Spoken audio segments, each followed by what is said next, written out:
Chapter 1 Business Queen. Yi Fan, the queen wants you to go to her office. A female colleague wearing a tight skirt and high heels walked to Yi Fan's workstation with a twisted waist, and her words contained a hint of anticipation. Summoned by the queen? In an instant, the entire office area fell silent, with dozens of gazes cast over at the same time, some gloating, some sympathetic, but more waiting to see how Yi Fan would get into trouble. In this company, everyone knows that being called into the top floor office by Lu Ruyan alone usually means packing up and leaving, and being scolded harshly. Receive. However, Yi Fan's expected panic expression did not appear. He just responded calmly, put the last mug that belonged to him on the table into the cardboard box, then stood up and walked calmly towards the president's office under the complicated gazes of everyone. What is he afraid of? He originally came here today to resign. Yi Fan was originally an ordinary junior student at Jiangcheng University. Not long ago, the small shop that my parents had run for many years was set up and all their savings were swindled away, and the family went bankrupt overnight. In order to reduce the burden, he had to apply for an internship in advance to earn money. But just yesterday, his life took a turn for the better. The godly rich system awakened. The system is simple and crude, divided into two sections. One is to randomly post some small tasks, such as helping an old lady cross the road, treating the whole class to milk tea, etc. After completing them, you can get a random amount of reward and some strange props. The other section is the core of the system. As long as the submission value of women who meet the system requirements reaches more than 90%, they can trigger huge rewards, and the money and props are all top-notch. Name: Zhang Xiaofeng. Age: 30. Education: postgraduate. Appearance: 60. Lazy: 30B. Height and weight: 156 centimeters, 48 kilograms. Number of times driven: 41. 5-hand car. Not meeting the conquest standards. Yi Fan's eyes swept over the female colleague who had just informed him, and a string of data appeared before his eyes. This is a great gift package for novices given by the system. It can be called a human treasure appraisal instrument that can see through the basic information of all women. In addition, the newbie gift package also comes with 3 million cash, which can be spent at will. With this money, Yi Fan immediately transferred it to his family to solve his urgent problem. As for this internship, there is naturally no need to continue doing it. There are so many misfits in the company that I can't even find one who meets the standards. It's a waste of time to keep them here. Going back to the university town where there are so many beautiful girls and finding a few targets to complete tasks, isn't that better than having to deal with people's faces here? So, when Lu Ruyan came to him at this critical juncture, he felt nothing but a little impatience. Knock, knock. Yi Fan symbolically knocked twice on the heavy wooden door of the president's office. Enter. A cold female voice without any warmth came from inside. Yi Fan pushed open the door and walked in lazily. To be honest, he had been scolded a lot by this woman during the 3 months of internship. Lu Ruyan always looked at him as if he were garbage. When she was in a bad mood, she would ask him to clean her ridiculously large office, calling it tempering his character. I don't know why I offended her. Now that I think about it, I was able to join Yin Yun Group because I was introduced by a mysterious person. His eyes swept across and fell on the boss's desk in front of the huge floor-to-ceiling window. Lu Ruyan was sitting there. A well-tailored black women's suit uniform that hugs her amazing curves. The neckline is slightly open, revealing the fair skin.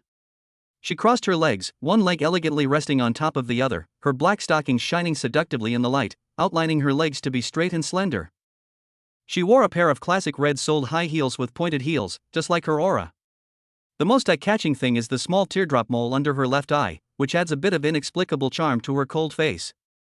The queen of business is indeed worthy of her reputation. Yi Fan subconsciously activated the system's capabilities.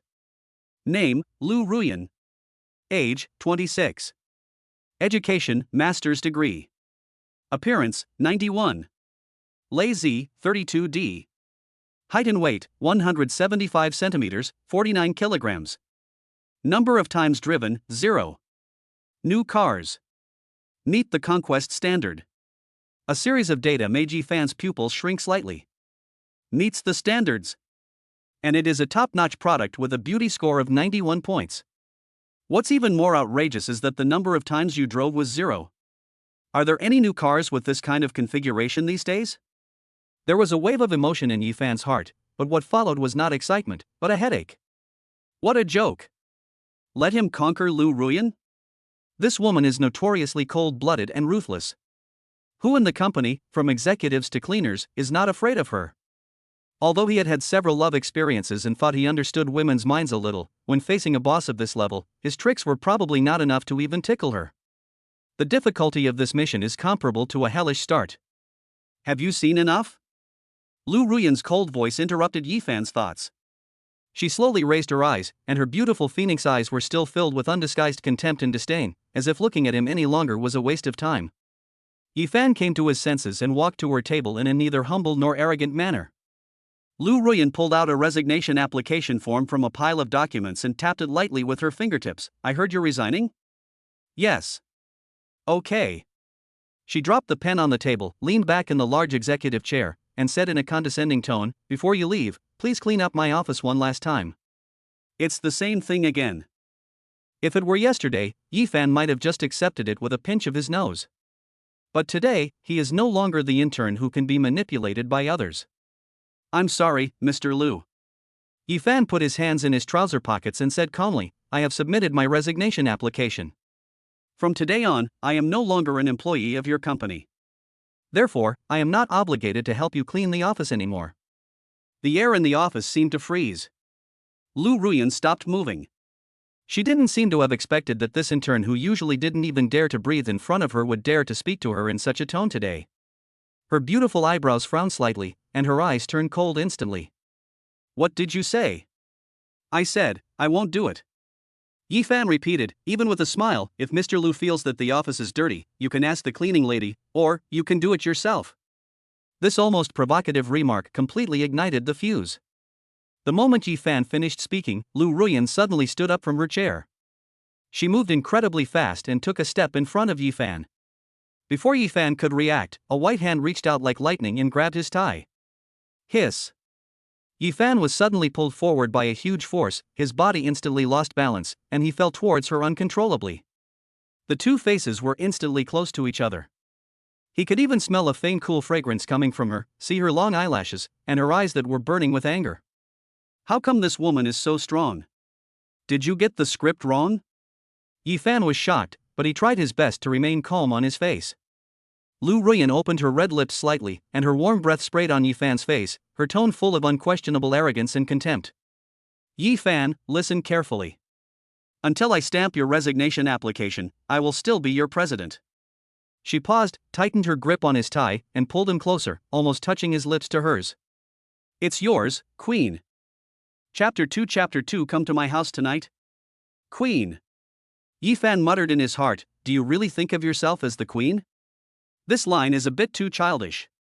However, on second thought, she did have the capital. Yifan also did his homework before coming to the company for an interview. The previous chairman of Yenyun Group, Lu Ruyan's father, passed away suddenly due to illness 3 years ago. The company's stock price plummeted, internal executives were ready to make moves, and external competitors were eyeing it covetously. It seemed that a business empire was about to fall apart. It was Lu Ruyan, who was only 23 years old, who took over the company with thundering means. In 1 year, she not only stabilized the situation, but also led the company to open up new markets, and the performance increased instead of declining. With such skill and courage, not to mention a woman, even many old foxes who have been struggling in the business world for decades would feel ashamed of themselves. When the old employees in the company mentioned her privately, they all respected and feared her, calling her queen, which was quite appropriate. Thinking about it carefully, it seemed that Lu Ruyan personally agreed to the fact that I, an intern from an ordinary university, was able to squeeze into a large company like Yenyun Group. Never mind, it's the last time anyway. Thinking of this, Yifan's impatience disappeared. He raised his hand and gently placed it on the wrist of Lu Ruyan that was holding his tie. Her wrist was slender and her skin was smooth, but at this moment it contained amazing strength. Yifan used a little force and pulled her hand away. Okay, Mr. Lu, this is the last time. He broke free from his restraints, took a step back, and without looking at Lu Ruyan's icy face full of surprise, turned and walked out of the office. He has to go to the cleaning lady to borrow a set of cleaning tools. Lu Ruyan stood there, looking at Yifan's back, her beautiful eyebrows twisted into a ball. He just, actually broke free? Moreover, the look in his eyes when he looked at her was no longer filled with fear and avoidance, but a kind of calmness, even with a hint of inexplicable amusement. There's something really wrong with this intern today. A moment later, Yifan came back with a bucket and a mop. He walked to the door of the president's office, and this time he didn't even bother knocking symbolically, but simply reached out and turned the doorknob. As soon as the door was opened a crack, Lu Ruyan's low voice came from inside, as if she was making a phone call. Her tone was no longer the cold and overbearing one she used when addressing her subordinates. Instead, it revealed a subtle hint of fatigue and anxiety. No, the funds for this project must arrive as soon as possible, otherwise the funding chain will be broken. I know the risk is high, but this is the best opportunity and we can't wait. Yifan stopped and put his ear to the crack of the door. A gentle female voice came from the other end of the phone, sounding like she was trying to persuade her. Ruyan, you're taking too much of a risk. Starting 3 major projects at the same time. Do you think you're invincible? You can't plug the hole now, right? The most I can do is to help you with another 300,000 yuan. The rest? How much more is left? Lu Ruyan interrupted her. 2 million. There was silence for a moment on the other end of the phone, and then he sighed. It's not a good idea for you to fight like this. Yifan heard it clearly outside the door. 2 million? That's it? He touched his chin, thinking it was a huge hole worth tens of millions. The call was quickly hung up. Yifan then pushed open the door and walked in with a swagger. Lu Ruyan had returned to her cold and aloof appearance. She sat in the boss chair, glanced at Yifan coldly, and said nothing, tacitly allowing him to come in. The office was very quiet, with only the rustling sound of the mop rubbing against the floor. Yifan worked very efficiently and quickly mopped the mirror-like floor again. He put the mop back into the bucket, wrung it out, and spoke casually. Boss Lu, is the company having cash flow problems? Lu Ruyan paused with the pen. She was reviewing the document. She raised her head, and 2 cold rays of light shot out of her phoenix eyes, as if she wanted to see through Yifan. What does this have to do with you? Of course it matters. Yifan smiled, leaned the mop against the wall, walked to her desk, put his hands on the edge of the desk, and leaned over to look at her. I can help you. His words made the air in the office freeze again. Lu Ruyan seemed to have heard the funniest joke of the century. She was stunned for a moment, then her red lips curled up in a sarcastic arc, but the smile did not reach her eyes. She leaned back against the wide chair and crossed her legs again. Her black high heels peeked out from under her skirt as she moved, and the tips of her shoes moved frivolously, as if teasing, but also as if in contempt. Help me, she repeated, the mockery in her tone undisguised. I need 2 million in cash, not 2 million happy beans. Can you give it to me? No problem. Yifan's answer was clear and concise, without any hesitation.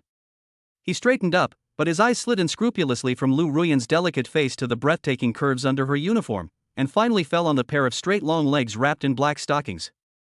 However, Ms. Lu is so beautiful, I don't think she would ask me to help her for nothing, right? There is no such thing as a free lunch in this world. His eyes were extremely aggressive, making Lu Ruyan very uncomfortable. She frowned and snorted coldly. Tisk. Did Yifan take the wrong medicine today? Or is your brain stuck in the door? Of course, Lu Ruyan didn't believe his nonsense. Yifan's family background had been thoroughly investigated by the Human Resources Department as early as when he joined the company. His parents' business went bankrupt, and he has a younger sister who is in high school. Some time ago, his sister fell ill and was hospitalized, and all the family savings were used up. It can be said that he himself is in a desperate situation, so what can he do to help her? Pretentious. Lu Ruyan defined him in her heart and was too lazy to talk to him anymore. You have 3 seconds to disappear from my sight. Boss Lu, please don't rush to send people away. Instead of leaving, Yifan took out his cell phone from his pocket, pretended to check the time, and casually swiped his finger across the screen. He pointed his phone towards Lu Ruyan and continued, it's only 2 million. It might be a hassle for Boss Lu, but for me, it's just a snap of a finger. Boss Lu, please consider my proposal. After all. He didn't finish his words because he saw Lu Ruyan's expression changed. The pair of phoenix eyes that were usually calm were now staring at his phone screen, and the pupils were dilated with shock. Her high heel, which was suspended in the air with her toes gently hooked on it, fell to the carpet with a click. On Yifan's mobile phone screen, there was a bank app's balance interface. The long string of zeros made her dizzy for a moment. 1, 10, 100, 1,000, 10,000, 100,000, 1 million. 3 million. Lu Ruyan's breathing stopped for a moment. How is this possible? Yifan, a poor boy who had to split his internship salary into two halves, how could he have so much money in his account? Robbed a bank? Or won the lottery? Countless thoughts flashed through her mind, but she rejected them one by one. The reason and judgment that she was proud of seemed to have completely failed at this moment. Seeing her speechless expression of shock, Yifan felt happy. This feeling is much more exciting than the few hundred yuan reward you get for helping an old lady cross the street. He put away his phone and slowly put it back into his trouser pocket, the smile on his face becoming more playful. Boss Lu, what do you think? He leaned close to Lu Ruyan's ear, and whispered something in a voice that only the two of them could hear. If you figure it out, come to my house tonight. After saying that, he stood up, blinked at Lu Ruyan, who was completely stunned, turned around, and walked out of the president's office in a cool manner, closing the heavy solid wooden door behind him. Bang! A slight sound brought Lu Ruyan back to reality from her great shock. She looked at the empty office, Yifan's last frivolous and domineering words still echoing in her ears. Come to his house? An abnormal blush suddenly appeared on Lu Ruyan's cheeks, and it was unclear whether it was from anger or shame. She suddenly grabbed the pen on the table and threw it out. Yifan. Chapter 3 The Queen's Compromise? As night falls, the lights come on. A red Maserati Quattroporte drove into the Hentaying Villa area in the city center and finally stopped slowly in front of a three-story detached villa. The car door opened and Lu Ruyan dragged her tired body out of the driver's seat. She didn't even have the energy to close the garage door. The first thing she did after entering the house was to take off the pair of red-soled high heels that had tormented her all day. The high heels rolled twice on the smooth marble floor, making a crisp sound. She was barefoot, leaning lazily against the cold wall of the entrance, and took a long breath. The business queen, who is usually decisive and full of charisma in the company, has finally taken off all her disguises at this moment. She kicked her high heels aside, revealing her delicate feet wrapped in black stockings as thin as cicada wings.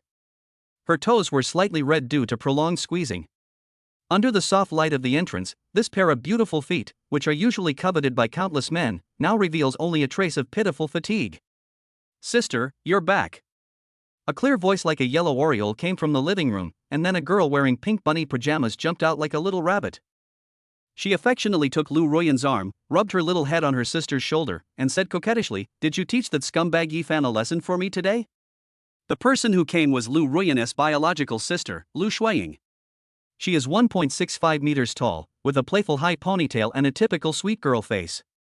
At this moment, she is blinking her big watery eyes and looking at her sister with anticipation. Thinking of Yifan's fearless appearance during the day, and even daring to tease her, Lu Ruyan felt mixed emotions. That guy wasn't being taught a lesson at all, it was clearly someone who was riding on his head. But looking at her sister's innocent face, she couldn't bear to tell the truth. She just forced a smile, stretched out her finger, and scratched Lu Shuiying's small nose lovingly. Don't worry, I punished him by making him clean my office spotlessly from top to bottom. He's so tired he's like a dog. I guess he's lying in a corner panting right now. Great. Sister is the best. Lu Shuiying immediately cheered happily, jumping up and down while holding Lu Ruyan's arm. That's how it should be. Let him know what happens if he dumps me, Lu Shuiying. Humph. The girl was completely immersed in the joy of revenge, and did not notice the unspeakable complex emotions that flashed across the depths of her sister's eyes. The atmosphere at dinner was very warm. Lu Shuiying chattered about interesting things at school, while Lu Ruyan just listened quietly, occasionally agreeing with a few words, and had no appetite. After dinner, Lu Ruyan returned to her room and locked the door. The moment the door closed, the disguised gentleness and patience on her face instantly faded away, replaced by indelible sorrow and anxiety. She walked to the huge floor-to-ceiling window and looked at the dazzling night view of the city outside, but she didn't feel like appreciating it at all. She took out her mobile phone, opened the bank app, and looked at the precarious number in the company account. Her mood sank to the bottom. The funding gap of 2 million was like an invisible mountain, pressing her so hard that she could hardly breathe. Reluctantly, she opened her phone's address book again and read it carefully from top to bottom. Those names with numbers such as Mr. Wang and Mr. Li behind them, those partners who usually call each other brothers at the dinner table and pat their chests and say, "Let me know if you have any problems at any time," now look like cold symbols. She had tried it in the afternoon. When I called, as soon as I heard the words capital turnover, the other party either cried poor and said that their own projects were also in a tight spot, or laughed it off and said, "Let's talk later," and then quickly hung up the phone. The so-called connections are fragile and vulnerable in the face of real money. In despair, Yifan's face, which was a bit teasing and playful, appeared uncontrollably in her mind. And there was the number on his phone screen that was so dazzling that it made her breath stop 3,000,000. And the last words he whispered in her ear, frivolous and domineering, "If you figure it out, come to my house tonight." Go ask him for help? Impossible. As soon as this thought came up, it was instantly extinguished by Lu Ruyan's pride. Who is she? She is Ruyan Lu. She is the high and mighty Ice Queen. How could I possibly bow down to an intern whom I have always regarded as an ant and trash? Or in a way that is almost humiliating? This is worse than killing her. She threw her phone on the bed in annoyance, crossed her arms, and paced back and forth in the room. Her proud self-esteem and cruel reality were fighting wildly in her mind. On the other side, in a high-end apartment near the university town, Yifan was humming a little tune and leisurely packing his luggage. He had just rented this 180 square meter luxury apartment this afternoon. It had a wide view and modern decoration, and the annual rent alone cost him 300,000 yuan. He stood in front of the huge floor-to-ceiling window, looking at the dark clouds that had gathered outside the window at some point. Lightning and thunder, and raindrops as big as beans began to crackle and hit the glass. The weather forecast says there will be heavy rain tonight. He couldn't help laughing. With this horrible weather, and Lu Ruyan's personality of being willing to save face and suffer in vain, how could she possibly lower herself to come to me? What I said in the office today was purely on a whim, just to tease that proud Persian cat. He hadn't expected her to actually come at all. With this in mind, he checked and closed all the windows, then walked into the spacious bathroom, turned on the shower, and let the warm water wash over his body, taking away all the fatigue of the day, without taking the matter to heart at all. More than 10 minutes later, Yifan came out of the bathroom wrapped in a bath towel and wiping his wet hair. He picked up the phone thrown on the bed and was about to watch a short video, but found that the screen was on. It clearly showed 5 missed calls, all from the same unfamiliar number. A sales call? Yifan frowned and called back. The phone was connected almost the moment it rang, so fast that he thought the other party was waiting right next to the phone. A suppressed and somewhat unstable breathing sound came from the receiver, followed by a cold and unnatural hoarse voice, without any nonsense, and concise. Send me your home address. Chapter 4 The Wet Queen, Humiliating Conditions. Send me your home address. After hanging up the phone, Yifan raised his eyebrows when he heard the busy tone coming from the receiver. This woman has really engraved the tone of command into her bones, and she always acts in such a condescending manner when asking others to do things for her. He was not annoyed. He tapped the screen with his fingertips and slowly sent the location information of the apartment. After doing all this, he threw his phone aside, sank comfortably into the soft sofa, crossed his legs, and began to think. Ding! Detected conquered target Lu Ruyan's submission level +5, current total submission level, 5. The system prompt sounded in my mind.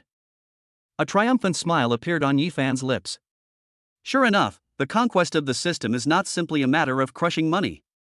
What he wanted was to completely crush this woman's seemingly indestructible pride both mentally and physically. Half an hour later, the urgent doorbell rang on time, penetrating the background sound of the storm outside the window. Yifan walked over slowly, took a look through the peephole, and then opened the door. The scene outside the door brightened his eyes. Lu Ruyan stood at the door, soaking wet. The black suit that had been well-tailored and meticulous during the day was now completely soaked by the rain and stuck tightly to her body, outlining her breathtaking S-shaped curves to the fullest, which was more visually impactful than when she was wearing a layer of dry fabric in the office. The raindrops kept dripping along the ends of her black hair, across her bloodless white cheeks, and finally gathered on the teardrop mole under her left eye, about to fall. This appearance made her look both embarrassed and seductive. Yifan's eyes moved down unscrupulously, landing on the pair of long legs that she was so proud of. The thin black stockings were completely soaked, clinging to her skin. You could vaguely see the white skin beneath the stockings, a faint pink tint due to the cold rain. Even the classic pair of red-soled high heels were filled with rainwater, making a gurgling sound with every movement. Hey, Mr. Lu, what a rare guest. Yifan pretended to be surprised and moved aside to make way. It's raining so hard outside, please come in quickly. If you catch a cold, and the media reports that the Ice Queen got sick from an intern, I'll be responsible. His tone was teasing, but his eyes lingered on her like a scanner. Lu Ruyan gritted her teeth, enduring the discomfort brought by the dripping hair and the humiliation brought by Yifan's gaze, and walked into the room with an expressionless face. The 10-centimeter high heels stepped on the smooth floor, leaving a trail of wet, muddy footprints. TSK, I just cleaned up my new house, and you made the floor dirty. Yi Fan shook his head, as if feeling a little distressed. He turned around and got a clean, dry towel from the bathroom and threw it on her. Wipe it first, don't let the water drip everywhere. Lu Ruyan snorted coldly, the coldness of her body made it impossible for her to refuse. She picked up the towel and wiped her wet hair and cheeks carelessly. At this moment, a pair of brand new men's slippers were thrown at her feet with a pop. Take off your stockings and put these on. Yi Fan's voice came with an unquestionable commanding tone. Is it uncomfortable to be wet? Or, Mr. Lu has some special fetish that makes him like this wet feeling? You. Lu Ruyan glared at him.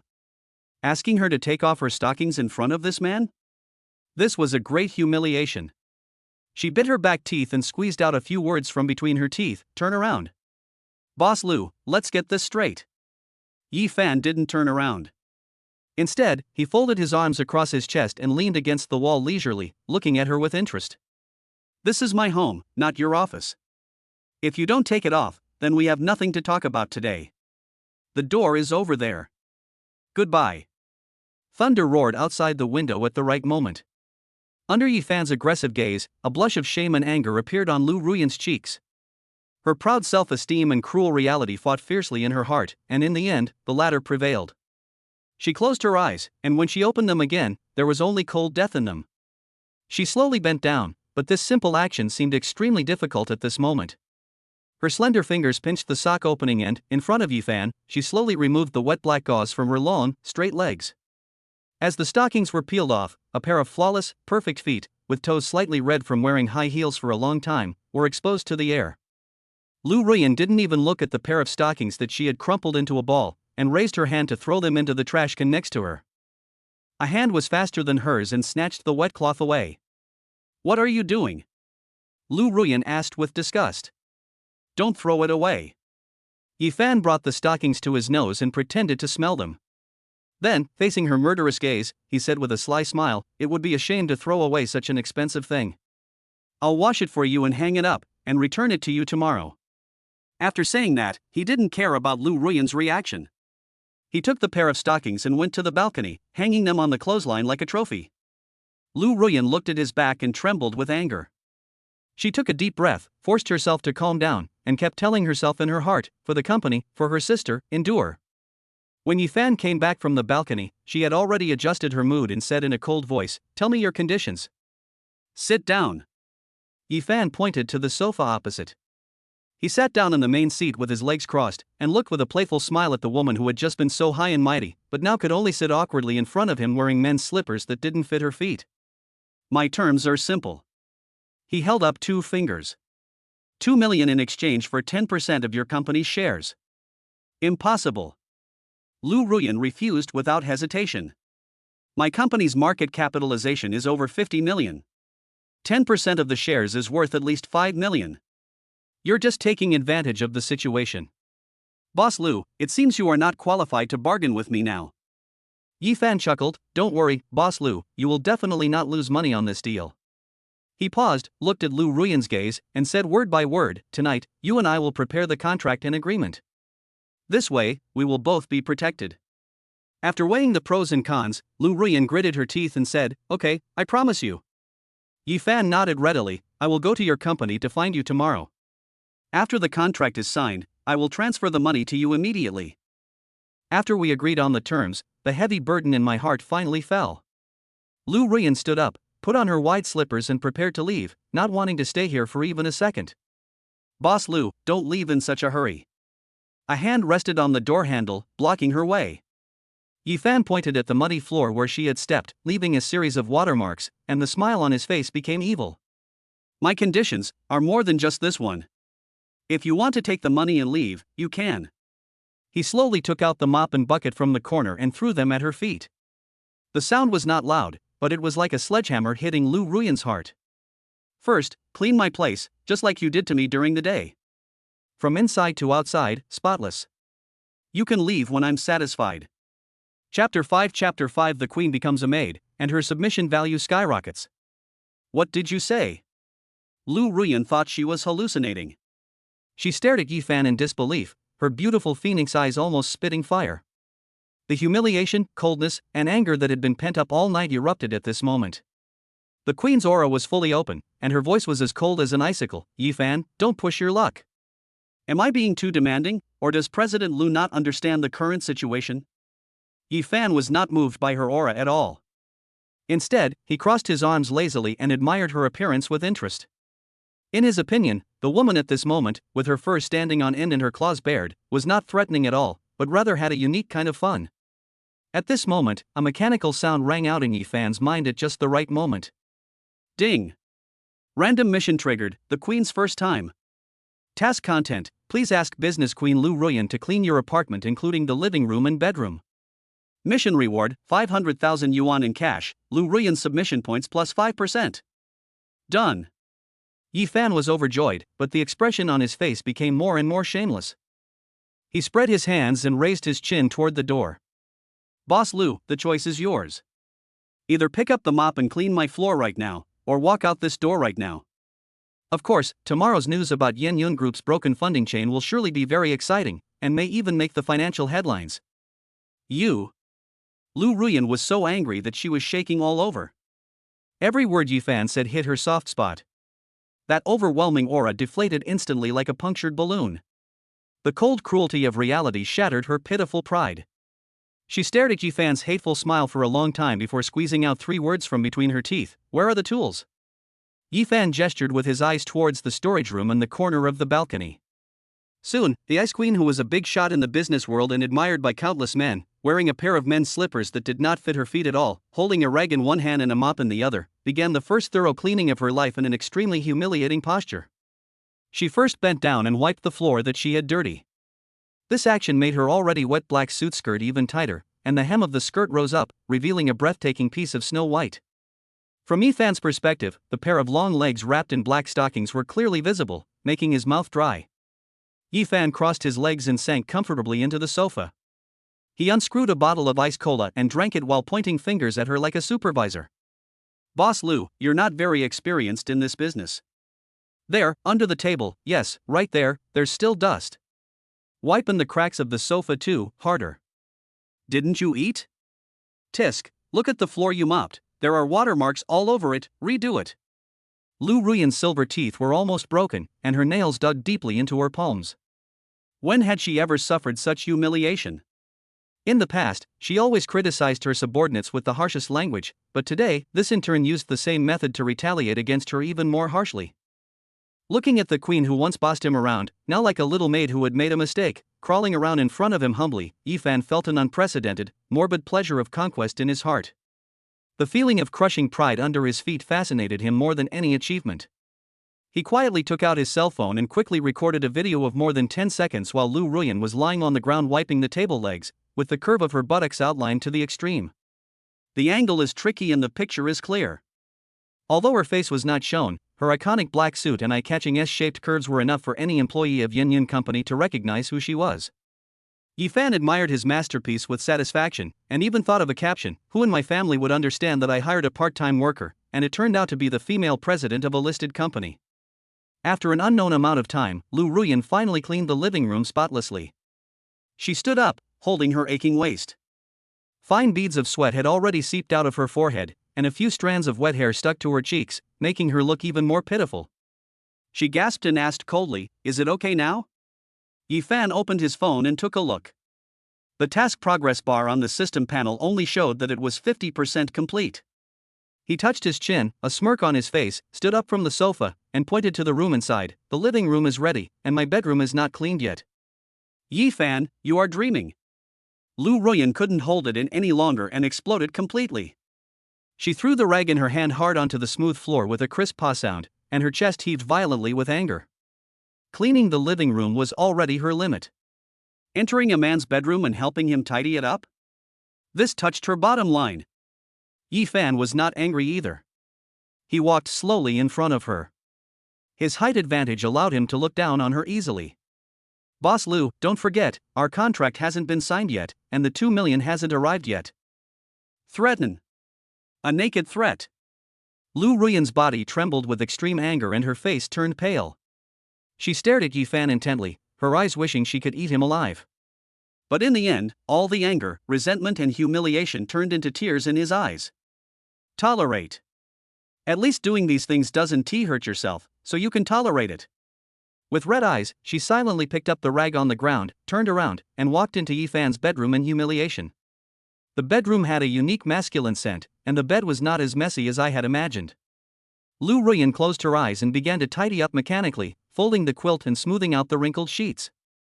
When she smoothed the last corner of the bedsheet, the heavenly sound finally rang in Yifan's mind. Ding! Mission accomplished. Reward cash of 500,000 yuan has been received. Congratulations to the host, Lu Ruyan's submission value has increased to 10%. Lu Ruyan walked out of the bedroom like a zombie, without even looking at Yifan, walked straight to the door, put on her still wet high heels, opened the door, and disappeared into the night without looking back. After she left, the whole room seemed to still be filled with her cold fragrance and silent resentment. Yifan was in a good mood as he looked at the 10% submission value on the system panel and the extra 500,000 in his bank account. He walked to the balcony, where the evening breeze blew, bringing with it the coolness after the rain. The pair of black stockings he had washed were hanging on the clothesline, fluttering gently in the wind. I have to sign the contract tomorrow, so I might as well deliver this personal item back to her office personally. Return it to her in front of the whole company. Chapter 6 Putting stockings on the queen. The next morning, the sunlight penetrated the clouds and gave the glass curtain wall of Yin Yun Group a light golden hue. A taxi stopped downstairs, the door opened, and the man who got out made the security guard at the door take a second look. A well-tailored black suit, shiny leather shoes, and meticulously combed hair. He was carrying a high-quality briefcase in his hand, with a faint smile on his face, and he looked refreshed. He was completely different from the down-and-out intern who was asked to leave by the security guard yesterday while holding a cardboard box. Yifan looked up at the familiar building and walked in. Am I seeing things? Isn't that Yifan? The girl at the front desk lowered her voice and nudged her colleague next to her. It's him. Why is he here again? The other one's eyes widened, a look of disbelief on his face. Wasn't he fired by President Liu himself yesterday? Look at him, he's dressed like a real man. Could it be that he's been so shocked that his brain has gone haywire? Does he really think he's a domineering CEO? I think he's probably come back to beg for mercy, hoping that Boss Liu will give him another chance. TSK, I'm afraid he hasn't experienced our queen's temper enough yet. The old colleagues passing by also noticed Yifan, and they all looked at him with contempt, sympathy, or anticipation, whispering to each other. The whole hall was filled with a happy atmosphere for a moment. Yifan turned a deaf ear to these discussions. He walked straight to the elevator without looking around and pressed the button for the top floor. With a ding sound, the elevator door opened on the top floor. Outside the CEO's office, Lu Ruyan's secretary was stunned when she saw Yifan. Then she immediately stood up with a professional look of vigilance on her face. Mr. Yi? You can't go in. CEO Lu is working. Yifan smiled at her, a smile that was polite but tolerant of criticism. He walked to the heavy wooden door, bent his knuckles, and knocked on it twice symbolically. Knock knock. Without waiting for any response from inside, he turned the doorknob and pushed the door open. The morning light is shining brightly in the huge office. Lu Ruyan stood in front of the huge floor-to-ceiling window with her back to the door, holding a cup of black coffee. She seemed to have not slept all night, with a trace of unconcealable fatigue between her brows, but the more capable black swimsuit still perfectly brought out her queen-like aura. Hearing the sound of the door opening, she frowned unhappily and turned around. When she saw that the person coming was Yifan, the coldness in her phoenix eyes almost froze the air.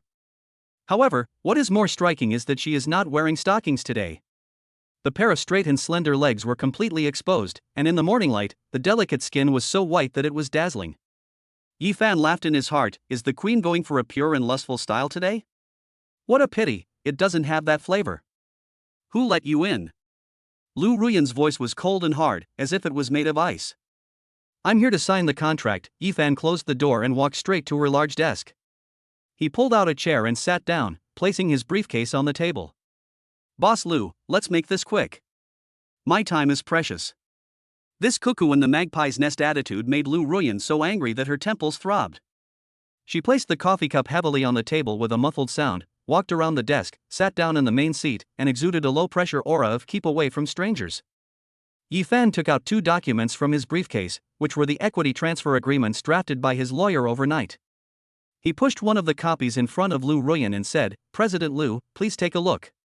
If there is no problem, please sign it." Lu Ruyan picked up the document and quickly glanced through it. The terms are clear, the responsibilities are clearly defined, and there are no textual traps. After confirming that everything was correct, she took out a pen from the pen holder and signed her name in a flamboyant manner. When Yifan took back the contract, he also took out his mobile phone and started operating in front of her. "It's a pleasure to work with you." As he finished speaking, the screen of Lu Ruyan's mobile phone on the table lit up and a bank text message notification popped up. "Your account ending in XXXX received 2 million yuan at 9:15 on X month X day. The current balance is..." Seeing that string of numbers, Lu Ruyan's nerves, which had been tense all night, finally relaxed completely at this moment. The urgent problem of capital chain was solved and the company temporarily overcame the crisis. She let out a long sigh, and when she looked at Yifan again, her eyes became extremely complicated. There was hatred, humiliation, and a hint of dependence that she herself had not even noticed. Yifan carefully put the signed contract into his briefcase, but showed no intention of leaving. He zipped up his pants, leaned back in his chair leisurely, and gave Lu Ruyan a meaningful smile. "It's a pleasure to work with you," he said slowly.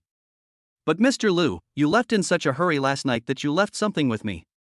I'm a man of integrity, so I'm returning it to you today." Lu Ruyan looked at him warily. Yifan was like a magician, taking out an exquisite black gift bag from his serious-looking briefcase. Under Lu Ruyan's puzzled gaze, he reached into the bag with his slender fingers and slowly pulled out a ball of soft black cloth. It was the pair of black stockings that were soaked by the rain last night. At this moment, they have been cleaned, folded neatly, and even have a faint scent of laundry detergent. The air in the office froze in that instant. Lu Ruyan's face flushed red from her ears to her neck. The red color spread rapidly, as if it was about to bleed. The two emotions of shame and anger collided violently in her chest, almost exploding. She wanted to scream at him, "You didn't do anything weird to it?" But that pitiful and ridiculous pride strangled her throat so tightly that she couldn't utter a single word. She could only stretch out her hand suddenly, trying to take back the evidence that represented such a great shame and destroy it. Yifan flipped his wrist and dodged her hand lightly. The smile on his lips became even more evil. "Mr. Lu, why are you in such a hurry?" He shook the stockings in his hand, his eyes glancing over her smooth calves. "I see you're bare-legged today. I guess you have nothing to wear? How about I help you put them on?" Fire was almost spewing from her beautiful eyes, and her body was trembling slightly with extreme anger. Just as she was about to say "get out of here," an extremely absurd idea struck her mind like lightning. Let this man kneel at his feet? Let this man who has humiliated himself and trampled on his pride time and time again, kneel down like a lowly servant and put on these stockings that symbolize shame for himself. Once this idea came into being, it began to grow wildly. The anger that was about to erupt strangely dissipated, and was replaced by a morbid and twisted desire for conquest and pleasure. This seems like a perfect way to take back sovereignty. The fire in Lu Ruyan's eyes gradually died down and turned into a bottomless icy lake. She slowly withdrew her hand that was frozen in mid-air, leaned back, and sat back in the large boss chair. She crossed her legs, then slowly lifted her upper leg, lightly tapping her toes in the air. She looked at Yifan coldly with the attitude of a queen looking down on everyone.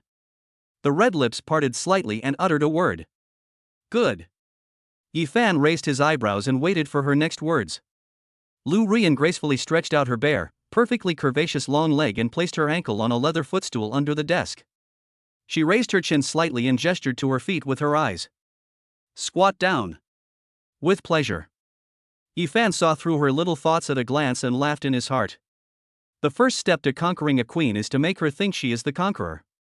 Without hesitation, he stood up, walked around the desk, and knelt on one knee on the ground in front of her. This action made Lu Ruyan's heart skip a beat. He first reached out, gently grasped her delicate ankle, and took off the expensive red-soled high heels. His slightly cool fingertips touched her warm skin, stirring up a tiny electric current that caused Lu Ruyan's body to tremble slightly. Then, he rolled up the smooth stockings from her white toes, little by little, inch by inch. The black material, as thin as a cicada's wing, perfectly wrapped around her round heels, slender ankles, well-proportioned calves, and smooth knees, and finally, slowly and without missing an inch, covered the base of her thighs. The whole process was extremely ambiguous.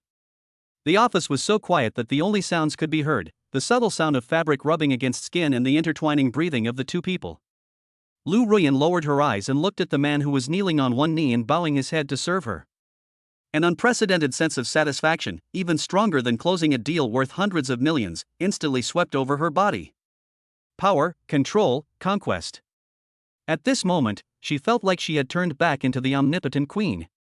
Ding! Conquest target. Lu Ruyan's submission level detected plus 5%, current total submission level 15%. The system prompt sounded in his mind, making Yifan smile deepen. He put on 2 pairs of stockings for Lu Ruyan, then picked up the high heels and put them on for her himself. After doing all this, he stood up, brushed off the non-existent dust on his knees, turned around and prepared to leave. It's done, Mr. Lu. If there's nothing else, I'll leave first. Just as he turned around, Lu Ruyan's voice with a barely perceptible hoarseness came from behind him. Stop. Yifan stopped and looked back at her. Lu Ruyan had sat up straight again, crossed her legs, and returned to her cold and frosty look. She looked at him and gave orders. There's a very important drinking party tonight. She paused and said in an unquestionable tone, You, be my driver. Chapter 7 Driver? Call me Dionysus. As night falls, the lights come on. A bright red Maserati Quattroporte drove into the Henteing Villa area and finally stopped slowly in front of a detached villa. Yifan sat in the driver's seat, one hand on the steering wheel, and scrolled through short videos boredly. The devilish laughter on the screen was particularly clear in the quiet car. A moment later, the door of the villa opened and a figure walked out slowly. Yifan looked up and whistled. Lu Ruyan changed out of her daytime professional suit and put on a black hip skirt that perfectly highlighted her figure, outlining her perky curves in a breathtaking way. She wore a V-neck white silk shirt with the collar open just right, revealing her delicate collarbone and a small piece of snow-white skin. A burgundy blazer was casually draped over her shoulders, and her high heels made a crisp tapping sound as they stepped on the ground. Her whole body exudes fatal charm, and her queenly aura adds a bit of indescribable charm. If you didn't know Mr. Lu, you would think he was going to mess with some handsome guy's place because of what he's wearing tonight, Yifan joked. Lu Ruyan glanced at him coldly. Without saying a word, she opened the passenger door and got in, and a cool and fragrant breeze rushed into the car. After she sat down, she closed her eyes and rested, not even bothering to give him a second glance. The car drove smoothly out of the villa area and finally arrived at a top private club hidden in the city center. In the box, several middle-aged men with fat stomachs and greasy eyes had been waiting for a long time. The leader is a bald fat man called Mr. Wang with a belly as big as an 8-month pregnant woman. He is an important channel dealer for Lu Ruyan's new project. As soon as they saw Lu Ruyan, the men's eyes widened. Oh, Mr. Lu is finally here. We've been waiting for him for a long time. Mr. Wang smiled so hard that his face was shaking with laughter. As he spoke, he enthusiastically let Lu Ruyan sit in the main seat. After 3 rounds of wine and 5 dishes, the true colors of these old foxes were exposed. They began to besiege Lu Ruyan with bad intentions, urging her to drink one glass after another, and their words were full of hints and frivolity. Boss Lu, business is all about the relationships forged over drinks. The deeper the relationship, the better. That's right, Mr. Lu is so young and promising, he must be able to drink a lot. Mr. Wang even came closer with a wine glass in hand, and his fat, dirty hand was about to touch Lu Ruyan's shoulder. Lu Ruyan's face had turned pale, and her stomach was churning. She tried hard to suppress her nausea, her hand trembling slightly as she held the wine glass, and she was about to be drunk by this group of people.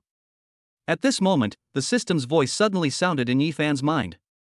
Ding! God-level selection mission triggered. Option 1, be a good driver, return to the car and wait patiently. Reward, title Ninja Turtle, wear it and you will be able to endure what ordinary people cannot endure. Option 2, stand up and let these greasy men know why the flowers are so red, and win the contract. Reward, 1 million yuan in cash, Dionysus physique, Lu Ruyan submission degree plus 10%. Do I even need to choose? A man can't tolerate this. Yifan roared in his heart. Bang! Amidst everyone's astonished gazes, Yifan strode over and grabbed Mr. Wang's hand that was about to succeed.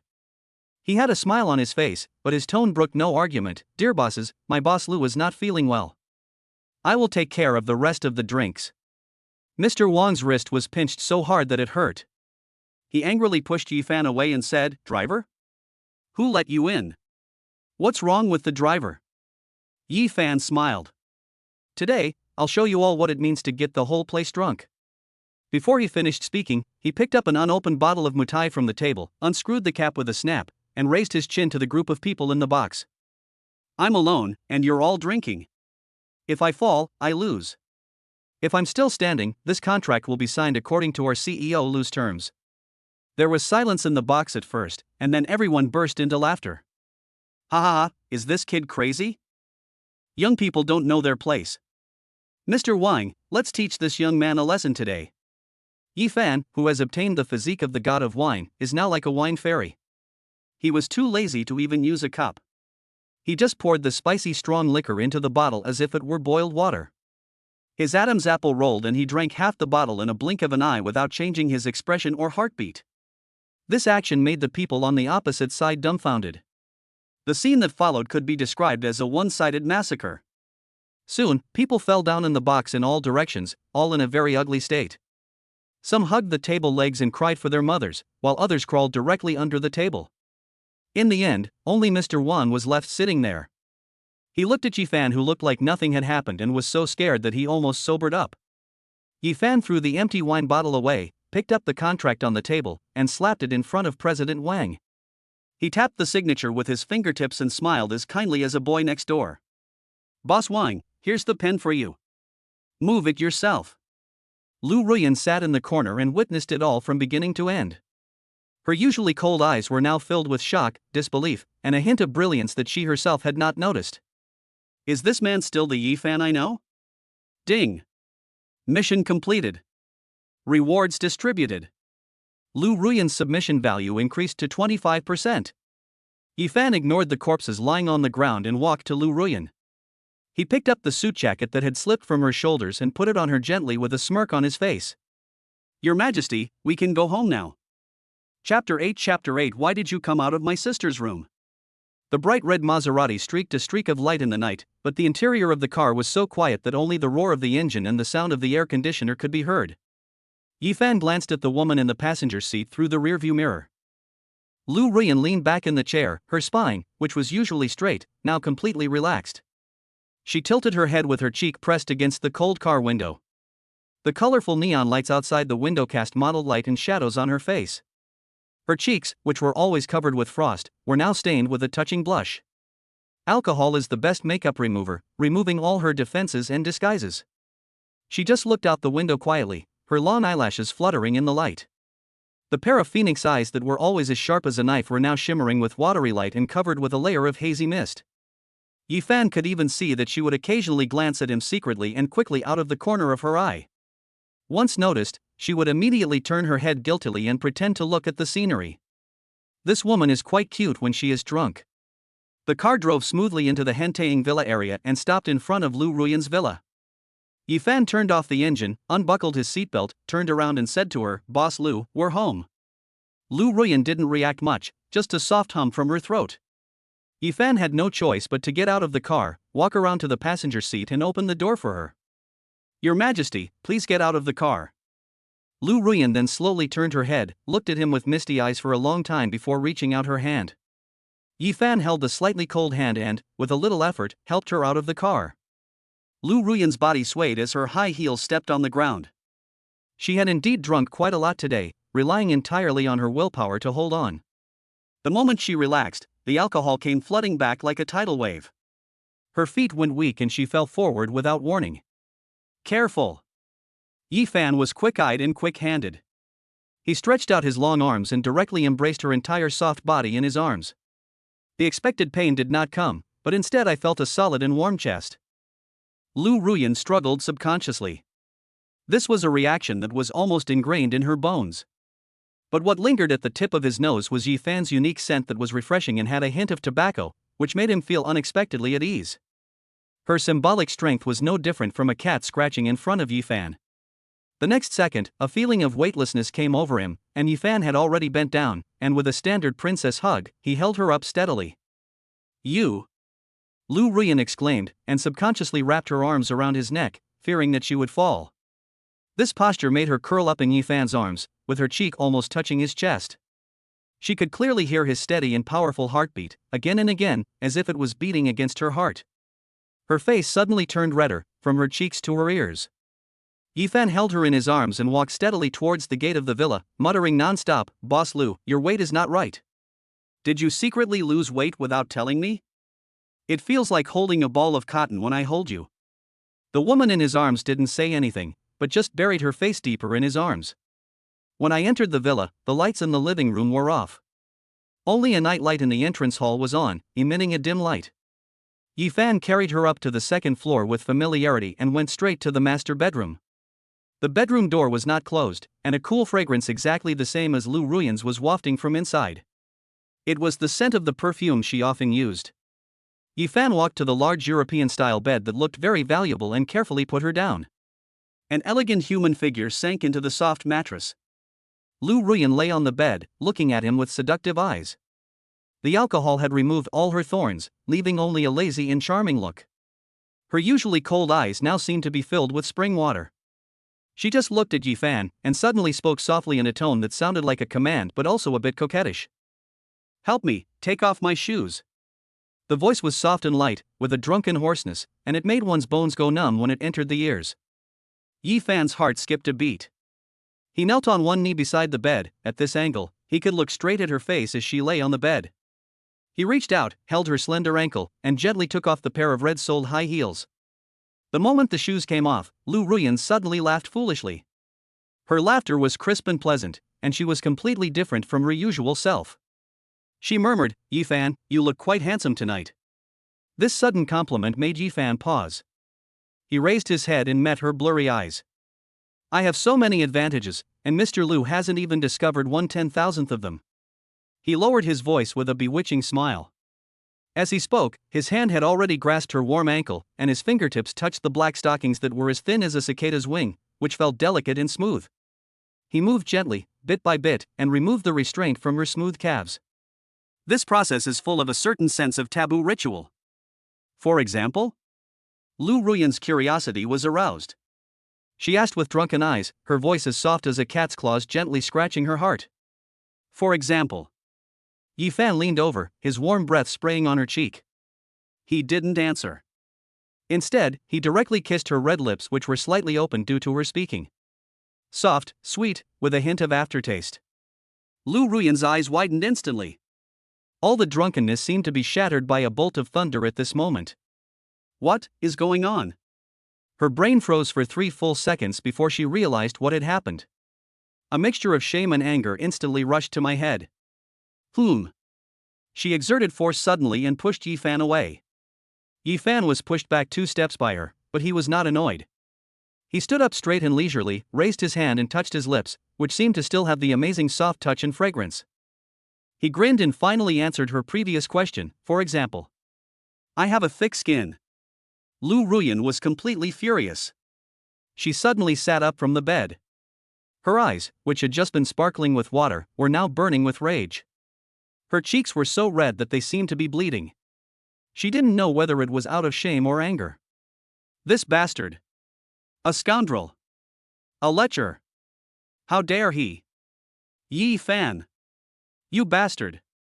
I'll kill you. Lu Ruyan was so angry that she spoke without thinking. She grabbed the soft pillow on the bed and threw it at him with all her strength.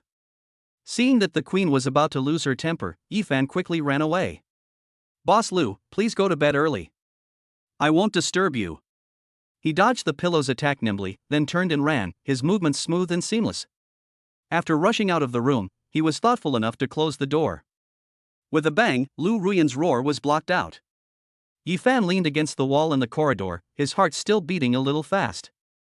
He recalled the feeling just now and couldn't help laughing. This wave is not a loss. Just as he was about to slip away, he had only taken 2 steps when he suddenly bumped into a soft body at the corner of the corridor. Ouch! A familiar, milky exclamation was heard. Yifan looked down and was instantly struck by lightning.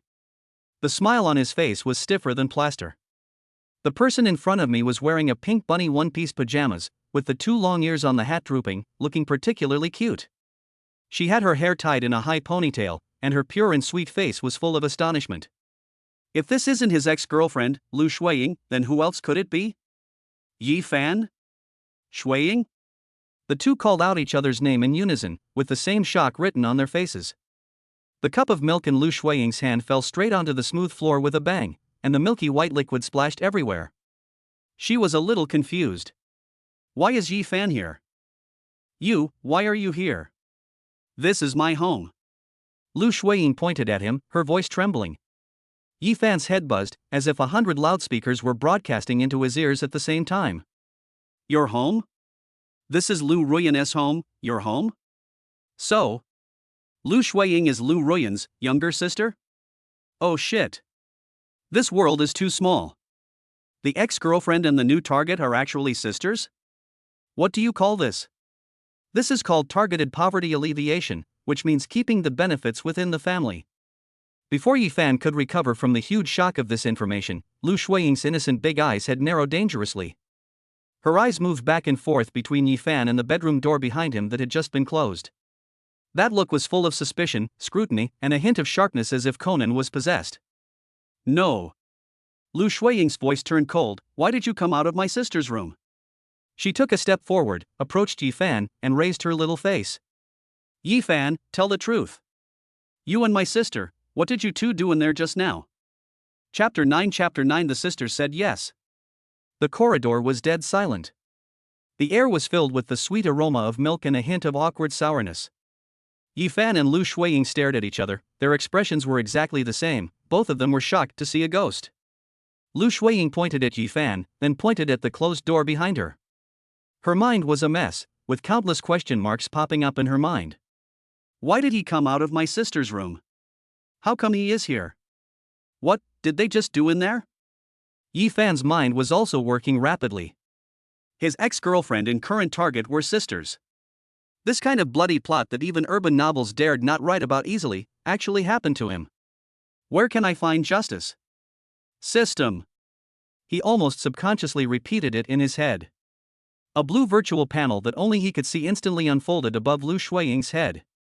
Name, Lu Shuiying. Age, 20. Appearance, 93. Lazy, 36B. Number of times driven, 1 host. First-hand car. Meet the conquest standard. Current submission degree, 60%. Seeing this string of data, Yi Fan took a deep breath. 93 appearance. This woman was second only to Lu Ruyan among all the women he had ever met. Why didn't you realize that this girl was a top potential stock when you were dating her? But what is even more outrageous is the initial level of submission. 60%. It's been almost a year since we broke up, and this girl's affection for me is still above the passing line? What does this mean? This means that in her heart, she has never let herself go. Yi Fan's heart suddenly filled with joy, and an inexplicable sense of accomplishment arose spontaneously. His gaze uncontrollably followed the 36B logo on the system panel, slowly moving down and finally landing on Lu Shuiying's chest. The pink bunny one-piece pajamas, which looked cute to begin with, were now soaked by the milk that had just been spilled. They stuck to her body, outlining the girl's graceful curves that were beginning to take shape to the fullest. Indeed, very interesting. Lu Shuiying looked down following his gaze and instantly understood something. Ah! A high decibel scream almost pierced Yi Fan's eardrum. She subconsciously covered her chest with her hands, her innocent and sweet little face flushed red with shame and anger, even her ears were red. Yi Fan! You filthy rascal! Where are you looking? Look where you should be looking. Yi Fan retracted his gaze, with that familiar, sly smile on his face, and deliberately teased, "It's been a while since we last met. Our Ying has grown quite well, and her size has increased. Can't we reminisce about the past after breaking up?" Yi Fan spread his hands and acted as if it was a matter of course. "Besides, your sister was drunk just now, and I was kind enough to send her back. Is this how you treat your savior?" My sister? Lu Shuiying's attention was instantly drawn back. She stared at Yi Fan suspiciously. You sent her back? How could she let you send her back? Of course, your sister and I have a very good relationship now. Just as the two of them were arguing with each other, a crisp system prompt sound suddenly rang in Yi Fan's mind. Ding! Random task triggered, occupy the magpie's nest. Task content, stay overnight at the Lu family villa. Mission reward, 1 million yuan in cash, Lu Shuiying submission degree plus 5%. Here we come. Yi Fan's eyes lit up. 1 million in cash is secondary. The key is to increase Lu Shuiying's submission. This mission was tailor-made for him. He immediately cleared his throat, his expression changed, and he looked embarrassed. He pointed out the window and said, "Look outside, it's pitch black, and it looks like it's going to rain. It's so unsafe for me, an unarmed man, to go home in the middle of the night." Lu Shuiying was confused by his sudden and outrageous move and asked blankly, "So?" "So," Yifan slapped his thigh with confidence, "for my own safety, I'm not leaving today and I'm staying here." "You're dreaming." Lu Shuiying realized instantly that this guy was trying to be a scoundrel. "Get out of here. You're not welcome in my house."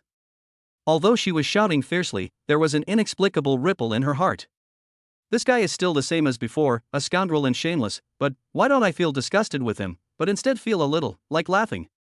While shouting "go away," she reached out to push Yifan's chest.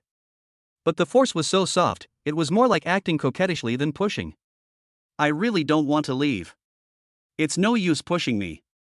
Yifan stood there motionless, letting her little fists hit his chest. "Are you leaving or not? If you don't leave, I'll call someone." Lu Shuiying was anxious. "You can scream, but no one will come to save you even if you scream your throat out." The two were acting out a melodramatic drama from the 8 o'clock drama. While Lu Shuiying was pushing him, her feet suddenly slipped. "Ah!" She screamed and lost her balance. It turned out that he had stepped on the slippery puddle of milk on the ground. Just as she was about to make close contact with the cold floor, in a flash, Yifan was quick-eyed and quick-handed. He stretched out his long arms and directly pulled her into his arms. Lu Shuiying crashed into a warm and solid chest, and her nose was instantly filled with the long-lost and familiar masculine scent. Her heart skipped a beat. The atmosphere in the corridor became extremely ambiguous at this moment. Just as Yifan was holding the warm and soft girl in his arms, with a smug smile on his face. Crack! A slight sound of a door lock turning broke the charming atmosphere. The door of the master bedroom was opened from the inside. Lu Ruyan had changed out of her dress at some point and was now wearing an ice blue silk nightgown, with her long hair casually draped over her shoulders. She looked less aggressive in the workplace and more lazy at home. She folded her arms and leaned leisurely against the doorframe. In her cold eyes, the blur of hangover had long faded away, leaving only the chill of extreme sobriety. Her eyes first swept across the messy milk stains on the ground, then moved slowly, and finally locked accurately on Yifan and Lu Shuiying, who were hugging each other tightly. The air seemed to freeze at this moment. Lu Ruyan opened her red lips slightly, and the words she uttered were colder than the Siberian cold wave. "You guys, what are you doing?" Chapter 10 Lu Ruyan agrees to let Yifan stay overnight. Lu Shuiying seemed to be electrocuted. She suddenly broke free from Yifan's arms, crawled to Lu Ruyan, and grabbed her arm, like a poor little girl who had found her backbone. She stretched out her finger and poked Yifan's nose directly, complaining angrily, "Sister. It's him. This scumbag sneaked into our house and took advantage of you, and now he wants to act like a rogue and refuse to leave. Hurry up and call the security to kick him out." She had already imagined 1,000 scenes of her sister standing up for her, such as her queenly aura fully revealed, and a single word of "get out" would make Yifan piss and run away. However, the reality did not turn out as she expected. Lu Ruyan did not get angry, and did not even raise her eyebrows. She just glanced at Yifan lightly, and the look in her eyes was so complicated that Lu Shuiying could not understand it at all. There was scrutiny, inquiry, and even a hint of something that she herself could not explain. "He helped me a lot today." Lu Ruyan's voice was calm, without any emotion. "Ha?"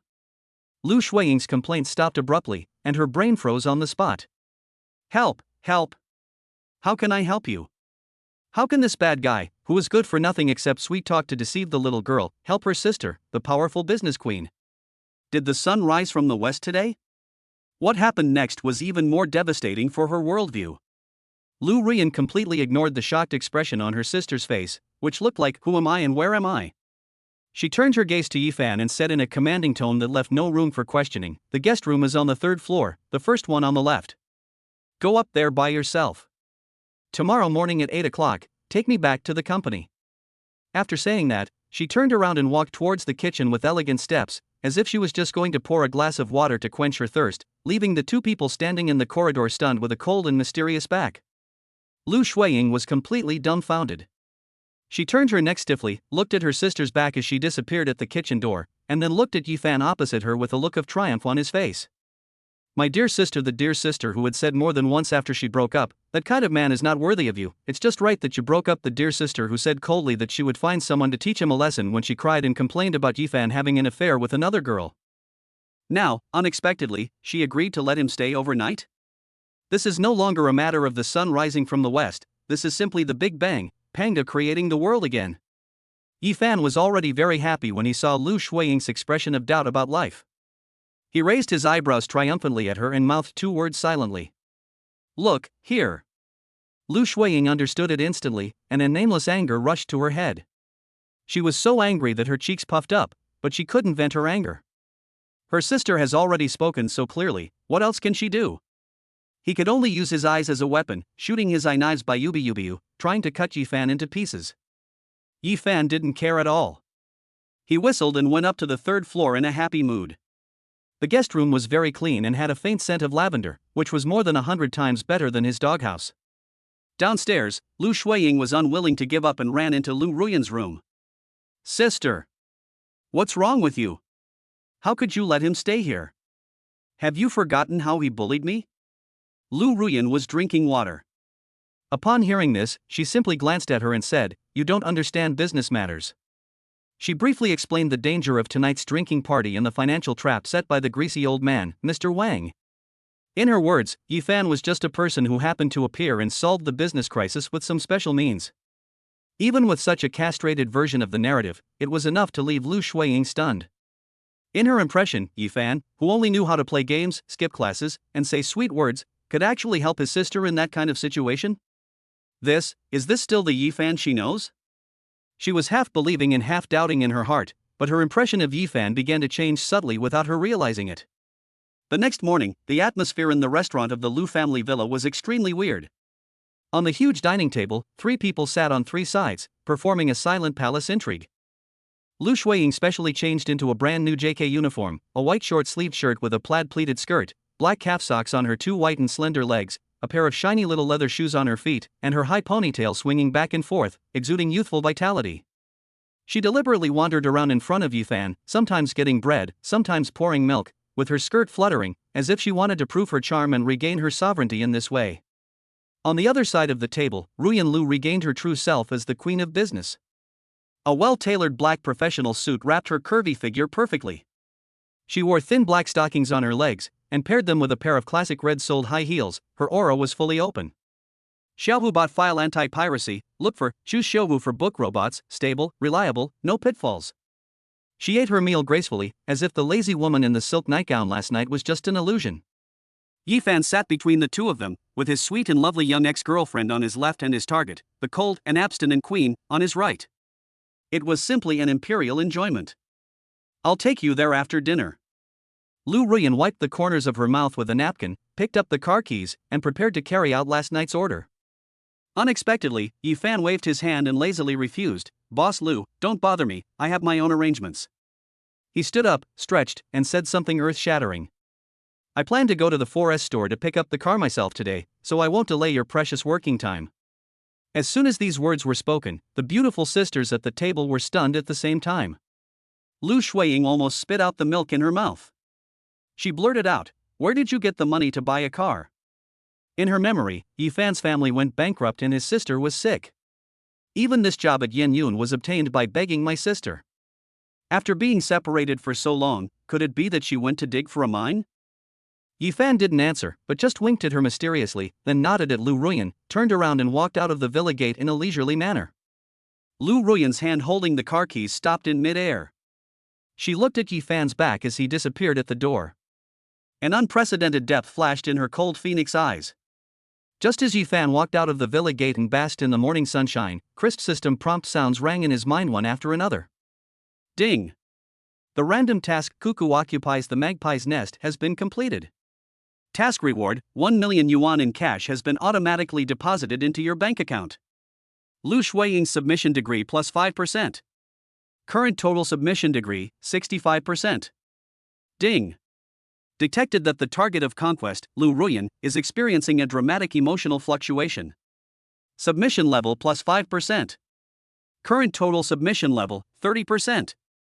Chapter 11 3 million luxury car. The glass door of the Mercedes-Benz 4S store was so bright that you could see a mirror. Yifan pushed the door open and walked in, feeling the comfortable cool air from the central air conditioning. His mood was brighter than the rising sun in summer. With 1 million in cash deposited, the little girl Lu Shuiying's obedience increased, and even Lu Ruyan's iceberg began to melt. It was truly a triple blessing. He was about to find a salesperson to ask, but his eyes swept across the hall and unexpectedly stopped at a corner.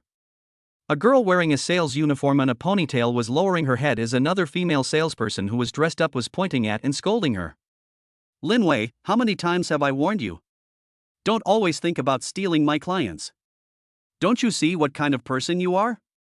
You can't even make a single sale in a month, and you still want to steal my business?" The voice of the seductive female salesperson was sharp and shrill. She folded her hands in front of her chest, and her chin was raised so high that it almost touched the ceiling. Standing next to her was a middle-aged couple dressed in jewels. The man had a beer belly and the woman was wearing a Hermes bag, with the same arrogance on her face. They had just picked up a Mercedes-Benz C-Class worth more than 300,000 yuan, and were now chiming in with the attitude of a superior. "That's right, little girl," the middle-aged woman tapped Lin Wei with her nails painted with nail polish. "You should know your own limitations. If you don't have the ability, don't just sit there and wait for nothing. I think you'd better quit your job and get married, so you don't have to embarrass yourself here." The girl called Lin Wei was Yifan's high school classmate. She clutched the corner of her clothes in embarrassment, her cheeks flushed red, her lips trembled, but she couldn't say a word of rebuttal. Just then, she looked up and met Yifan's gaze. Lin Wei's eyes widened instantly, with surprise, and then were replaced by deep embarrassment and awkwardness. She subconsciously wanted to hide, but there was nowhere to hide. Being humiliated like this in front of old classmates was more painful than killing her. The smile on Yifan's face faded. He ignored the glamorous saleswoman who looked like a victorious rooster, and was too lazy to look at the condescending couple. He walked straight through the spacious exhibition hall and came to Lin Wei. "Old classmate, long time no see." Lin Wei's eyes welled up and she almost cried, but she forced herself to nod. Yifan? Why are you here?" "I'm here to buy a car," Yifan smiled, turning his gaze to the imposing large car parked in the center of the showroom and said to Lin Wei, "Tell me about the most expensive one you have."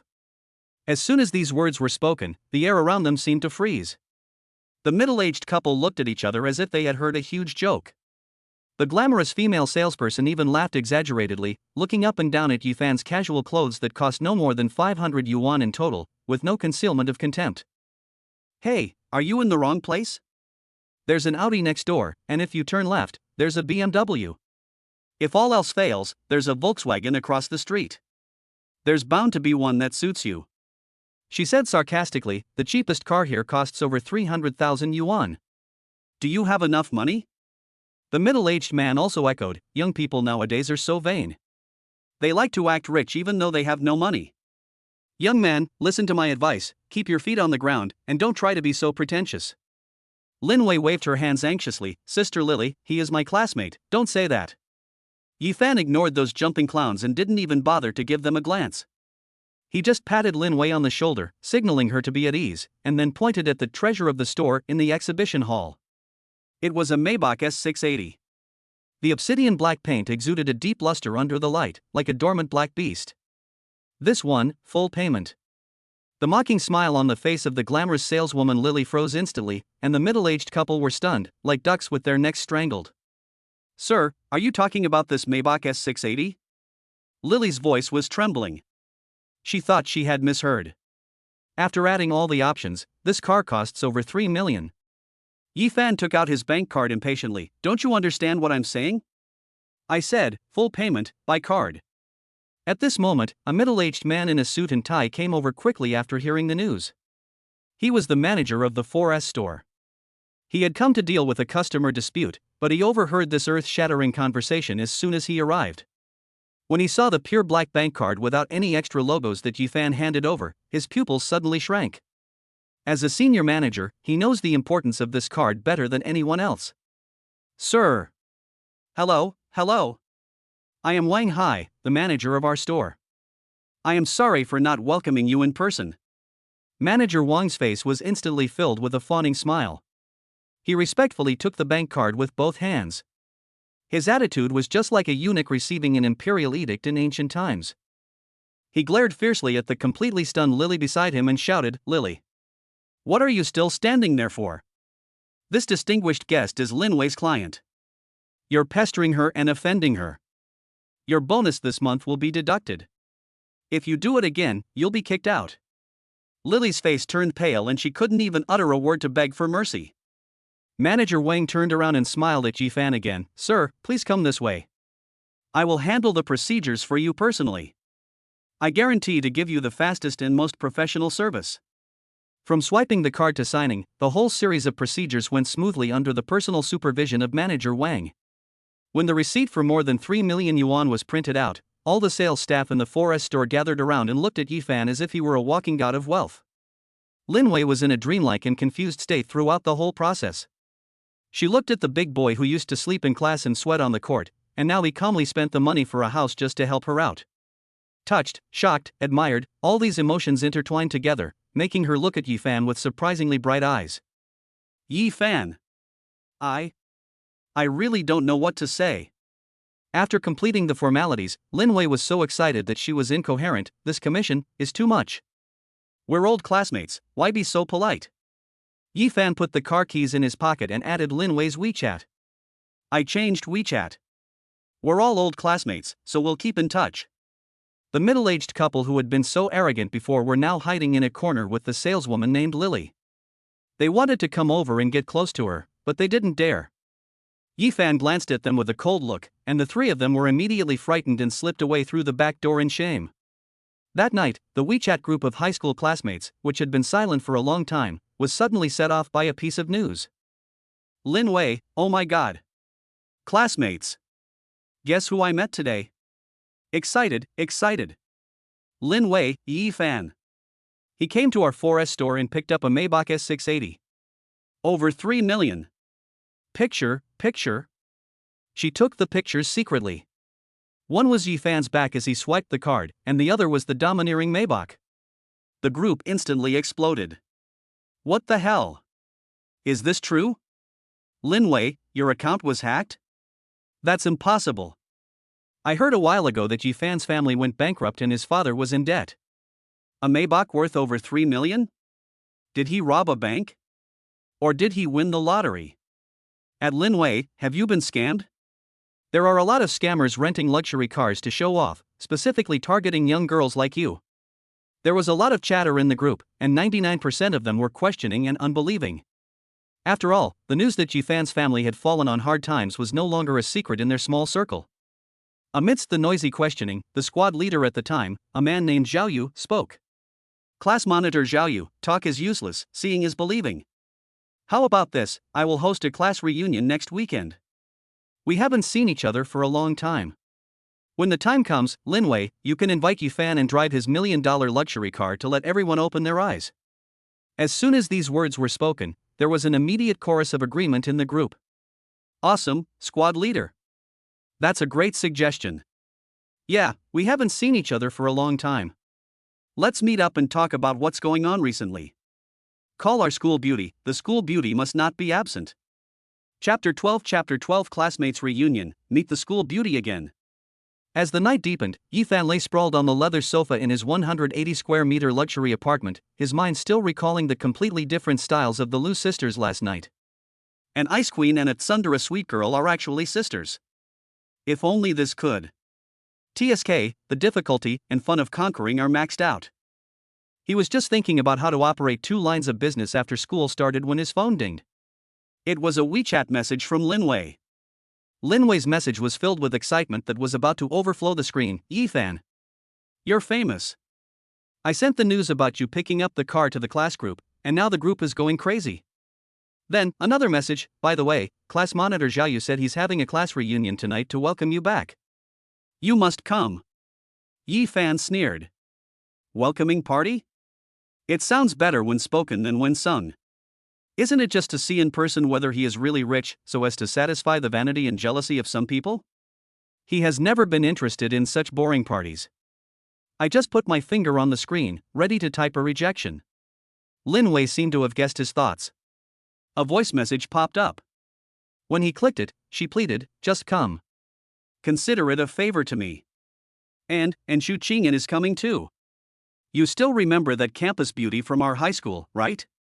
We haven't heard from her since graduation. It's a rare appearance for her this time. Wish you well. Yi Fan stopped typing. This name was like a thunderclap, instantly splitting open his dusty memories. The girl who always wears a washed-out school uniform but is still so beautiful that people dare not look directly at her, the campus goddess who always ranks first in the grade but is so aloof that she seems to be out of touch with the world. A strong sense of curiosity came over me. Does she also meet the system's conquest standards?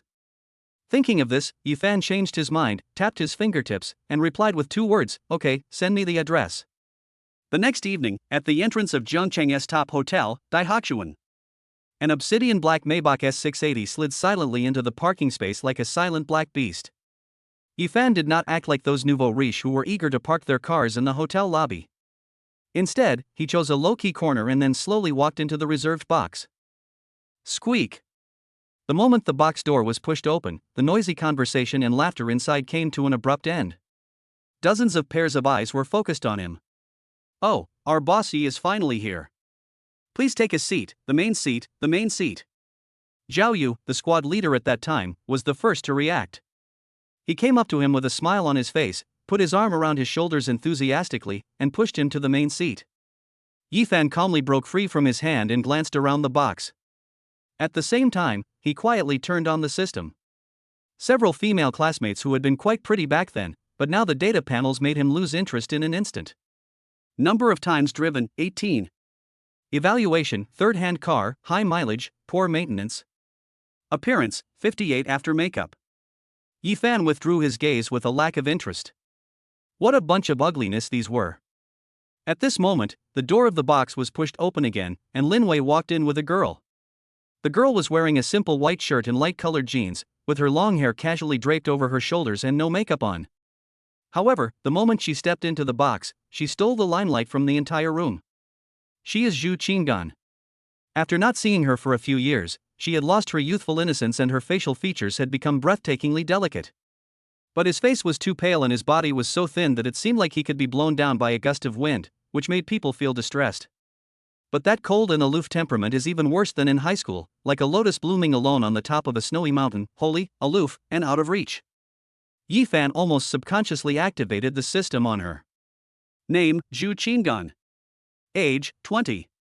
Education, Jiangcheng University, about to enter freshman. Appearance, 95. Lazy, 32A. Height and weight, 172 centimeters, 40 kilograms. Number of times driven, 0. Comment, excellent new car, perfect condition, highly recommended. Meet the conquest standard. 95% appearance. Yi Fan's pupils suddenly shrank. This score was actually higher than that of the business queen Lu Ruyan. What shocked him even more was that at the bottom of the data panel, there was a line of small warning words that were almost turning bright red. Current status, extremely dangerous. His mother is in a vegetative state and owes the hospital 130,000 yuan in fees. Her medication could be stopped at any time. Yi Fan's eyes met Xu Qingyan briefly in the air. She just glanced at him coldly and quickly looked away, as if looking at him any longer would be a waste of time. But in that quick glance, Yi Fan accurately captured the fatigue and despair hidden deep in his eyes. It turns out that the coldness that keeps people at a distance is not arrogance, but a disguise of being suffocated by the burdens of life. Chapter 13 Luxury car keys, slap in the face in public. Xu Qingyan's appearance instantly changed the atmosphere in the box. The men who were just talking big and boasting about their monthly income of tens of thousands, now all stopped their vulgar jokes and sat upright, their eyes like radar, fixed on the figure in the corner. Squad leader Zhao Yu straightened his expensive suit, held up his wine glass, and was the first to walk over. "Qingyan, it's really you. I thought Lin Wei was lying to me. After not seeing you for so many years, you are getting more and more beautiful." His voice was deliberately gentle, trying to show his mature and steady side. "Where did you go after graduation? I heard you did very well in the exams, so why didn't you go to Yinjing University? Where are you currently employed? If you're in Jiangcheng and need any help, just let me know. My dad has some connections in the city." The men seemed to have found a new competition event, scrambling to transform themselves into peacocks with their tails spread out. Some people showed off their newly bought BMW 5 Series, some boasted about how many houses they had been allocated after their house was demolished, and some hinted that they had a stable job and a bright future. The core of the topic is only one to show yourself and attract the goddess' attention. However, Zhu Qingyan just sat there quietly. She held a glass of boiled water in her hand, and her fingertips turned slightly white from the force. She ignored all the flattery and goodwill around her, staring at the table with empty eyes, as if she had already wandered away, completely isolating herself from the hustle and bustle. Her indifference made all the men who tried to flatter her feel frustrated. Zhao Yu's smile began to fade. He thought he was from a wealthy family and had a handsome appearance, and was already a leader among his classmates, but Zhu Qingyan didn't even glance at him. This made him feel like a clown performing hard, and frustration and anger arose naturally. He rolled his eyes and pointed his spearhead at Yifan on the other side. Speaking of which, Yifan, Zhao Yu raised his voice to ensure that everyone in the box could hear. Lin Wei said in the group a few days ago that you bought a Maybach? Is that true? He paused deliberately, then said in an exaggerated tone, I looked up that car online. A top-of-the-line S680 would cost over 3 million, right? What kind of gold mine have you unearthed in the past 2 years? Can you share your fortune-making tips with us old classmates who are still struggling to work? These words were sarcastic and every word was full of thorns. It was apparently a request for advice, but in reality it was a provocation, just waiting to see how Yifan would get out of this situation. The box instantly became quiet, and everyone's eyes were focused on Yifan, their eyes full of anticipation for a good show. They didn't believe that Yifan could afford a Maybach, and they were even more happy to see this once famous figure make a fool of himself in public. Yifan seemed not to hear the malice in the words. He picked up the wine glass on the table, brought it to his lips and took a sip. The wine was mellow and slid down his throat. He put down the glass and smiled indifferently. I was lucky and did a little business, it's nothing to mention. The more nonchalant he was, the more Zhao Yu felt that he was bluffing and pretending. He kept pursuing her relentlessly, and the smile on his face became increasingly fake. Hey, don't be so modest. None of us classmates have ever seen what a Maybach looks like. How about, take out the car keys and let everyone open their eyes? Yeah. Let's see. See, the car key's worth over 3 million. Isn't it different from the key for a tractor? Ha ha ha. A group of people burst into laughter, and the atmosphere instantly became tense. They surrounded Yifan, waiting for his final struggle. Lin Wei was so anxious that her face turned pale. She wanted to speak up to help Yifan, but was stopped by a soothing look from Yifan. Amidst the malicious and expectant gazes of the crowd, Yifan remained expressionless. He slowly reached into his trouser pocket and took out something under everyone's gaze. Then, he casually threw it onto the glass turntable in the middle of the table. Bang! A crisp and heavy metallic collision sound was particularly harsh in the silent box. The Mercedes-Benz Maybach car key engraved with the double M logo reflected a cold and dazzling luster under the illumination of the crystal chandelier. That heavy texture, that exquisite workmanship, that unique logo. What do people say online? What Maybach has set up has never been a benchmark, but a back that has not been able to straighten up for more than 10 years. Where affection cannot reach, let Maybach take you there. The entire box fell into deathly silence. The booing and laughing sounds that were boisterous just now have all disappeared. The air seemed to freeze, leaving only the heavy breathing of the crowd. The smile on Zhao Yu's face froze completely. He subconsciously glanced at his BMW key on the table. The blue sky and white clouds logo pales in comparison to the Maybach double M logo, looking like a cheap plastic toy. His face turned red and white, and finally turned the color of liver. He wished he could find a hole in the ground to crawl into. In this extreme silence, Zhu Qingyan, who had been silent all the time, raised his head for the first time. Her eyes swept across the dazzling key and finally landed firmly on Yifan's face. For the first time, violent ripples appeared in those eyes that were as calm as an ancient well. How could this boy, who was so ordinary in high school and whose family fell into poverty later on, be? Ding! Detected that the conquered target Zhu Qingyan is experiencing a violent emotional fluctuation, submission degree plus 1%. Current total submission degree, 1%. The system's prompt sounded in Yifan's mind, and the corners of his mouth rose imperceptibly. The awkward atmosphere lasted for a full half-minute. To save face, Zhao Yu forced a smile that was uglier than crying and suggested, ahem, well, just eating is so boring. How about we go to KTV later? It's my treat. It's right downstairs at Daihakuan, the best place in Zhengcheng. As he spoke, he looked towards Xu Qing'an, and his voice became gentle again. Qing'an, let's go together? It's not easy for us to get together. No, I have to go home. Xu Qing'an stood up without thinking, picked up his canvas bag that had been washed to a pale color, turned around and prepared to leave without any reluctance. Hey, don't go, Qing'an. Wang Li, a female classmate who had been sitting next to her and had not spoken much to her before, immediately caught up with her, reached out and pulled her, and said, play for a while longer, Xiaoyu has made all the arrangements. While Wang Li was persuading him, her eyes quickly passed over Xu Qing'an's shoulder and exchanged a strange signal with Zhao Yu. It was a knowing look, full of calculation. Yi Fan's heart was filled with alarm. He put down his wineglass, looked at Xu Qing'an's lonely and resolute back, and Wang Li's overly enthusiastic pull, then stood up quietly and followed her out. Chapter 14 Classic. A hero saves a beauty.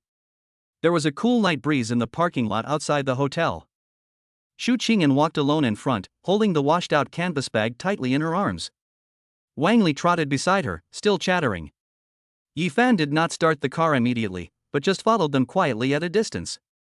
The Maybach has excellent sound insulation, but he didn't even need to hear clearly to read Xu Qing'an's resistance from her tense back and her steps that kept people at a distance. Walking into a dimly lit corner, Xu Qing'an finally stopped. Wang Li, what on earth do you want to do? Oh, I just want you to come out and relax, don't be angry. Wang Li was still laughing. Relax?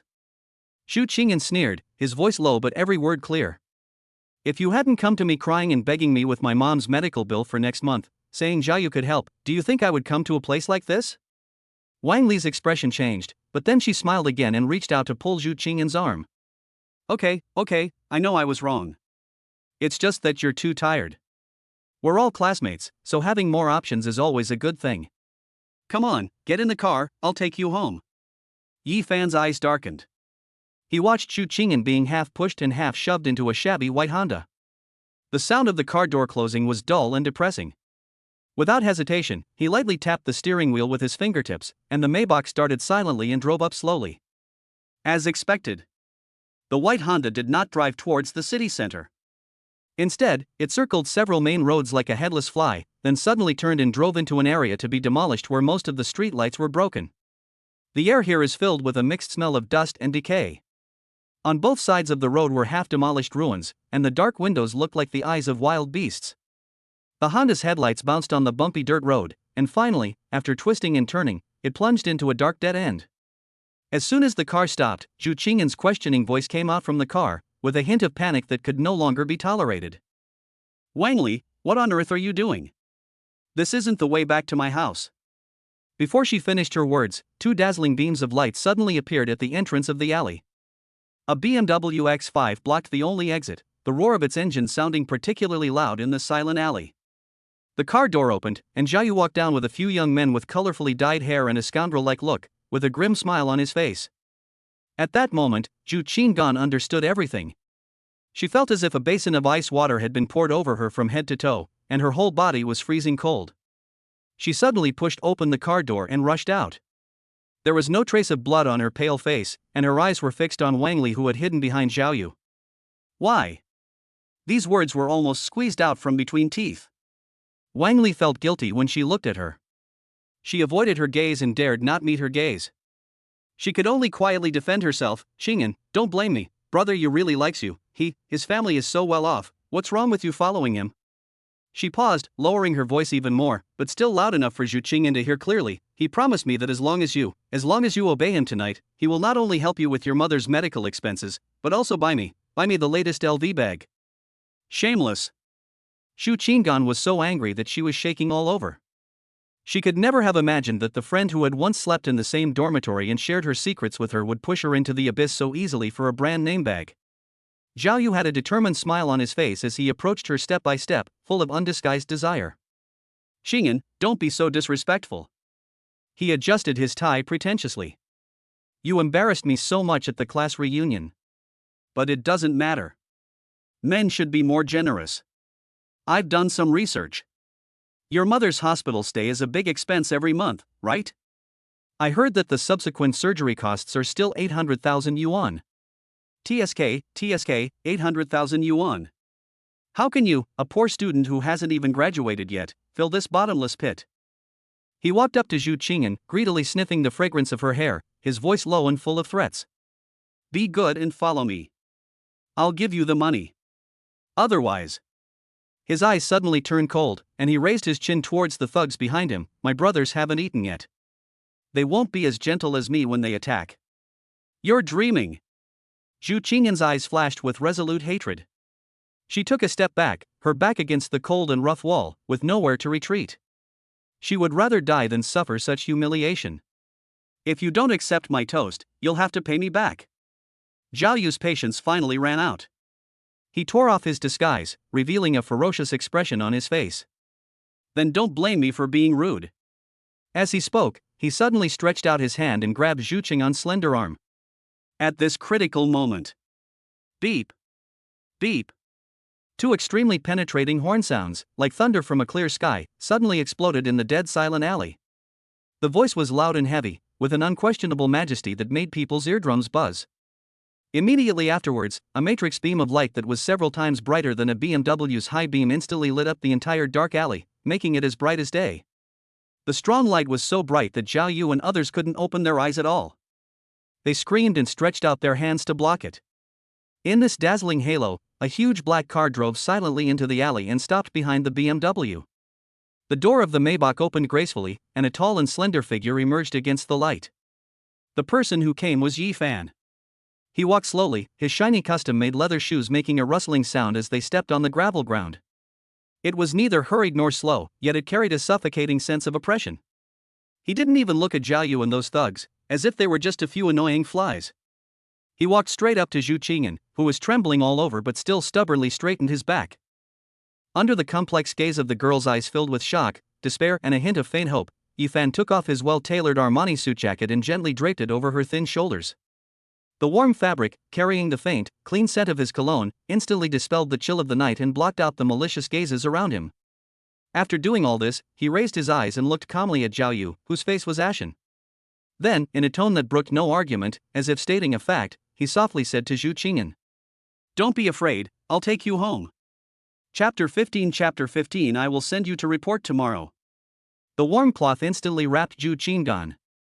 The well-tailored Armani suit jacket still carried Yi Fan's body temperature and was gently draped over her shoulders, which were cold and stiff with fear and anger. Zhu Qing'an trembled all over and raised his head stiffly. The entire alley was deathly silent, with only the BMW X5 still roaring unwillingly. Zhao Yu was dazzled by the Maybach's matrix headlights and tears streamed down his face. It took him a long time to recover. He squinted his eyes and saw who was coming. He was stunned at first, and then a surge of anger at having his good thing ruined and his face lost rose to his head. Yi Fan? He almost screamed, his voice changing tone, I advise you not to meddle in other people's business. He relied on his large number of people and rushed forward 2 steps, pointing at Yi Fan's nose and cursing, You think you are so great just because you drive a broken Maybach? Why are you pretending to be so powerful? Let me tell you, in this small piece of Jiangcheng, you can't afford to offend me. Do you know who my father is? As soon as this classic line came out, the colorful gangsters behind him seemed to have found their backbone and immediately started shouting along. Kid, get out of here if you know what's best for you. You dare to touch the woman that brother you likes? Are you tired of living? Yi Fan's gaze finally shifted away from Zhu Qing'an and fell on Zhao Yu's face, who was jumping up and down. He ignored Zhao Yu's shouting and slowly took out his cell phone from his trouser pocket. Under everyone's puzzled gaze, he unlocked the screen, found a number from the address book, and dialed it. The call was answered almost instantly. Yi Fan put the phone to his ear, his tone as calm as if he was ordering takeout. Hello, Uncle Zhang? This is Xiao Fan.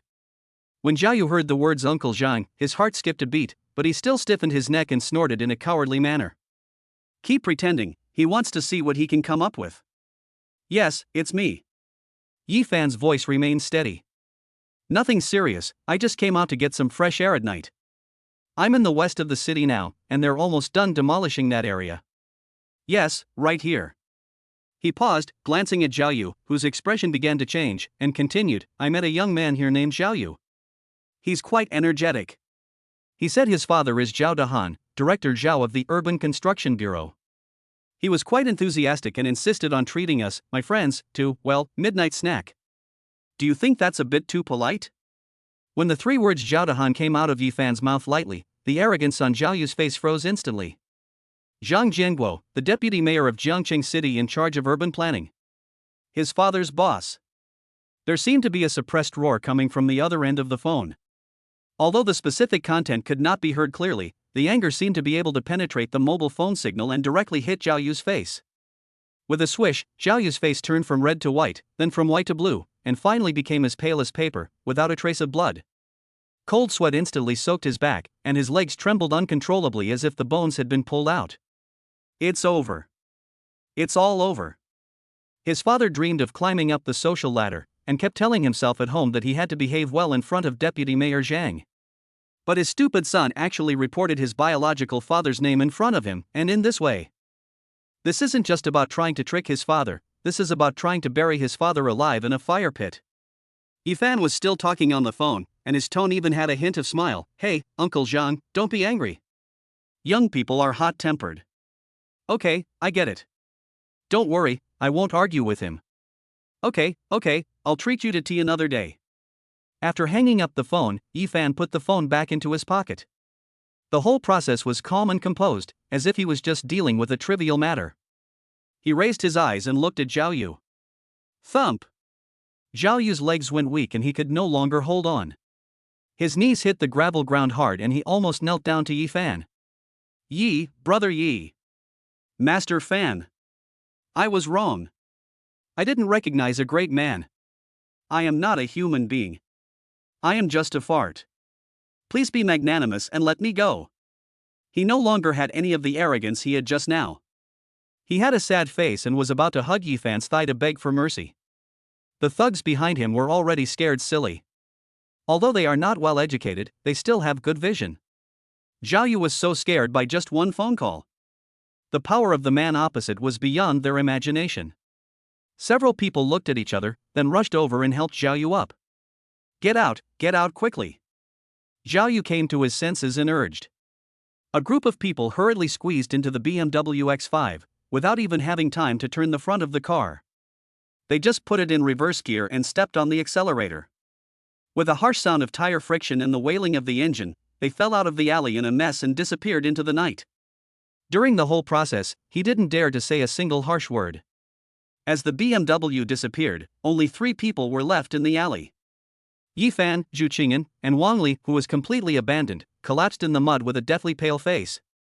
She looked at the back of the car that was disappearing into the distance, then looked at Zhu Qing'an and the godlike man who were safe and sound.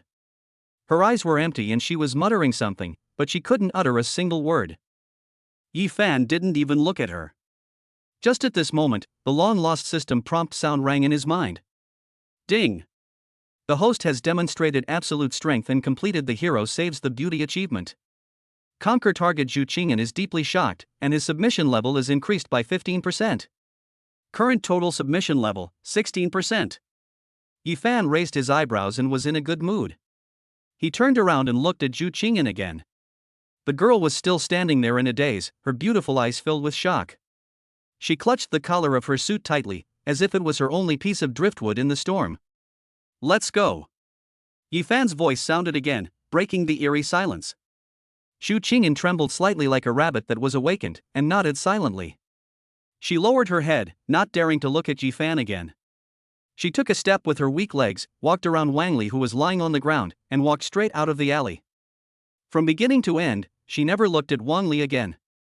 Some friendships die the moment they are betrayed. The atmosphere inside the Maybach is quiet and subtle. Soothing light music flows through the high-end audio system, and the constant temperature air conditioner blocks out the coolness from the outside world. Zhu Qing'an huddled in the passenger seat, his body almost sinking into the soft leather seat. She still clutched the suit tightly, with her head lowered. Her long eyelashes cast a shadow under her eyes, making it impossible to see her expression.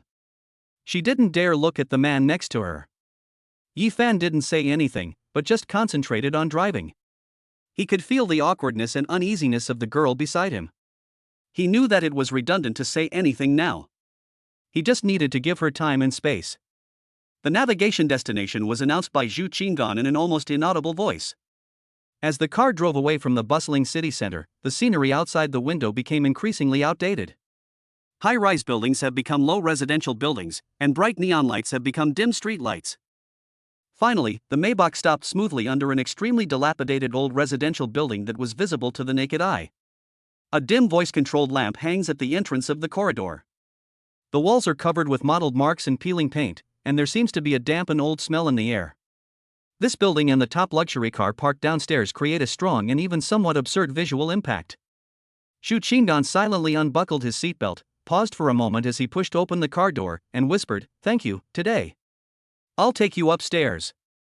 Yifan interrupted her and got out of the car. "No need." Xu Qingyan refused almost immediately, his voice rising a little. "My home is on the 3rd floor, very close. I can go up by myself." She didn't want him to see her cramped and shabby home. Tonight, all her embarrassment and misery had been seen by him, and she wanted to retain the last bit of her pitiful self-respect. Yifan looked at her flushed cheeks and slightly flustered eyes and understood what she was thinking. He didn't insist, but just smiled and changed his tone, then add WeChat. "I'm also from Jiangcheng University. If you have any questions at school, you can find me." Xu Qingyan couldn't refuse this reason. She hesitated for a few seconds, then fumbled out her cell phone from the washed-out canvas bag. It was a very old domestic mobile phone. The tempered glass film on the screen had long been shattered like a spider web, dividing the entire screen into countless irregular pieces. She turned on the screen. Because the phone was old, the system froze for a long time before finally popping up the unlocking interface. Yifan's gaze lingered on the phone screen for a moment, his heart moved slightly, but a gentle smile still hung on his face. He took out his phone and pulled up the QR code. With a beep, the friend request was sent successfully. Looking at the prompt that popped up on his phone saying the other party has added you as a friend, Xu Qingyan breathed a sigh of relief as if he had completed a difficult task. She put her phone back into her bag, took off her suit jacket, handed it back to Yifan with both hands, and lowered her head even lower. "I'll return the clothes to you. Thank you so much for today." Yifan took the coat, but had no intention of leaving immediately. Just as Xu Qingyan was about to turn around and rush upstairs, he suddenly spoke with a smile. "By the way, what time do you report to school tomorrow? I'll pick you up." Xu Qingyan turned his head suddenly, his eyes full of astonishment and panic, and almost subconsciously wanted to refuse again. Yifan seemed to have seen through her thoughts completely. Before she could speak, he said in a matter-of-fact tone, "I see your place is not close to the school. You must have a lot of luggage, right? Taking a taxi from here is not cheap." He winked at her, his smile carrying a certain irresistible coolness. "I'm doing it for free, so just consider it a mutual aid among alumni." After saying that, he didn't give Xu Qingyan any chance to refute. He turned around casually, opened the car door, and sat in the driver's seat.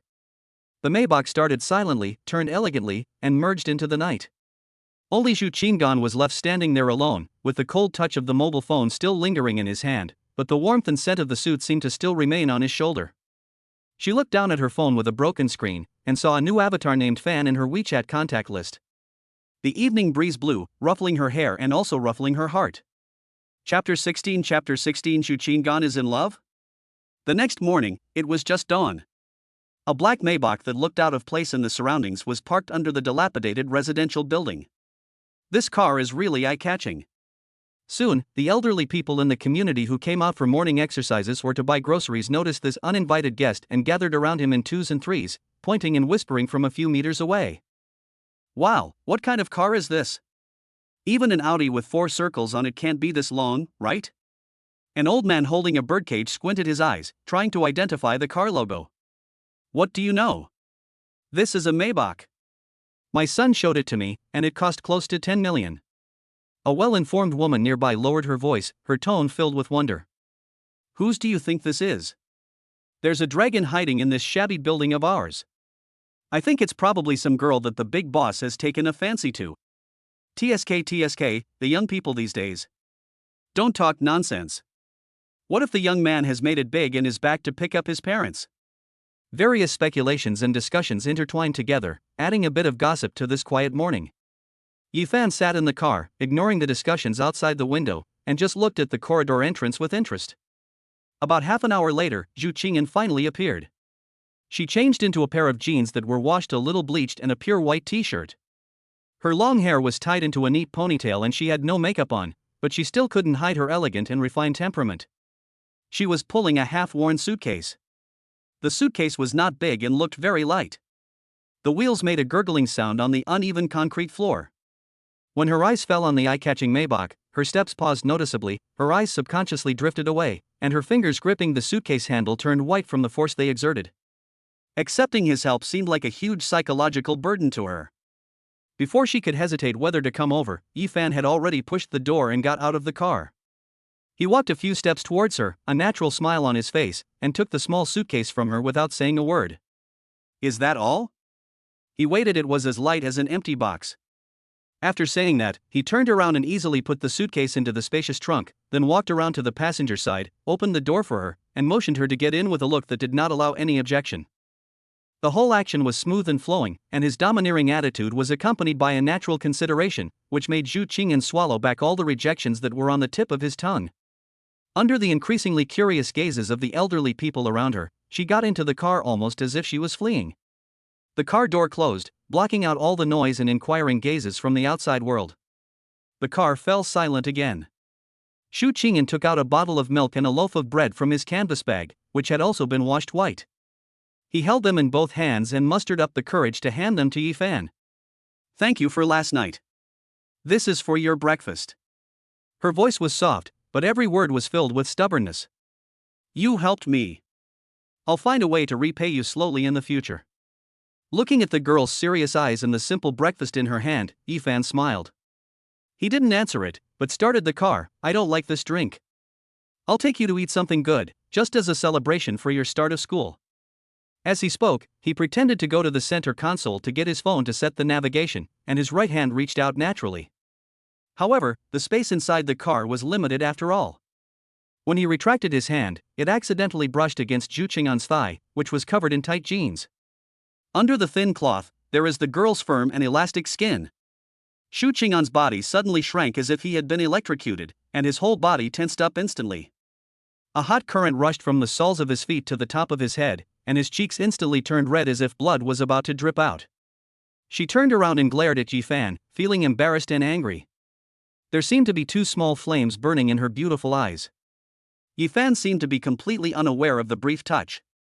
He picked up the phone, raised his eyebrows at her innocently, and even apologized. "Sorry, the space in this car is a bit small, my hand slipped." He said this without blushing or beating his heart, and his calm look made it impossible to find any flaws in him that could be blamed. Zhu Qingyan bit her lower lip with her teeth and glared at him for a long time, but in the end she couldn't say a word. She could only turn her head away angrily and watch the street scene rapidly receding outside the window, her heart in a mess. The smile on Yifan's lips deepened. The car finally stopped in front of a Hong Kong-style dim sum shop that was elegantly decorated and looked quite expensive. "Get off the car and try the shrimp dumplings here. They taste good." Yifan unbuckled his seatbelt and said to the girl next to him. Zhu Qingyan, however, was like a frightened hedgehog, shaking his head like a rattle. "I'm not going. I'm not hungry." How could she go? She already owed him enough favors, and she didn't want to continue to accumulate them endlessly. This feeling made her feel like a canary in captivity, losing herself bit by bit. Yifan looked at her stubborn look, determined to die rather than surrender, and saw through her little thoughts. He didn't force it, but just shrugged. "Okay, then you wait for me here." After saying that, he got out of the car alone. A few minutes later, Yifan returned to the car carrying several exquisite packed lunchboxes. He stuffed the lunchbox into Zhu Qingyan's arms and complained half jokingly and half seriously, "Eat it quickly while it's hot. Alas, why can't you people who are being helped understand the troubles of us philanthropists? I want to do something good, but I have to beg you to accept it. It's so hard for me." Zhu Qingyan was stunned by his shameless yet self-deprecating words. She held the warm lunchbox in her arms, and the tempting aroma of food wafted out of it. For a moment, she was at a loss whether to laugh or cry, and the tension in her heart inexplicably relaxed. Seeing the girl finally lower her head and eat the shrimp dumplings in small bites, with her submissive yet slightly aggrieved look, Yifan came to a conclusion in his heart. It turns out that this seemingly cold and inaccessible flower from the mountains actually responds to soft words and not to tough ones deep down. To be more precise, it responds to the kind of gentleness that comes with a strong and domineering attitude. Blindly trying to please and obey will only make her build thicker barriers.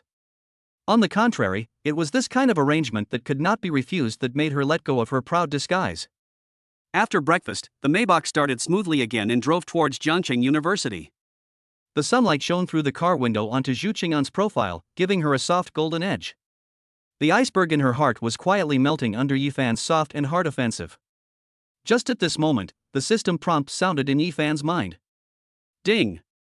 Physical contact with the target has caused strong emotional fluctuations in the target, and the submission level has increased by 5%. Current total submission level, 21%. Good man, you like strong ones? Zhu Qing'an, are you still a lover? Chapter 17 School Shura Field, Jealous Submission. As the top university in the province, Jiangcheng University is as lively as the Spring Festival travel rush during the start of the school year. The main roads of the campus were crowded with people, and various welcome banners were fluttering in the wind. However, when a black Maybach S680 with smooth lines and strong aura ignored the kind guidance of the security guard at the door and drove straight into the core area of the campus, the hustle and bustle on the entire main road seemed to be paused. Countless freshmen and parents stopped and looked over as if they had seen some incredible creature. Fuck! Maybach! Alive! Whose child is this? He's here to start the school year right after the big boss? Quick, quick! There's a headline on the campus wall today. The clicking sounds of mobile phones rang out one after another, and this top luxury car instantly became the well-deserved focus. The visual impact it brought far exceeded any welcoming performance. After the car stopped, Yifan got out first. The well-tailored casual clothes and the handsome face immediately attracted a group of girls to exclaim in surprise. He walked around to the other side and opened the car door. Zhu Qing'an walked down with his head held high amid countless gazes filled with surprise, envy, and jealousy. At this moment, several boys wearing red volunteer vests rushed out from a tent responsible for welcoming new students not far away. The fat boy in the lead pointed at Yifan with a look of shock on his face, and his voice was so loud that it could be heard across half of the square. Am I seeing right? Fan, brother Fan? Yifan looked over when he heard the sound and was happy. Isn't this his classmate from the computer science department, Wang Hu, nicknamed Fat Tiger? Fat Tiger and a few of his buddies who were also from the computer department rushed over like a gust of wind, surrounded the Maybach and marveled at it, looking at Yifan as if he were an alien. Damn, Yifan! Did you go robbing a bank during the summer vacation? This car! Oh my god! A tall and thin classmate, nicknamed Monkey, rubbed his eyes hard. Brother Fan, real people don't show their true colors. Tell me quickly, did you win the lottery? Fat Tiger's eyes swept back and forth between Yifan and Zhu Qing'an. When he saw Zhu Qing'an's cold and beautiful face clearly, his eyes widened and he subconsciously wanted to shout, "Hello, sister-in-law." Yifan saw through his thoughts and patted him on the back of the head with a smile. What are you looking at? Your saliva is almost flowing out. He naturally took the half-worn suitcase from Zhu Qing'an, held her canvas bag in his other hand, and raised his chin to Fat Tiger and the others, his tone full of unquestionable familiarity. What are you looking at? I'm here to protect you, understand? Don't just stand there, hurry up and take my classmate to complete the admission procedures. I'll arrange a one-stop service. The phrase "I'm protecting you" is understated, but it is full of the meaning of declaring sovereignty. Several classmates understood instantly, and their eyes turned from amazement to awe when they looked at Zhu Qing'an. They nodded and bowed repeatedly. Okay, brother Fan. I promise to arrange it clearly. This, junior sister, please come this way. Zhu Qing'an felt mixed emotions and wanted to refute, but was speechless because of the situation. She could only let Yifan take charge of everything. This scene was seen by a girl standing under another welcome tent not far away. Lu Shuiying was wearing a cute JK sailor suit, and her black leather shoes made her legs look straight and slender. Her high ponytail swayed with her movements, making her look very youthful. She was a member of the student union and was chatting and laughing with her best friend while giving directions to the freshmen. But when her eyes accidentally swept over the Maybach and the familiar figure getting out of the car, the sweet smile on her face froze instantly. Yifan? How come he is here? Who is the girl next to him? Her eyes were fixed on Yifan and Zhu Qing'an. She saw Yifan take over all the girl's luggage so naturally, and even saw him carefully unscrew a bottle of water and hand it to the girl. A strong, sour taste surged uncontrollably from the deepest part of my heart and instantly spread to every part of my body. Lu Shuiying seemed to have activated a frantic screen-scrolling mode. Scumbag. He's a scumbag indeed. He's only been rich for a few days, and he's already found a new love. I knew it, men become bad when they have money. Why didn't I see him being so considerate when he was with me before? Who is that woman? She looks okay. Ugh. Vixen. She must have been scammed out of his money. But, he smiled at her so gently, and even wiped her sweat. She bit her lips with her pearly teeth, and her fingers holding the flyer tightened unconsciously, squeezing the paper out of shape. She didn't hear a word her best friend said to her, pretending to be busy, but her big watery eyes were like radar, locking onto Yifan's every move. On Yifan's side, with the help of Fat Tiger and other local tyrants, the admission procedures were completed very quickly. After receiving all the materials, Yifan looked at the thin dormitory supplies purchase order in Zhu Qing'an's hand, glanced at her pitifully small suitcase, and without saying a word, pulled her into the nearby campus supermarket. Hey, what are you doing? I have. Zhu Qing'an tried to struggle. What do you have? Do you want some clothes to change into? Yifan didn't give her a chance to refuse. He pushed the shopping cart and started shopping. I chose the best quality 4-piece set consisting of a quilt, mattress, pillow, and sheets. I picked the most complete set of supplies, including wash basin, towel, toothbrush, and toiletries. There were even a lot of clothes hangers, desk lamps, and snacks. When checking out, Zhu Qing'an's face turned pale when he saw the long list scanned by the cashier. I can do this myself, Alright, Yifan swiped his card directly, picked up all the shopping bags, and said in a tone that did not allow for negotiation, just think of it as a start of school sponsorship from an outstanding alumnus to a needy freshman. When you become successful in the future, you can sponsor the next batch of junior students. This reason was very reasonable and blocked all of Zhu Qing'an's refusal. She looked at Yifan's back as he walked in front of her carrying a lot of bags, and the fortress built of ice in her heart was cracked again. Yifan personally sent Zhu Qing'an and her pile of sponsored items to the downstairs of the girls' dormitory. The gossipy eyes of the dormitory manager and the jealous cries of the boys passing by almost drowned him. It's delivered here. Go upstairs. Call me if you have anything. Yifan handed the things to her and waved his hand. Zhu Qing'an hugged the brand new bedding, nodded, whispered thank you, then turned and walked into the dormitory building. Watching her back disappear at the entrance of the corridor, Yifan smiled and was about to turn around and leave to deal with his admission matters. Just at this moment, a system prompt sound that was completely unexpected to him exploded in his mind without any warning. Ding! Conquest target Lu Shuiying is experiencing a dramatic emotional fluctuation. Submission plus 5%. Current total submission, 70%. Yifan froze in place, completely stunned. What the hell? Lu Shuiying? I didn't do anything? I just sent another female classmate to register and bought her some daily necessities. Why did my ex-girlfriend's submission level increase by itself? And it increased by as much as 5%? Could it be that this is even possible? An extremely bold, somewhat eccentric, and exciting new strategy idea instantly lit up Yifan's mind. Chapter 18 Chapter 36 Associate Professor. It turns out, this is how you can play strategy? He had always thought that in order to increase Lu Shuiying's submission, he had to act like the traditional routine, pretending to be cool and showing off in front of her, and showing off his financial resources and charm. But I never expected that being nice to other girls could actually stimulate her? Isn't this the legendary fan abuse and purification? Yifan touched his chin and felt like he had discovered a new world. He looked up at the corridor entrance where Zhu Qing'an disappeared, and thought about Lu Shuiying, who was secretly observing not far away and was probably as angry as a puffer fish. A bold plan gradually took shape. On the other side, Zhu Qing'an, holding bedding and carrying shopping bags, walked up the dormitory stairs step by step, his mood as complicated as a mess. The dormitory was on the 4th floor, the door was open, and there were already 2 girls inside, making their beds. Seeing Zhu Qing'an coming in with so many things, the 2 girls stopped what they were doing. Hello, are you also in this dormitory? My name is Lin Fei Fei.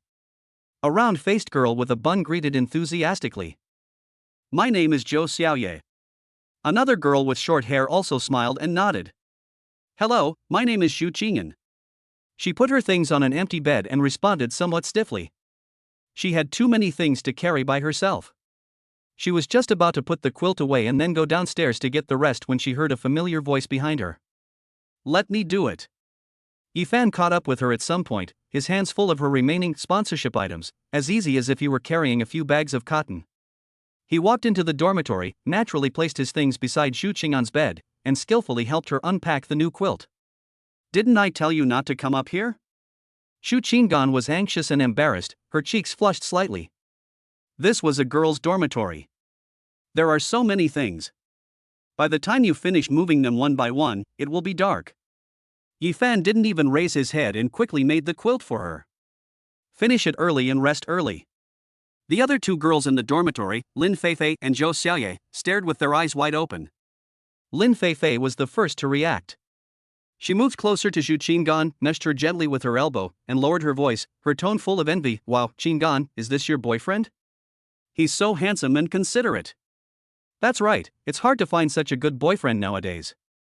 Zhou Xiaoye nodded in agreement. No.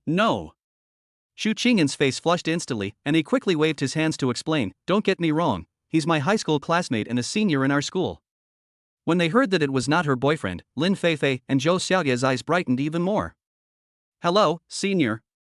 We are Chang En's roommates. Lin Feifei immediately greeted Yifan enthusiastically. Which department are you from? Yifan stopped what he was doing and smiled at them, revealing 2 rows of white teeth. I'm from the computer science department, a sophomore. If you have any problems, you can always come to me. His bright smile made the 2 little girls feel a little dizzy. Senior, then can you add me on WeChat? Zhou Xiaoye mustered up the courage and took out her phone. We're new to school and aren't familiar with many places. I might have to trouble you later. No problem. Yifan took out his mobile phone and scanned the code with them. Shu Qinggan quietly packed his suitcase and took out some clothes. She listened to Yifan chatting happily with his new roommates and watched him handle their enthusiasm with ease. For some reason, she felt like something was blocking her heart and she felt a little depressed. He has obviously helped me so much, I should be grateful. But when she saw other girls asking for his contact information, she actually felt uncomfortable. Okay, it's all done. You guys chat, I'll leave first. Yifan clapped his hands, put all the garbage into a bag, turned around and prepared to leave. Goodbye, senior. Senior, take care. Yifan waved to them and walked out of the dormitory. Shu Qinggan looked at his back as he left, opened his mouth, but didn't have time to say thank you. Yifan hummed a little tune and walked down the girls' dormitory building in a happy mood. The new idea of how to conquer Lu Shuiying made him very excited, and he felt that life was full of surprises. He had just reached the corner downstairs and had no time to think about how that 5% submission level came about when he suddenly felt a familiar sharp pain in his right ear. Ouch! Yifan yelled and knew who it was without turning around. This familiar formula, this familiar strength, no one else can think of it except his ex-girlfriend. When he turned around, he saw Lu Shuiying's puffy face. She was still wearing that cute sailor suit, with her high ponytail swinging back and forth, but her big watery eyes were now full of accusations and grievances, like a rabbit whose carrot had been taken away. Yifan! You've become quite capable. Lu Shuiying put a little more strength in her hands and groaned through gritted teeth. You dare to flirt with a freshman in front of me? You even carry her luggage, buy things for her, and deliver them upstairs? Why didn't I get treated like this before? The sour tone was so strong that you could smell the vinegar from 800 meters away. Yifan was overjoyed, but pretended to be innocent on the surface. It hurts. Auntie, please let go first. What do you mean by flirting? This is called a senior caring for a junior, do you understand? Besides, you are my ex-girlfriend and she is a new classmate. How can we treat her the same? You still say that? Lu Shuiying became even angrier, her face flushed red. You're such a scumbag. You become bad when you get rich, falling in love with every girl you meet. How can I fall in love with everyone I meet? Yifan took advantage of her inattention and grabbed her rebellious little hand. He pulled her into his arms and smiled evilly in her ear. Isn't this still loving you? The warm breath sprayed on her earlobe, and Lu Shuiying trembled all over, as if she was electrocuted, and she lost her strength in an instant. All the curse words she had prepared were suddenly forgotten, and her head was buzzing. You're talking nonsense. Let me go. She struggled symbolically twice, but her voice was as soft as marshmallow. Yifan looked at her blushing cheeks and moist lips, his heart warmed, and he lowered his head as if possessed by a ghost. Just when Lu Shuiying was stunned, he pecked her lips quickly. Soft and sweet. Hey, stamp it, you're still mine.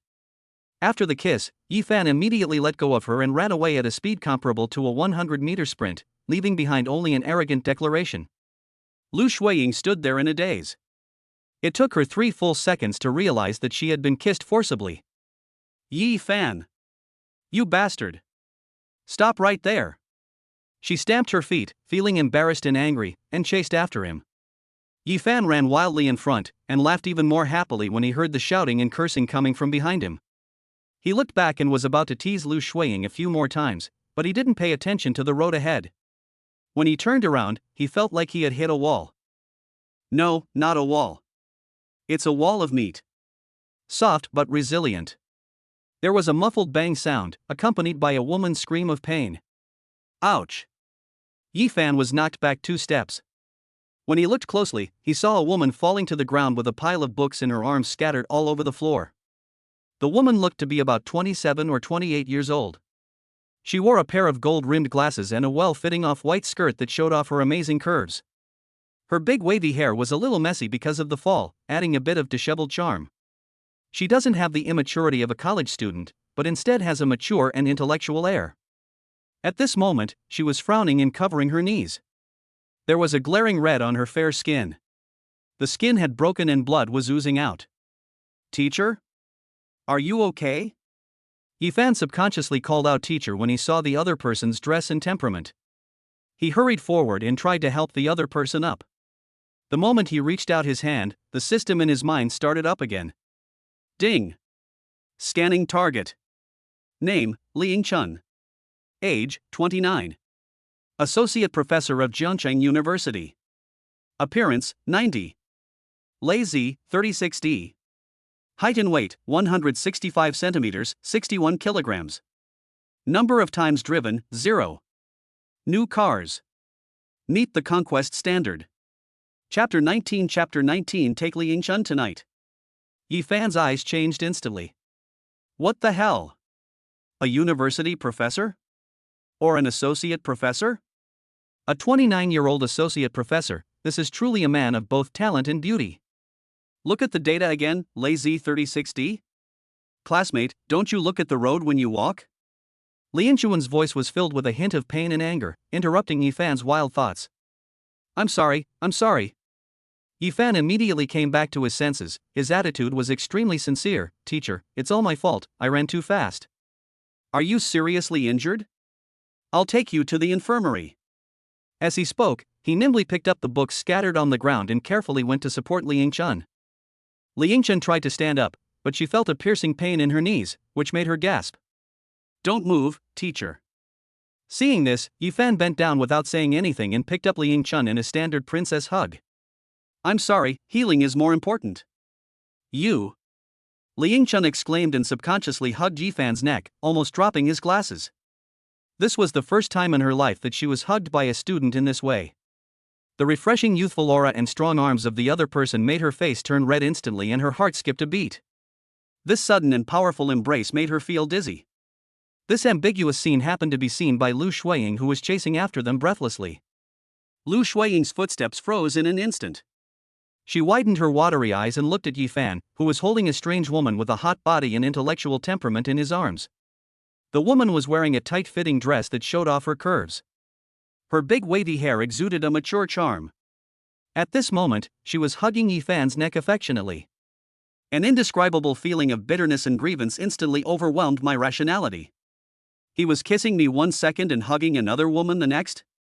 Or is she a more attractive lady than yourself?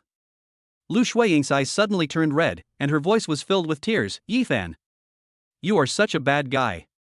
You just kissed me and you hugged another woman again. This shout attracted the attention of all the students passing by. Yi Fan felt overwhelmed, holding an injured professor in his arms and a jealous ex-girlfriend following behind him. Auntie, can you see more clearly? Yi Fan held Liang Chun, steady as a rock, but lowered his voice, looking helpless. This is a teacher from the school. She fell and got hurt. I'm carrying forward the spirit of Lei Feng, saving the dying and the wounded. Do you understand?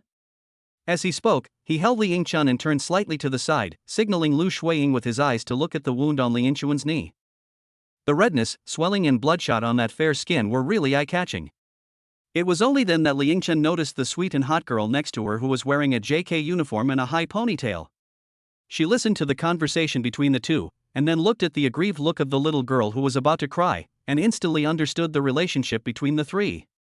Far from feeling embarrassed, she found it amusing. This boy named Jifan is not only brave, but also seems to have an incredible luck in love. The corner of her mouth curled up in a very subtle, barely noticeable arc of playfulness. She lay quietly in Yifan's arms, saying nothing, playing the role of weak and helpless to the end. Of course Lu Shuiying also saw the wound, but the anger and jealousy in her heart were not so easy to dissipate. She felt that Yifan was just quibbling. Even if the teacher was injured, why did he need to carry her like a princess? Couldn't he just hold her and walk with his hands? I don't care. You are just a playboy. Lu Shuiying stomped her feet, angry like a puffer fish. Yifan was too lazy to explain to her anymore, as the professor in his arms was still waiting to have his wound treated. He no longer paid attention to the angry Lu Shuiying, and holding Liang Chun, he strode towards the infirmary. That back view is as cool as it can be, and as irritating as it can be. Yifan, you bastard. Come back here. Lu Shuiying shouted from behind, but Yifan didn't even turn back. Looking at his determined back as he left, and the woman lying safely in his arms, Lu Shuiying's last line of defense collapsed, and tears fell from her eyes. At this moment, the system prompt sounded in Yifan's mind. Ding! Conquest target Lu Shuiying is experiencing a dramatic emotional fluctuation. Submission plus 5%. Current total submission, 75%. Yifan stumbled and almost dropped the professor in his arms. Wow, is this even possible? It feels good to abuse your wife for a while, and it will feel good all the time, right? This increase in submission is simply unreasonable. He held Liang Chun in his arms and quickly reached the infirmary. Unfortunately, there was a lot of things to do on the first day of school, and the school doctor was called to the administrative building for a meeting. There was only one young nurse on duty who looked like she had just started her internship. Teacher, please sit down. Yifan gently placed Liang Chun on the spotless hospital bed. The young nurse brought a bunch of things and was a little flustered. Let me do it. Seeing how unfamiliar she looked, Yifan took the tray and skillfully picked up the iodine and cotton swabs. He moved a stool and sat down beside the bed. After thinking about it, he felt that it was inconvenient to operate at this height, so he simply knelt on one knee at the edge of the bed. This gesture made Li Yinchuan's heart skip a beat again. She looked down and saw Yifan with his eyes lowered, his long eyelashes casting a shadow under his eyelids. He first dipped a cotton swab in saline solution and carefully cleaned away the dust and stains around the wound. The cold touch caused Li Yinchuan's skin to shrink slightly, but Yifan's movements were so light that they caused almost no pain. Then he changed a cotton swab and dipped it in dark brown iodine. Teacher, the wound is very big, please bear with it. He looked up and said in a gentle voice. When the cotton swab dipped in iodine touched the broken wound, a familiar tingling sensation came. Liang Chun frowned but did not say a word.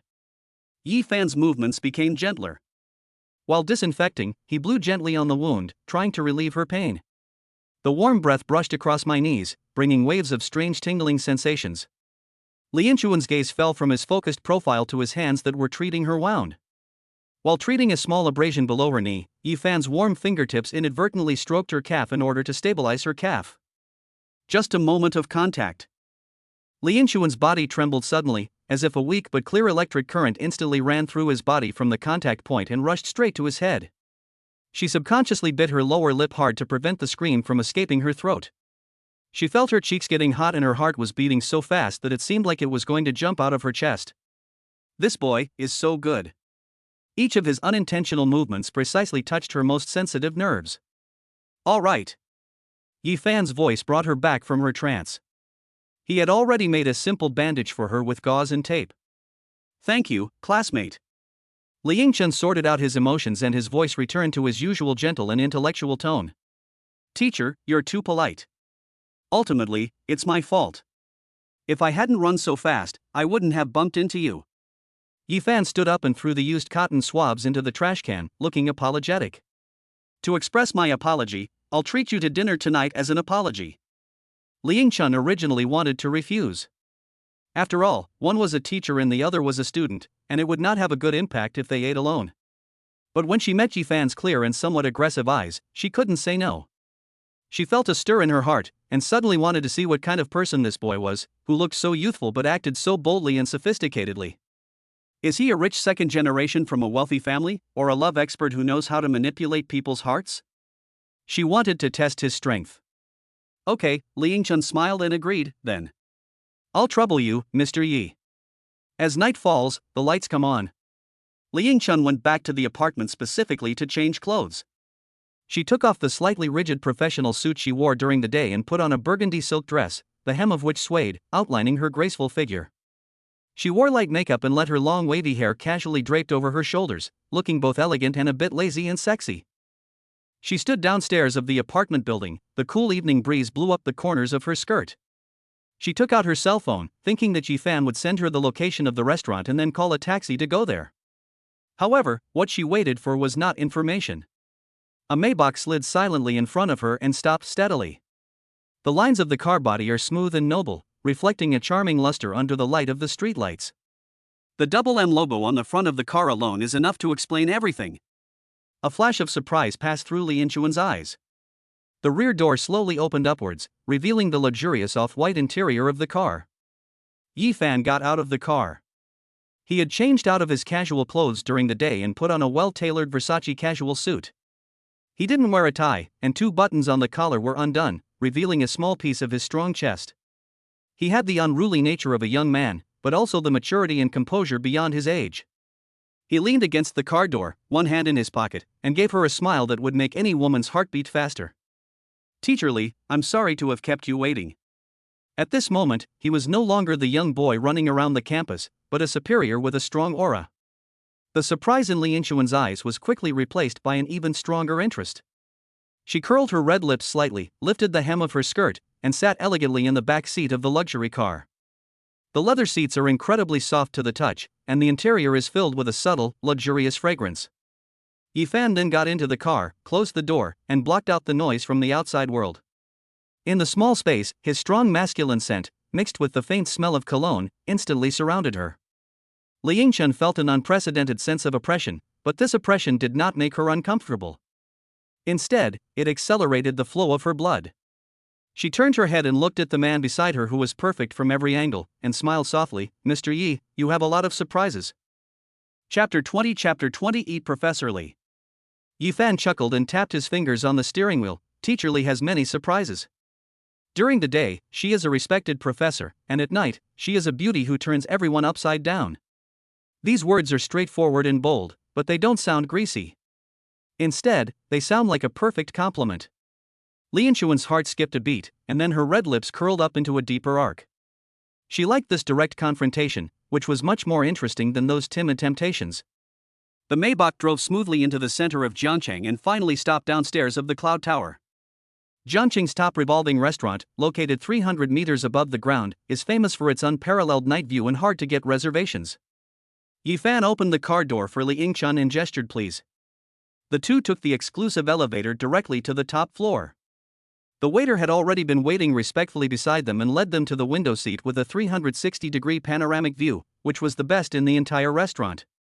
Sitting here, it feels like you are floating above the sea of stars, with the glittering city veins under your feet and the inky velvet night sky in the distance. The romantic atmosphere enveloped the two of them silently. What would you like to drink? Yifan handed the menu to Li Yingchun casually. Li Yingchun wanted to regain some initiative in tasting. She opened the wine list, her eyes fell on the French wine names, and prepared to order a bottle of Burgundy that she was familiar with. However, Yifan had already spoken. He said to the waiter, a bottle of 1982 Petrus, let it sit for half an hour. A hint of surprise flashed in the waiter's eyes, followed by a more respectful attitude, yes, sir. Li Yingchun's fingers holding the menu paused slightly. The 1982 Petrus is a legend in the wine world, and even if you have money you may not be able to drink it. This man's knowledge of top-quality red wines was obviously far beyond her imagination. The few words she had prepared suddenly seemed a bit pretentious. This is especially true when ordering food. Yifan didn't even look at the menu. He ordered several dishes in fluent French. From the black pearl caviar appetizer to the Wellington steak for the main course, and then to the dessert, the combination was impeccable. He spoke in a humorous manner, and his every move revealed a sense of relaxation from being in a high position for a long time. Li Yingchun completely gave up the temptation and instead looked at the man opposite with a look of pure appreciation. Student Yi, you really don't look like a student at all. She shook the rich red liquid in the cup, and under the light, her cheeks were stained with a charming layer of tipsiness. Oh? What does that look like? Yi Fan raised his eyebrows. Like a master in love. Li Yingchun said half jokingly. Yi Fan laughed when he heard that. He leaned forward slightly and looked at her across the table with burning eyes. Teacher Li, you are too kind. You are so beautifully dressed tonight that I can't concentrate on looking at the night view at all. He paused, lowered his voice, and added in a voice that only the two of them could hear, she's simply a walking academic dodgy. Puff. Li Yingchun couldn't help laughing. Academic dodgy? It's a good thing he could think of that. This metaphor was tricky and appropriate, and it hit her sore spot exactly. The atmosphere quickly became ambiguous under the influence of alcohol and words. Li Yingchun suggested drinking a little more, as she has always been confident in her drinking capacity. However, after just 2 glasses of red wine, she couldn't take it anymore. She pretended to be drunk, 2 natural blushes appeared on her fair cheeks, and her eyes became blurred, as if covered with a layer of mist. She leaned back lazily on the chair, and this posture made the neckline of her silk dress slightly open, and her full chest outlined a thrilling ups and downs with her breathing. Yi Fan. Her voice became soft and sticky, with a hint of coquettishness. I seem to have drunk too much, and my head feels dizzy. As she spoke, she stretched out her slender fingers, as if she wanted to pick up the water cup on the table, but her fingertips accidentally brushed across the back of Yi Fan's hand that was placed on the table. She raised her misty eyes, looked at him, and asked softly, "Can you take me home?" Yi Fan sent her back to the apartment. The door clicked shut, blocking out the light from the corridor.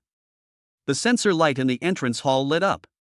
Under the soft light, Li Yingchun had just changed into slippers when her body went limp and she fell uncontrollably towards Yi Fan. Yi Fan took her into his arms. Warm and soft jade, full of fragrance. Li Yingchun wrapped her arms around his neck and hung herself on him.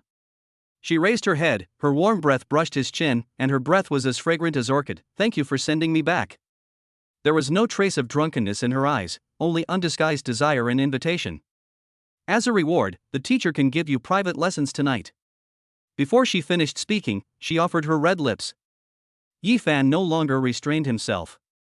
He took the initiative, holding the back of her head with one hand and deepening the kiss. The other hand passed through her knees and easily lifted her up horizontally. He held her in his arms and strode towards the bedroom. A wicked smile appeared on the corner of his lips, and his voice became low and hoarse due to lust. Then the student must listen carefully and strive to get a full score. He kicked the bedroom door shut, locking all the beautiful spring scenery inside. The temperature in the room rose sharply, and the moon outside the window shyly hid in the clouds. At this moment, the system prompt sound finally came into Yi Fan's mind. Ding! Conquest target Li Yingchun's inner defenses have been breached, submission level plus 20%. Current total submission level, 20%. The next morning, the sun shone through the gap in the curtains, casting a golden beam of light in the room. Yi Fan opened his eyes refreshed. He turned his head and looked at the woman who was still sleeping beside him. Li Yingchun, who has removed all disguises and defenses, is less intellectual and aloof than usual, and more lazy and naive. Her long eyelashes droop quietly, and her sleeping face is peaceful and beautiful, like a girl who knows nothing about the world. Thinking of her passionate side last night, Yi Fan couldn't help but raise the corners of his mouth, revealing a smug smile. At this moment, Li Yingchun's eyelashes trembled slightly, and then she woke up slowly. She blinked in confusion at first, but when she saw the scene in front of her and the man beside her clearly, the color instantly drained from her face, replaced by extreme panic and shame. She suddenly pulled up the quilt and wrapped herself tightly. Her beautiful eyes widened and her voice trembled. Oh my God! How could we? How could we? She looked devastated and regretful, curling up in the corner of the bed with the quilt in her arms, her face full of despair. It's over, it's all over. Yi Fan, I'm your teacher. How are we going to meet again at school in the future? With such acting skills, it would be a waste if he doesn't win an Oscar. Yi Fan saw through all her performances, but did not expose them. When masters fight, you have to play along. He slowly sat up, approached her from behind, and gently put his arms around her thin shoulders. The delicate body under the quilt stiffened noticeably. He whispered in her ear with a hoarse voice that was unique to waking up in the morning, and said with a low laugh, "Teacher Li, don't worry. I feel like I haven't fully grasped a few key points from last night's class. How about we review this again?" Chapter 21 today is different from the past. When Liang Chun heard Yi Fan's words review it again, he was stunned at first, and then the tearful expression disappeared without a trace in an instant. The pitiful disguise on her face was like a mask being removed, replaced by a cunning and charming smile.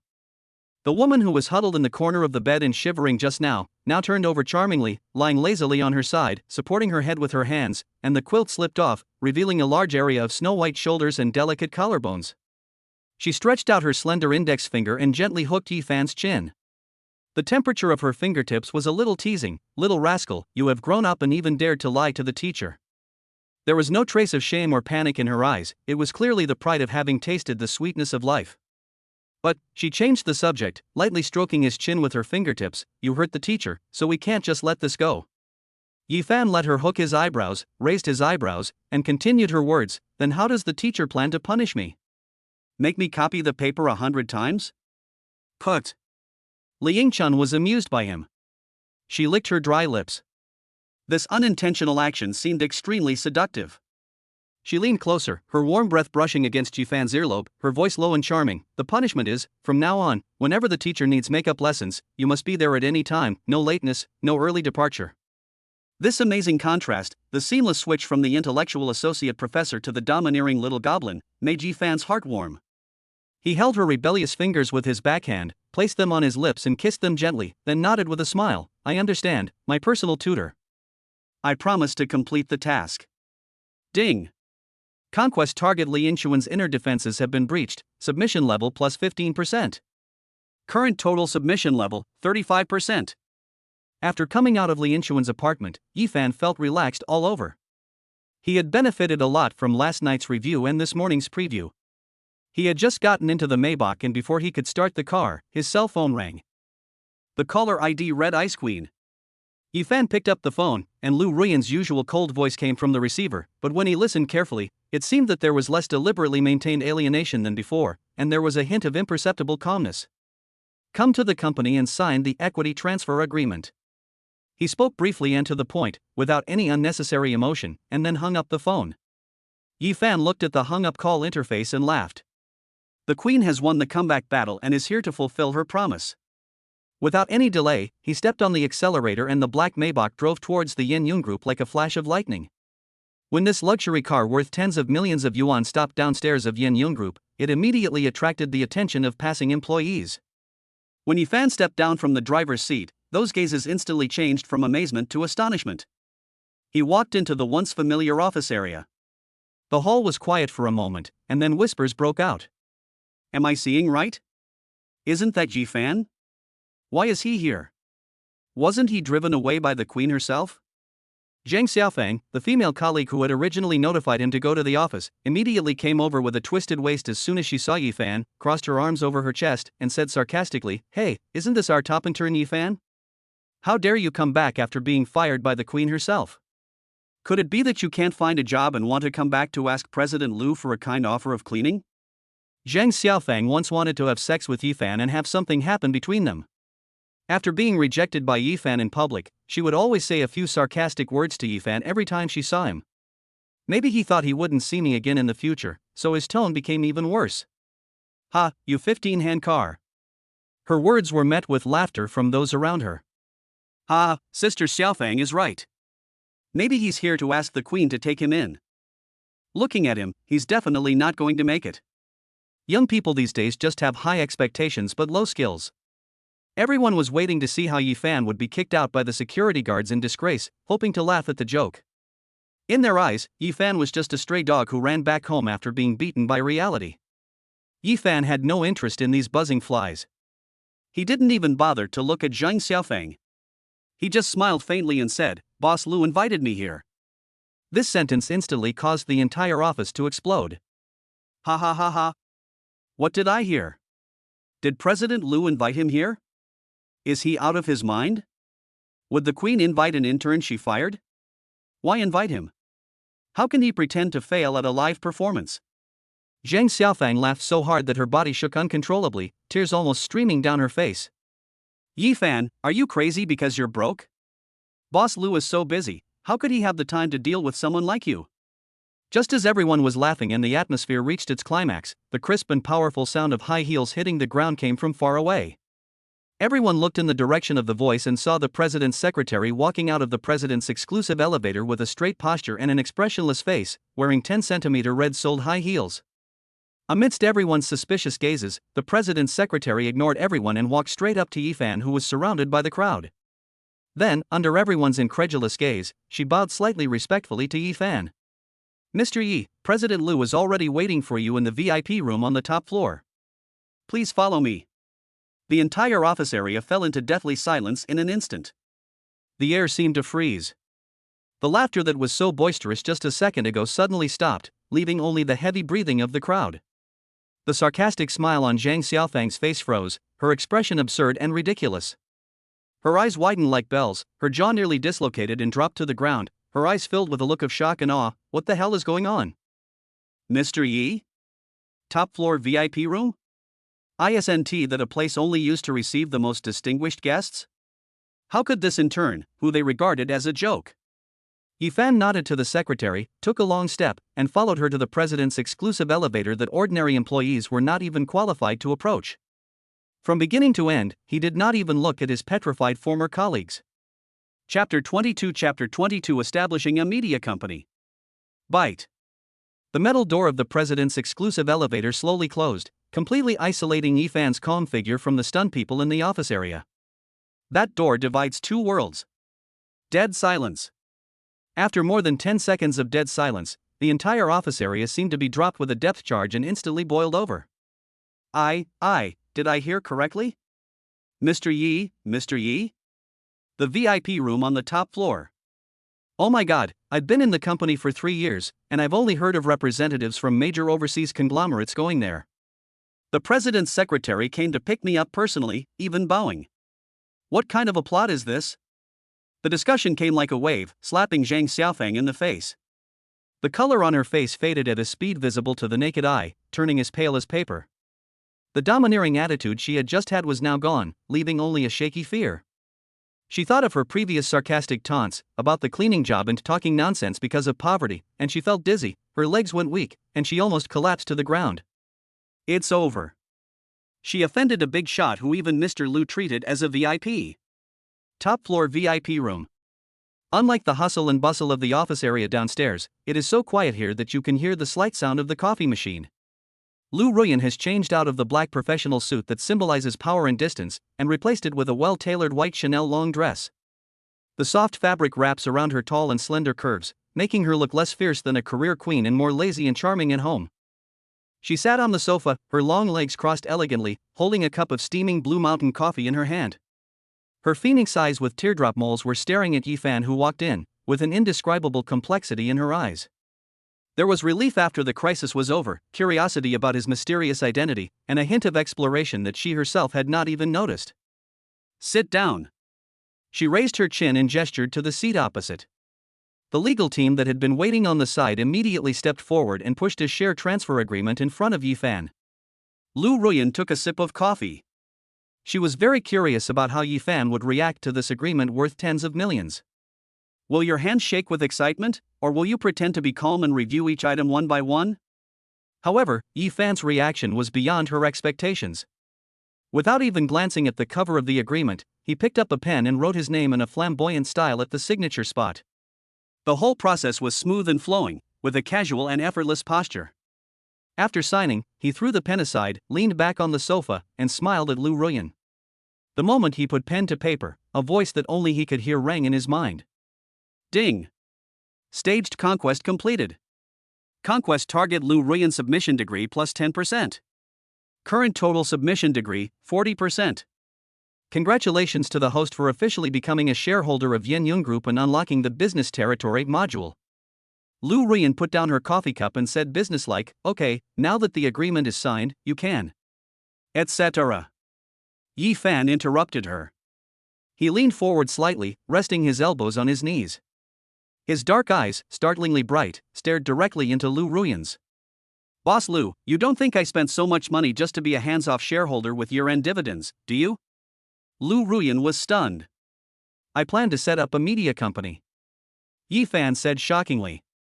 Under Liu Ruyan's astonished gaze, he spoke eloquently, "The future is all about traffic. I want to build a media empire that integrates influencer incubation, live streaming, short dramas, and film and television investment. I have plenty of money, but now I need a headquarters. He paused, looking at Lu Ruyan with a burning gaze. I need an entire office building, or a piece of land suitable for building, in a prime location in the city center. I think Mr. Lu's connections should be able to help with this.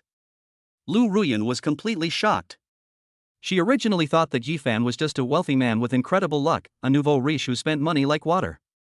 But at this moment, the clear business logic he spoke of, his ambition and grand blueprint for building a media empire, made her realize instantly that she had misjudged him.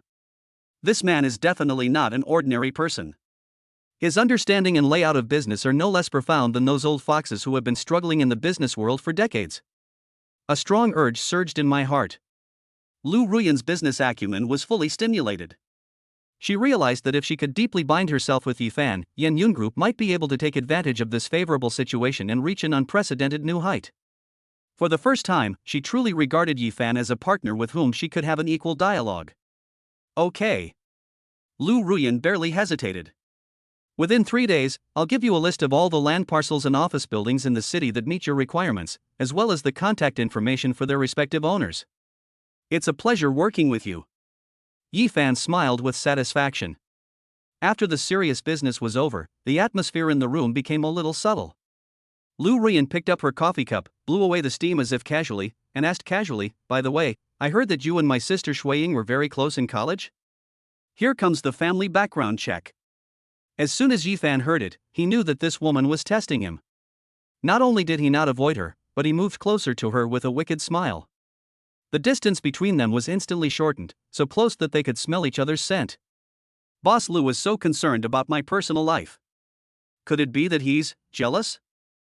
Lu Ruyan's hand holding the coffee cup suddenly stopped, and the scalding liquid almost spilled out. She felt her heart skip a beat, and a heat spread uncontrollably from her neck to her ears, leaving a very unnatural blush. This bastard!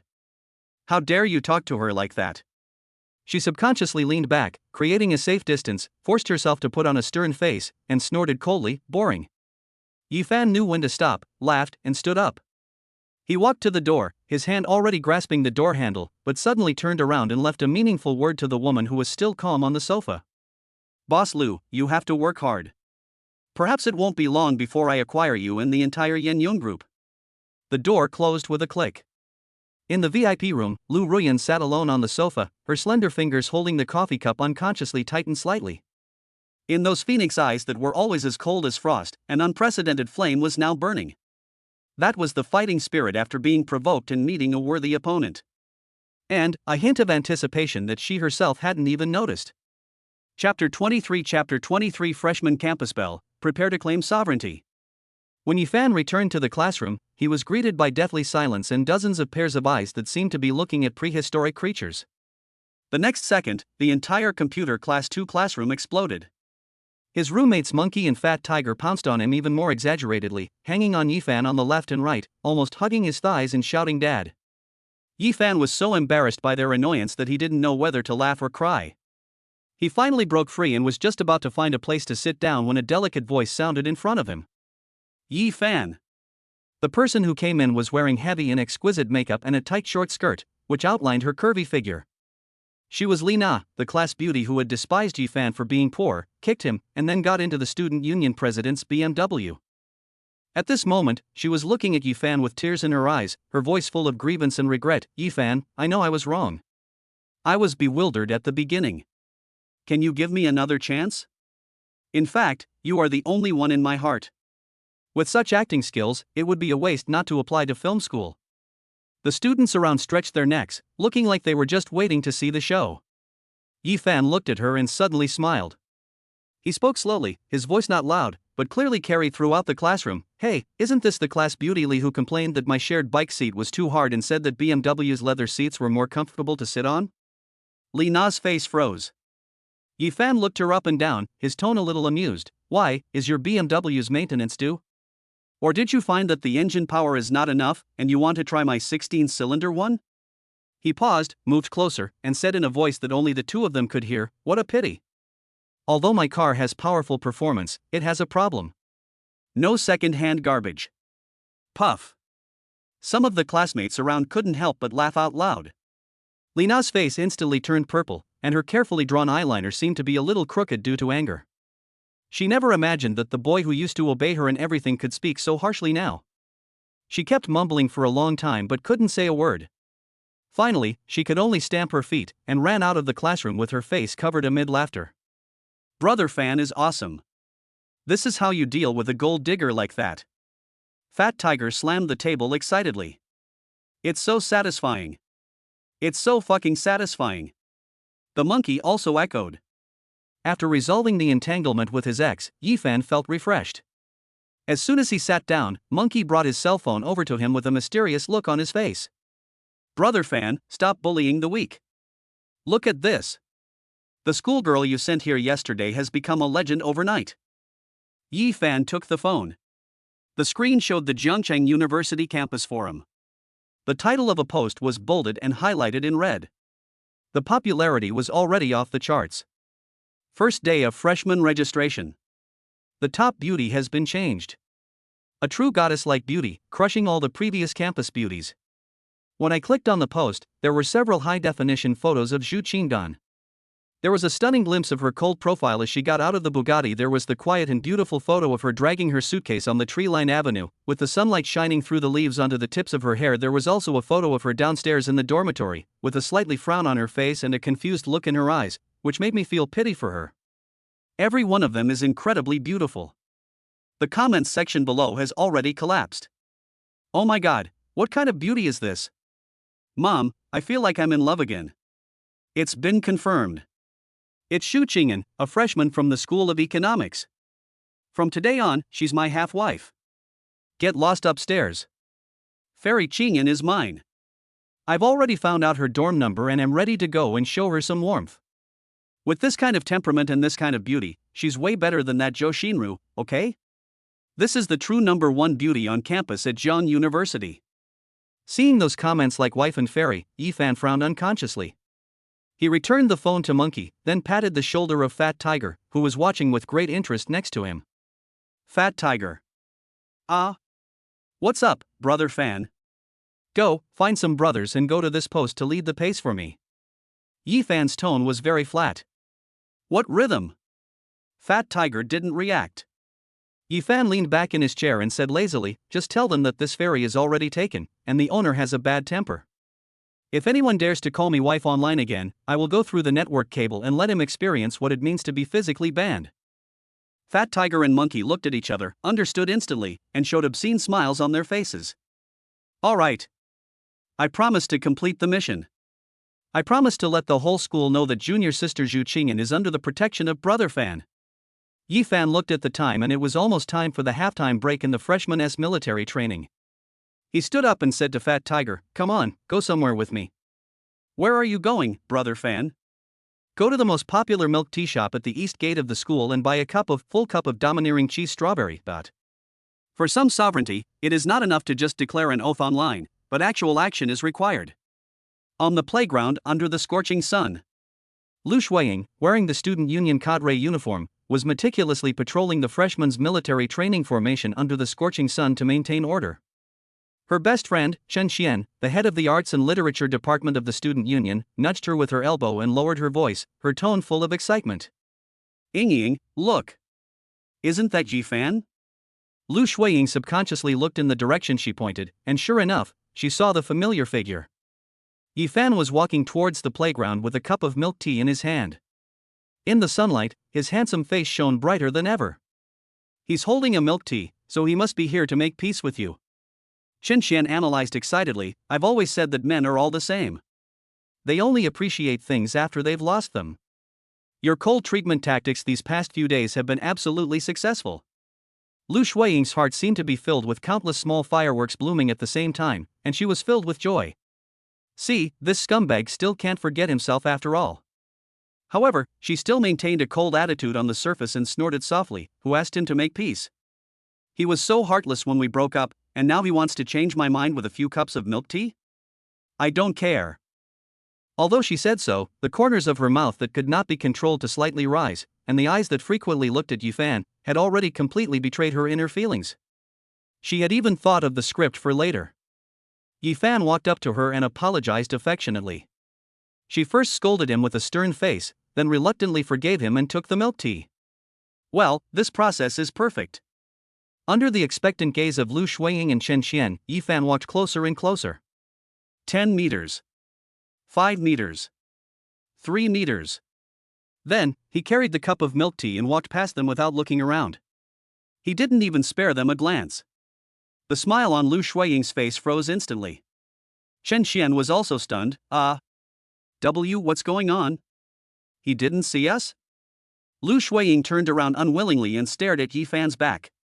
He walked straight across most of the playground, walked to the other end, and stopped in front of the formation of freshmen from the School of Economics. In that square formation, a figure, even though wearing a loose camouflage uniform, still looked exceptionally elegant and refined. Lu Shuiying's pupils suddenly shrank. It's her. That vixen who was in Yifan's car yesterday and was sent to the dormitory by him today. I wish you all the best.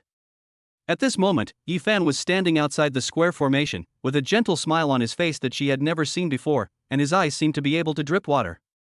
Lu Shuiying felt as if her heart was being tightly grasped by an invisible big hand, and then thrown into a juicer filled with lemons and bitter gourds, and stirred repeatedly. Ding! Conquest target Lu Shuiying is experiencing dramatic emotional fluctuations. Jealousy level is off the charts. Submission plus 5%. Current total submission 80%. Only 10% left to trigger the reward. In Yifan's mind, the system's prompt sound rang at the right time, making the smile on his lips deepen a little. Just at this moment, the instructor blew the whistle for a break. Everyone, disperse and rest for 15 minutes. Yifan smiled, holding a cup of milk tea, and walked towards Zhu Qinggan, who had just sat on the ground. On the other side, Lu Shuiying watched this scene, and a blazing fire burned in her beautiful eyes. She gritted her teeth, seemed to have made up her mind, and took a big step forward, rushing towards Yifan. Chapter 24 Small Shura Field. The military training whistle became the opening whistle of this big show. The freshmen around them had just relaxed and were about to find a shady place to rest when they saw Yifan carrying a cup of milk tea and walking straight towards their formation. To be more precise, he walked towards the most eye-catching figure in the square formation, Zhu Qinggan. The boys around him instantly felt the dimensionality reduction attack, and the flames of jealousy in their eyes when they looked at Yifan were almost burning into a solid entity. Yifan pretended to be oblivious to these gazes. He stood in front of Zhu Qinggan, took out a cup of perfectly chilled milk tea from his bag, and handed it to him. You've worked hard. Have something to drink to cool down. His voice was very soft, completely different from the sharp tongue he used when dealing with his ex-girlfriend just now. Zhu Qinggan looked at the cup of exquisitely packaged milk tea and hesitated. She was not used to accepting such valuable things from others, especially from Yifan. Just as she was hesitating, not knowing whether to reach out to take it, a pink figure suddenly rushed over from the side. The figure moved as fast as lightning, and before anyone could react, he snatched the cup full of domineering cheese and strawberry from Yifan's hand. Wow! Yifan, you are so nice to me. Lu Shuiying held the milk tea in her arms, a sweet smile that seemed fake on her face, and raised her voice 8 octaves to ensure that people within dozens of meters around her could hear it clearly. You know I'm tired of standing guard here, and you still come all the way to bring me milk tea. Love you. After she finished speaking, she deliberately held the milk tea and raised her chin provocatively towards Zhu Qinggan, who was looking stunned beside her. This voice has an outstanding effect. All the onlookers in the entire playground focused their attention on this small Shura field. A handsome senior, a sweet and lovely student union sister, a cool and beautiful freshman campus belle. This triangle relationship, which is comparable to the climax of an idol drama, instantly ignited everyone's gossip spirit. Someone in the crowd had quietly taken out their cell phones and started recording. Yifan's face darkened. He lowered his voice and gritted his teeth. Lu Shuiying, is your face made of the corner of the city wall? It's thick and bends. This is for Chang'an. I don't care. Lu Shuiying started to act like a scoundrel, pouting. If you bring it to me, it's mine. Whoever gets it first gets it. As she spoke, she was afraid that Yifan would snatch it back, so she inserted the straw into the cup with lightning speed and took a big sip happily in front of Zhu Qinggan. Delicious. Such a strong strawberry flavor. She sighed with satisfaction, her eyes curved into crescents. The veins on Yifan's forehead jumped, and he reached out to grab it. You are so shameless. Give it to me. I won't give it to you. Lu Shuiying dodged left and right while holding the milk tea, like a little squirrel protecting its food. When Yifan chased her, she ran away. The two of them were running around in circles, one reaching out to grab something, while the other dodged while giggling while holding the milk tea. In the chaos, Lu Shuiying relied on her agility to grab Yifan's ear again, pretending to be angry and said, "How dare you be mean to me? You don't allow me to be nice to you after we broke up, and you don't allow you to be nice to me? You scumbag." To outsiders, this scene did not look like a robbery at all, but rather a young couple flirting with each other. The boy is tall and handsome, with a helpless and doting look. The girl is cute and lovely, and the way she acts coquettishly and mischievously is so sweet that it's sickening. Damn, so this senior is the wife? This playful banter is so sweet. What about Chu Qing'an? Was he being teased by the senior? The discussion was not loud, but came in small bits and pieces. Xu Qing stood there quietly, watching them chasing each other, watching Lu Shuiying grab Yifan's ears, and Yifan just smiled helplessly, not really angry. The picture was so harmonious that it was dazzling.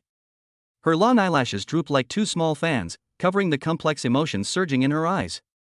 She said nothing, but turned around silently, ready to leave this lively scene that did not belong to her. Her world has always been quiet and should remain quiet. Good morning. Yifan was sharp-eyed and saw Zhu Qing'an's actions. He didn't bother to make trouble with Lu Shuiying anymore, and let her show off the milk tea like a victorious general. He called Zhu Qing'an, then turned around and ran towards the convenience store next to the square formation at the speed of a 100-meter sprint. A few seconds later, he ran back, holding a bottle of ordinary iced mineral water in his hand. There were still drops of condensation hanging on the bottle. Yifan stuffed the bottle of water into Zhu Qing'an's hand without saying anything. The milk tea is gone. Drink some water first. I'll buy you more later. The cool touch coming from the palm of his hand made Zhu Qing'an's chaotic thoughts pause for a moment. She held the bottle of water, and the condensed water droplets on the bottle wet her fingertips, and a chill penetrated into her heart. She was silent for a moment, and finally raised her head slowly. This was the first time today that she took the initiative to look into Yifan's eyes so seriously. There was no longer the alienation and indifference of the past in those clear eyes. Then she spoke, her voice very soft. She is your girlfriend, right? Chapter 25 Li Yingchun in maid outfit. There was no longer the alienation and indifference of the past in those clear eyes. Yifan's heart skipped a beat. He met Zhu Qing'an's gaze and denied it almost immediately. No, it's my ex-girlfriend. He deliberately emphasized the word before for fear that she would misunderstand. Zhu Qing'an said oh, and her long eyelashes drooped, hiding the emotions in her eyes. She gripped the mineral water bottle in her hand a little tighter, and the water droplets on the bottle wet her palm. After a moment, she raised her eyes again, her gaze swept calmly over Lu Shuiying, who was still trying to maintain a sweet smile, then fell back on Yifan's face, and said in a calm tone, "So you like this one?" He immediately understood the complex meaning behind these words. This wasn't just a statement, it was clearly filled with sarcasm, a bit of temptation, and perhaps even a hint of sourness that she herself hadn't noticed. This girl is quite interesting. The corners of Yifan's mouth curled up unconsciously.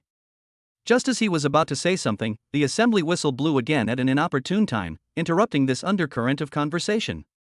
Break is over. Everyone assemble. The instructor's roar was full of energy. Zhu Qing'an didn't look at him again. She just held the bottle of mineral water, turned around, and quickly returned to the team. Her back was still straight, but it made people inexplicably feel that she was running away. Yifan looked at her back, then glanced at Lu Shuiying, who was holding a cup of milk tea not far away and glaring at him angrily. The smile on his face became more playful. The break time of military training passed quickly, but the turmoil on the playground caused a huge uproar on the campus forum of Jiangqing University. Hot post, #shocked. Is Xu Qin gone, the ice goddess of the School of Economics and Management, taken? The post is rich in pictures and texts, including Yifan's gentle profile as he hands milk tea to Zhu Qing'an. The poster obviously understood traffic, and he was very good at using clickbait titles, which instantly ignited the entire forum. 1L, melon seeds, cola and small stools are sold in the front row. 2L, I was there. That senior was so handsome that my legs went weak. Absolutely top-notch, tall, rich and handsome. I wish the goddess good luck. 3L, stop talking nonsense upstairs. It was clearly Senior Lu from the student union and the senior flirting. Didn't you see that Senior was pulled by Senior Lu's ears at the end?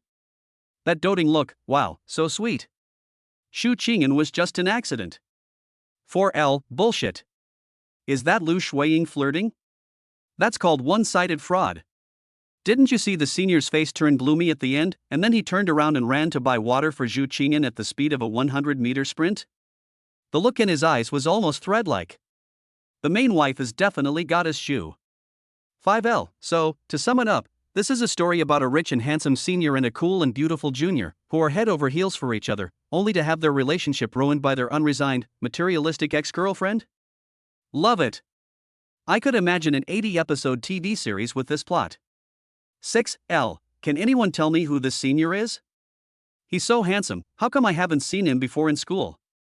The post spread like a virus, reaching thousands of likes in just 1 hour. For the first time, Yifan's name and Xu Qing'an's name were tied together in such an ambiguous way and spread throughout Jiangcheng University. The instigator of all this, classmate Yifan, was sitting with his legs crossed, watching the rhythm set by the internet trolls he hired for 500 yuan on his mobile phone screen, and nodded with satisfaction. As for public opinion, we must first create it. He wanted everyone to tacitly acknowledge that Xu Qing'an was his, Yifan's, woman. That evening, the whistle blew to signal the end of military training. Yifan declined the dinner invitations from several senior students from the club and walked towards the school gate alone. Just as he reached the door, a bright red luxury car slid silently to his side, and the window slowly lowered, revealing an intellectual and charming face. It was Li Yingchun. She was not wearing her gold-rimmed glasses today. Her long wavy hair was casually draped over her shoulders. She was wearing a well-cut white shirt with 2 buttons undone at the collar, revealing her delicate collarbone. She placed one hand on the steering wheel, hooked her finger at Yifan, and opened her red lips slightly. Little brother, are you tired of studying? Get in the car, sister will take you to a nice place to relax. Yifan raised his eyebrows, opened the car door and sat in the passenger seat. A faint scent of perfume instantly surrounded him. Teacher Li, is this considered special after-school tutoring?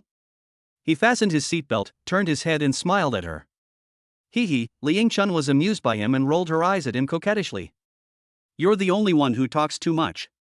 I guess I'll help you with your physical health.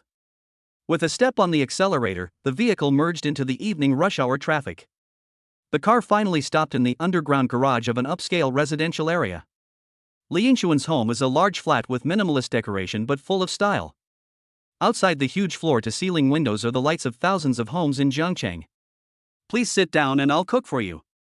Li Yingchun took off her high heels, took out a pair of men's slippers from the shoe cabinet and handed them to Yifan, then walked into the open kitchen barefoot. Yifan put on his shoes and looked around the house. The bookshelf in the living room is filled with various professional books, ranging from principles of economics to psychology and game theory, but the wine cabinet next to it is filled with red wine and whiskey of various years. Contradictory, yet damn fascinating. Soon, the aroma of food came from the kitchen. Li Yingchun was wearing an apron, and her long hair was casually tied up with a hairpin, revealing her smooth and slender neck. Her virtuous and homely appearance formed a huge contrast with her identity as an associate professor at a university and the way she had just been racing in a sports car. 4 dishes and a soup were quickly served on the table, all of which were exquisite home-cooked dishes. The two sat opposite each other. Li Yingchun poured Yifan a bowl of soup and asked casually, "Little brother, what does your family do? Judging from the way you spend money, you don't look like an ordinary student." Home is home, and I am me. Yifan drank a mouthful of soup, which tasted delicious. I don't like to rely on my family. Oh? Li Yingchun became interested. Then your money. I earned it myself. Yifan put down the soup bowl and looked at her with a calm expression. I've been looking for land recently. I plan to start my own media company, play around with MCN, and promote some internet celebrities. It can be considered a business. As soon as these words were spoken, Li Yingchun stopped picking up the food. She raised her head and looked carefully at the boy in front of her. He was only 20 years old, and while other people his age were still worrying about credits and club activities, he was already thinking about starting a company. And it is also the hottest media industry nowadays. This can no longer be explained by being rich. Behind this is a vision, courage, and ambition that far exceeds that of his peers. Li Yingchuan's heartbeat quickened for no reason. She has always admired strong men and has no resistance to capable and ambitious men, not to mention that the other party is such a young and handsome little brother. You're young, but you're quite ambitious. Her voice softened unconsciously, her eyes flickering. Sister. I like it. The atmosphere of the meal suddenly became ambiguous. After dinner, Yifan was about to help clean up the dishes when the doorbell suddenly rang. Ding dong. My delivery must have arrived. Li Yingchun wiped her hands and smiled at him. You sit down. I'll go get it. She walked briskly to the door, signed for a long rectangular box half a person's height, then carried the box and walked straight into the master bedroom, closing the door. Yifan sat on the sofa and could vaguely hear rustling sounds coming from the bedroom. A few minutes later, the bedroom door clicked open again. When Yifan heard the sound, he looked over and his breathing suddenly stopped. I saw that Li Yingchun had changed into an intellectual outfit. Instead, she wore a classic black and white maid outfit. The lace apron outlined her slender waist, and under the fluffy skirt were two straight long legs wrapped in white over the knee socks. She was wearing a cute cat ear headband on her head, and her face was flushed with a hint of shyness mixed with excitement. She folded her hands in front of her and bowed slightly to Yifan. Master, the dessert after dinner is ready. Her voice was sweet and greasy, with a hint of deliberate shyness. Excuse me, would you like to enjoy it now? Yifan's Adam's apple rolled. He stood up and walked up to her step by step. Looking at her eyelashes trembling slightly due to nervousness, a playful smile appeared on his face. He didn't say anything, but just stretched out his hand and picked her up horizontally. With Li Yingchun's brief exclamation, he hugged her and turned to walk into the bedroom full of ambiguous atmosphere. The service seems good, his voice was low and magnetic, ringing in her ears. Now, it's my turn to give you a 5-star rating. With a bang. He gently closed the door with his heel, isolating the beautiful room. Chapter 26 My sister is discharged from the hospital, an unexpected full-value conquest. The early morning sunlight shines through the huge floor-to-ceiling windows, casting mottled light and shadows on the floor. Yifan opened his eyes and felt something warm and soft beside him. Li Yingchun lay on her side beside him, her long wavy hair spread out on the pillow like seaweed. Her sleeping face was peaceful, with no sign of the madness from last night. As if she had noticed Yifan's gaze, her long eyelashes trembled and she slowly opened her eyes, with a hint of laziness and charm in her eyes, a look of just waking up. Awake? Li Yingchun stretched out her slender fingers and gently stroked Yifan's chest. Her voice was husky and sexy. How was your study last night at the after-school tutoring? Do you need your sister to give you some extra lessons? Yifan grabbed her rebellious hand, turned over and pressed her under him, lowered his head and pecked her on the lips, and said with a smile, the results are remarkable, but it's a bit difficult on the waist. Teacher Li, I have to ask for leave today to go to the hospital to pick up my sister. Pick up my sister? Li Yingchun's eyes moved. Far from being angry, she took the initiative to hook her arms around Yifan's neck, breathing softly. Okay, I agree. But, you can't miss the evening tutoring again. Make sure you're there on time. Li Yingchun finally let go of his hand with satisfaction, stretched coquettishly, and showed off her perfect curves without any hesitation. Not only did she readily agree to the leave, she also offered to drive Yifan back to school. Get in the car, private tutor will give you a ride. The bright red sports car stopped downstairs of the boys' dormitory again, attracting countless envious or jealous gazes. Yifan pushed open the car door and prepared to get out, but Li Yingchun suddenly leaned over and lowered the car window, exposing her charming face to everyone. She looked at Yifan, her red lips curled slightly, her voice neither too loud nor too soft, but loud enough for everyone around to hear clearly. Don't be late for the evening tutoring. After saying that, he blew a kiss, stepped on the accelerator, and sped away, leaving behind only an arrogant back and broken hearts of young men. And this scene happened to fall into the eyes of a girl not far away. Lu Shuiying was holding a breakfast she had just bought, which was dumplings from the restaurant that Yifan used to love. In order to block Yifan, she got up before dawn and stood here for almost an hour, her legs feeling numb. But what she waited for was Yifan getting out of a car driven by a mature and beautiful woman in a luxury car. The two behaved intimately and spoke ambiguously. Who is that woman? What is their relationship? Tutoring? What kind of tutoring needs to be done at night? Almost at the same time, Yifan, who was about to start the car, heard a cold system prompt sound in his mind. Ding! Conquest target Lu Shuiying is experiencing a dramatic emotional fluctuation. Submission plus 10%. Current total submission, 90%. Congratulations to the host. The conquered target Lu Shuiying has reached a submission level of 90%, triggering a huge reward. Before Yifan had time to be happy, the next second, an unimaginable huge torrent of information suddenly poured into his brain. Countless fighting techniques, analysis of human weaknesses, extreme force methods. From street fights to military fighting techniques, it seems as if he has practiced them personally for decades, and every move has become an instinct of the body. Then, another stream of information followed. The essence of China's 8 major cuisines, from knife skills and cooking time to seasoning and presentation, the secrets of the world's top cuisines, from French cuisine to Japanese kaiseki. Countless recipes and cooking techniques were deeply engraved in his mind, as if he were the man at the top of the culinary world. The system panel pops up in front of you. Rewards: 1. Fighting skills Grandmaster level 2. Cooking skills God level 3, 10 million yuan in cash. Oh my god. Yi Fan was so shocked that he stepped on the accelerator hard and almost mistook it for the brake. The Maybach's engine made a loud roar, which scared several students on the roadside. A fighting master. God level cooking skills. And 10 million in cash. Yi Fan immediately opened his mobile banking app and looked at the string of zeros in the text message notification, his heart pounding. This reward is simply incredible. ISNT, the startup capital for the media company, now secured in one step? System Dad, you still understand me? Yi Fan suppressed the ecstasy in his heart, took a few deep breaths, then calmed himself down and drove towards Zhengqing First People's Hospital. VIP ward area. Yi Fan pushed open the door of the innermost ward, and a slender figure immediately came into view. A young girl in a loose and clean hospital gown was sitting quietly by the window. She looked no more than 17 or 18 years old, with a delicate and beautiful face and skin so white that it was almost transparent, and even the tiny hairs could be seen in the sunlight. She is so petite and fragile that she looks like she could be blown down by a gust of wind. At this moment, she was staring blankly at the people coming and going downstairs, her beautiful eyes showing a hint of emptiness and paranoia that was inconsistent with her age. When she heard the door open, the girl's body trembled violently and she turned around quickly. The moment she saw Yi Fan, her slightly empty eyes lit up instantly, emitting unparalleled brilliance. "Brother, you're here." The girl's voice was sweet and dependent, with deep joy and attachment. She jumped off the chair and rushed towards Yi Fan barefoot. Chapter 27 Hospital Incident, Media Empire's First Employee. Yi Fan steadily caught the little girl who jumped into his arms. His hand felt cold and his brows immediately frowned. He bent down, picked up Su Nuwa horizontally, walked straight back to the window, and gently placed her on the chair. "How old are you and still running around barefoot?"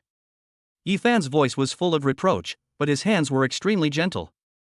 He squatted down, held her small, cold feet, and warmed them with the warmth of his palms. Su Nuwa stuck out her tongue mischievously, her legs dangling in the air, her big eyes curved into crescents as she stared at Yi Fan infatuatedly, her heart and eyes filled with him. "Brother, I miss you so much." "I miss you, too." Yi Fan raised his head and caressed the tip of her nose lovingly. "I've completed the discharge procedures and will take you home soon. What do you want to eat? I'll make it for you." When it comes to food, Su Nuwa's eyes light up instantly.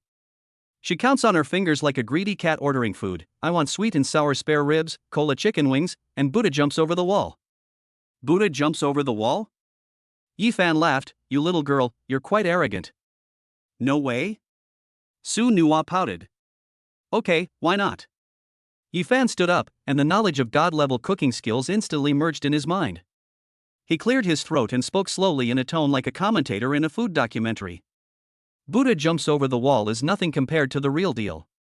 Today, I, your brother, will prepare a feast for you. We'll start by simmering old hen, Genoa ham, scallops, and abalone for 8 hours, creating a clear, rich broth. For the appetizer, we'll have the dragon and phoenix appearing lucky dish. Use lobster meat and dragon breast, carved into the shapes of a dragon and a phoenix, and topped with caviar. Take one bite and the delicious flavor will explode on your tongue." Su Nuwa's eyes widened when he heard this and he swallowed subconsciously. "For the main course, let's have the boiled cabbage. It may seem like a watery soup, but it's actually made by repeatedly basting it with the soup from the previous pot, allowing every piece of cabbage to absorb the essence of delicacies from the land and the sea.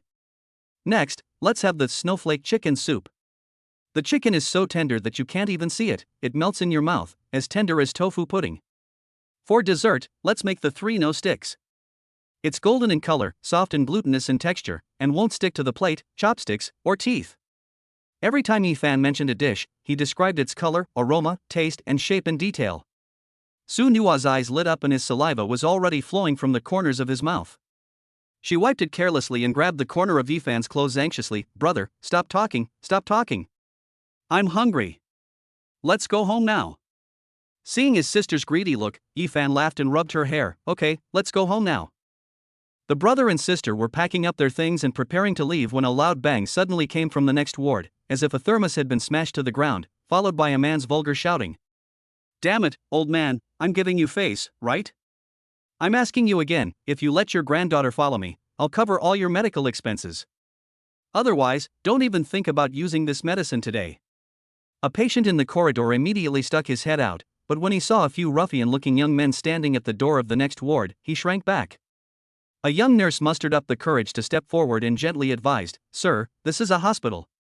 Please keep quiet and don't disturb other patients' rest.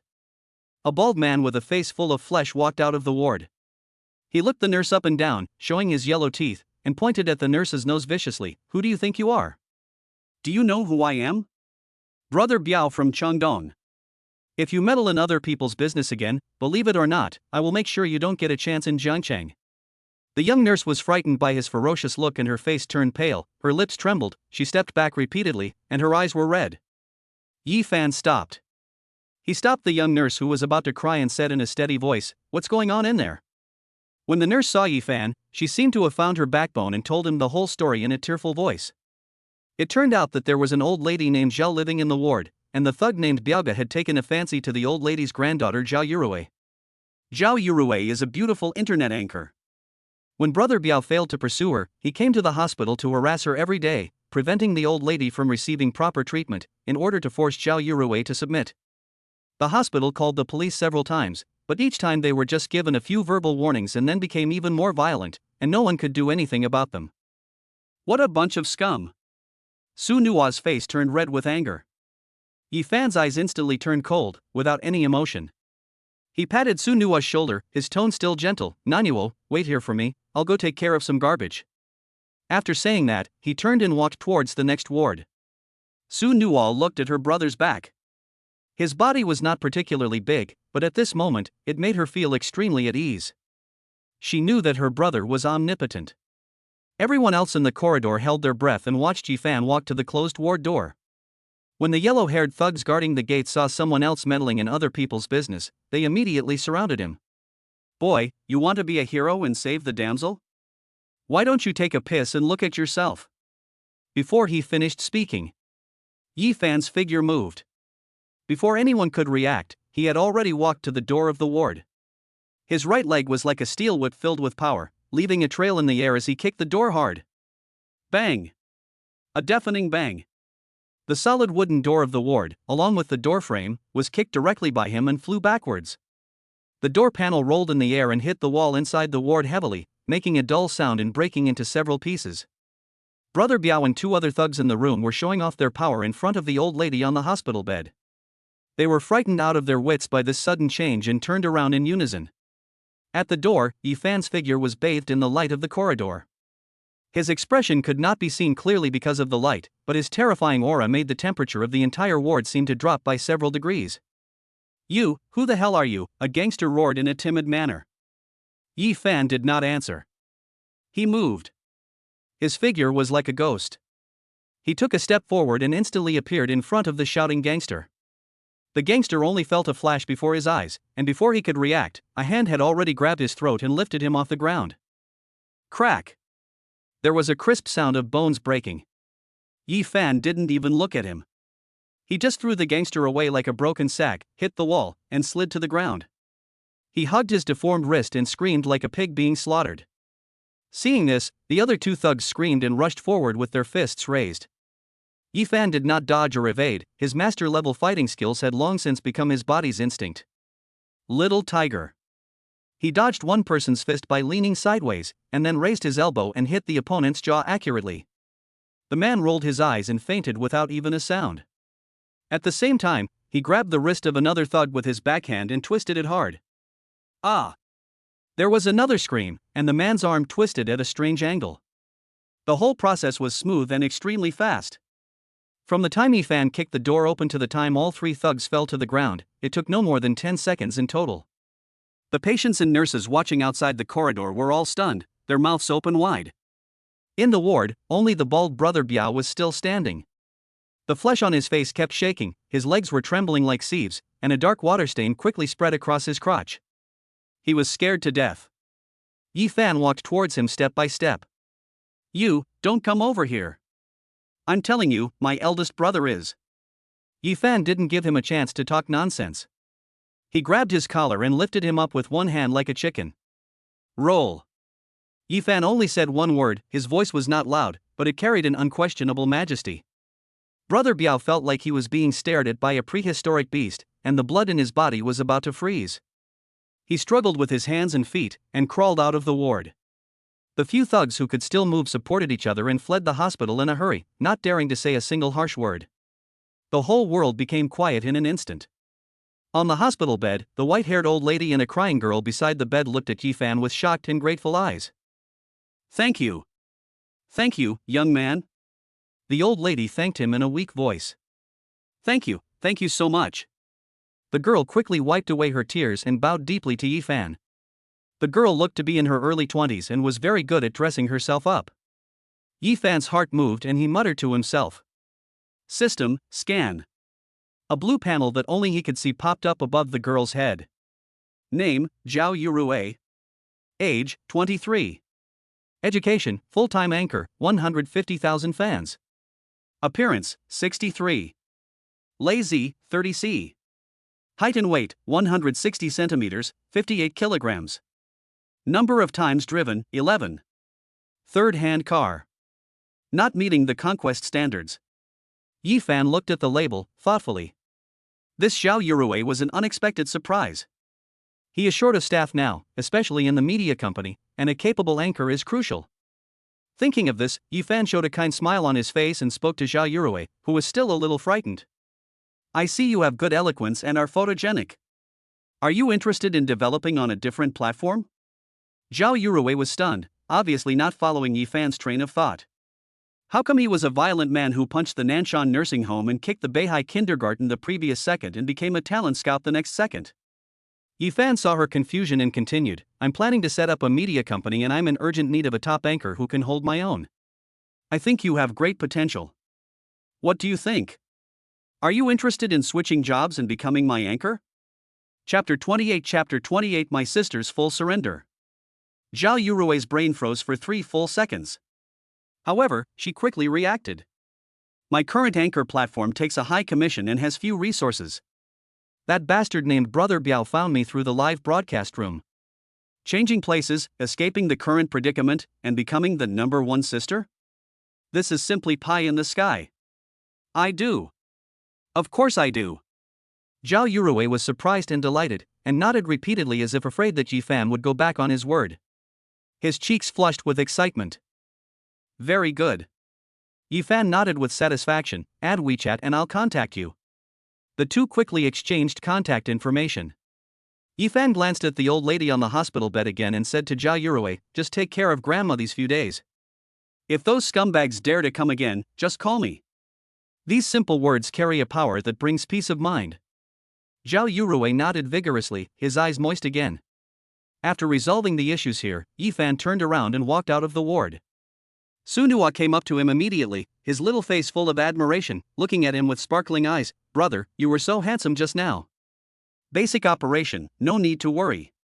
Yi Fan rubbed her hair and said with a smile, come on, brother will take you to a good place. The two walked out of the hospital side by side and came to the underground parking lot. When Su Nuo saw Yi Fan take out the car keys from his pocket and press the button at a huge black car that exuded a kingly aura not far away, she was completely stunned. Ding ding. The car's headlights flashed twice. Although Su Nuo didn't know much about cars, he knew that this was a top luxury car that he had only seen on TV and in magazines before. She watched her brother skillfully open the car door, then looked at his calm and composed demeanor, and a strong sense of separation came over her heart. Is this still the brother who used to get up early and stay up late for a few hundred yuan attendance bonus? When did he develop this aura of a superior who seemed to have everything under control? No, get in the car. What are you daydreaming about? Yi Fan greeted her with a smile. Su Nuo mechanically sat in the passenger seat, stroking the soft leather seat with his fingers, feeling the extremely luxurious interior, and felt dizzy. The moment she closed the car door, an unprecedented system prompt sounded in Yifan's mind, like thunder. Warning! Warning! Detected special target. Su Nua submission level instantly exploded. The system is urgently issuing special rewards. Yifan's hand holding the steering wheel shook, and he almost drove the car into a pillar. What the hell? The promised degree of submission? My sister's submission level? System, there's something wrong with you. There was a storm in his heart, and he quickly concentrated and called up Su Nua's attribute panel. The next second, a clear line of data appeared before his eyes. Name, Su Nua. Age, 18. Education, suspended. Appearance, 92. Lazy, 32A. Height and weight, 158 centimeters, 40 kilograms. Number of times driven, 0. New cars. Meet the conquest standard. Current submission degree, 100% max. Yifan looked at the glaring words 100% max and meets the conquest standards and felt numb all over. He knew that the brother and sister had a good relationship. Su Nua had always listened to him since childhood and was a typical brother con. But what the hell is this 100% submission? System, do you have any misunderstanding about the word surrender? And that conquest standard? This car can't be driven, it's too cruel. Even though she's not my biological sister. Before Yifan could recover from his shock, the system's voice sounded again. Special rewards have been issued. Reward 1, 10 absolutely loyal S-rank bodyguards already in place, ready for deployment at any time. Reward 2, 10 million yuan in cash. Ding! 10 million yuan has been credited to your bank card with the last number 8888. The current balance is 23,540,000 yuan. A series of notification sounds and text messages made Yifan feel a little dizzy. Looking at the balance in his bank card soaring to more than 23 million, he took a deep breath. This happiness came too suddenly. Although the process is a bit outrageous, the reward is really good. He glanced at Su Nua, who was still in shock and curiosity, and a warm feeling surged in his heart. No matter what the system judges, Nuonyua will always be his most beloved sister. With this money, he can finally give her the best life. Yifan did not go back to the apartment directly. Instead, he stepped on the accelerator and the Maybach drove smoothly towards the center of Jiangqing City. Half an hour later, the car stopped at the entrance of the sales office of Hentang Palace, the top real estate project in Jiangchang. When Yifan and Su Nua got out of the Maybach, a sharp-eyed sales manager immediately came running to greet them. Sir, miss, would you like to see the apartment? Our Yunding Palace is the best riverview apartment in Jiangchang. Yifan didn't even look at the fawning manager and asked directly, do you have any 2 connecting units of the largest apartment here? The sales manager was stunned for a moment, then exclaimed in delight, yes. There are only 2 units left on the top floor, the 38th floor. Both are 500 square meter duplexes. They can be connected to create a sky villa. Just those 2 sets, pay in full, take me to go through the paperwork. Yifan said calmly. The entire sales office fell silent in an instant. Like Su Nua, everyone looked at Yifan as if he were an alien. For the next hour, Su Nua felt like he was dreaming.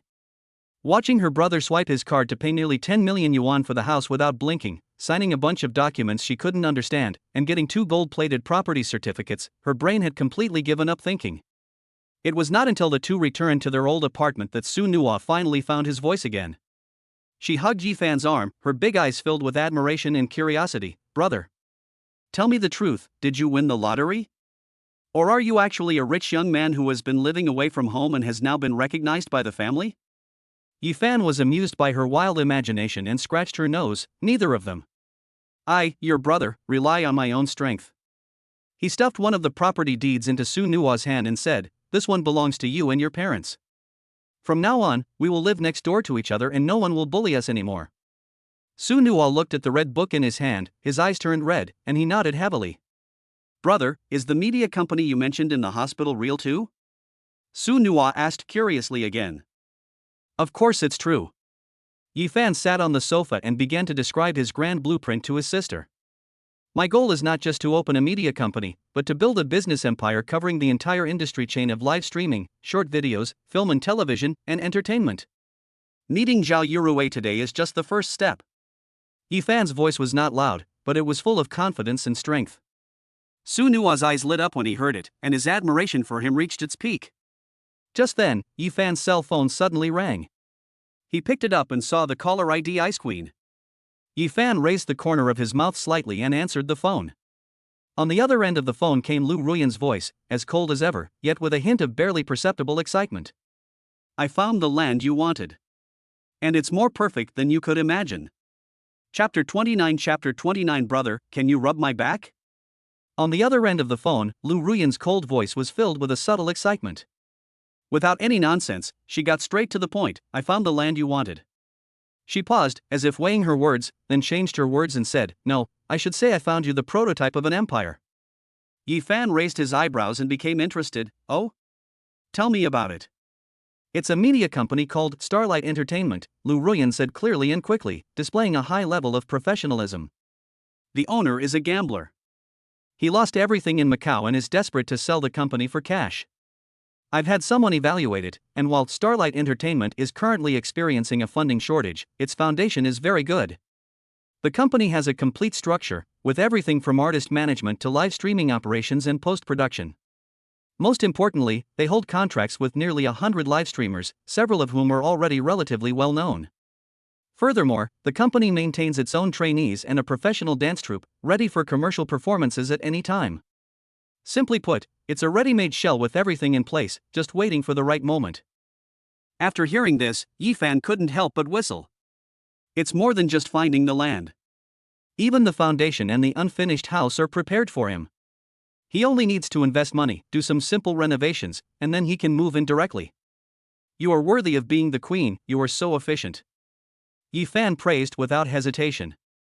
Lu Ruyan on the other end of the phone seemed to be enjoying it, but she was still unforgiving. Stop talking nonsense. Yifan smiled and changed the subject, saying with a hint of sarcasm, Come with me tomorrow to take a look. It will also allow me, a new shareholder, to inspect Her Majesty the Queen's workability in advance. Why should I go with you? Lu Ruyan's arrogance immediately came out, and her voice turned 3 degrees colder. Am I your subordinate? Mr. Yi has such an imposing authority. Of course not. Yifan chuckled softly, his voice low and transmitted through the electric current, with a unique magnetism. You are my partner. Besides, without you, the queen of business, to keep the place in check, I'm afraid those old foxes on the other side will see my youth and eat me alive. Queen, give me some face? These words not only elevated her status, but also showed weakness at just the right moment, precisely scratching Lu Ruyan's itch. What she enjoys most is the feeling of being in control of everything. There was silence on the other end of the phone for a moment. Tomorrow morning at 9 o'clock, downstairs of the company. Lu Ruyan's voice was still cold, but it was an unquestionable command. If you're 1 minute late, you go by yourself. After saying that, without waiting for Yifan to answer, she hung up the phone. Hearing the busy tone on the phone, Yifan smiled and shook his head. This woman is truly a textbook example of tsundere. Putting away his phone, he looked to the side, still digesting everything that had happened today. His little face was filled with dreamy promises. He smiled and said, Come on, are you hungry? I'll show you my skills and let you experience what real skills are. Half an hour later, in the kitchen of the old apartment. If Yifan was a business tycoon who controlled everything before, then now he is an art master who has the ultimate pursuit of food ingredients. The god-level cooking skills rewarded by the system are no joke. He just shook his wrist, and the knife light became a trail of afterimages. The beef was instantly cut into evenly thick slices. The texture of each slice was clearly visible, like a work of art. Turn on the fire, heat the pan, add oil, the series of actions are smooth and flowing. The beef slices made a pleasant sizzling sound on the hot iron plate, and the rich meat aroma instantly exploded, filling the entire kitchen. Su Nua next to him was stunned. Her little mouth opened into an O shape, her eyes wide open, watching her brother flipping the wok, stir-frying, and seasoning with incredible skill. She felt like she was watching the filming of a food documentary. Is this still the brother who only knows how to make scrambled eggs with tomatoes and fried rice with eggs? Soon, one dish after another that was delicious and fragrant was served on the table. Pan-fried snowflake wagyu beef, steamed grouper, Buddha jumps over the wall, crab meat lion head, every dish is as exquisite as those produced in a 5-star hotel, and the aroma penetrates into the nasal cavity domineeringly, making people's appetites wet. Brother, when did you learn to cook these dishes? Su Nua's saliva was almost dripping. You're gifted, you know a thing or two. Yi Fan gave her a piece of Wagyu beef and said with a smile, "Try it quickly, it won't taste good if it gets cold." Su Nuwa put the beef into his mouth carefully. The next second, her eyes suddenly widened, almost squinting with happiness. The meat is tender and juicy and melts in your mouth.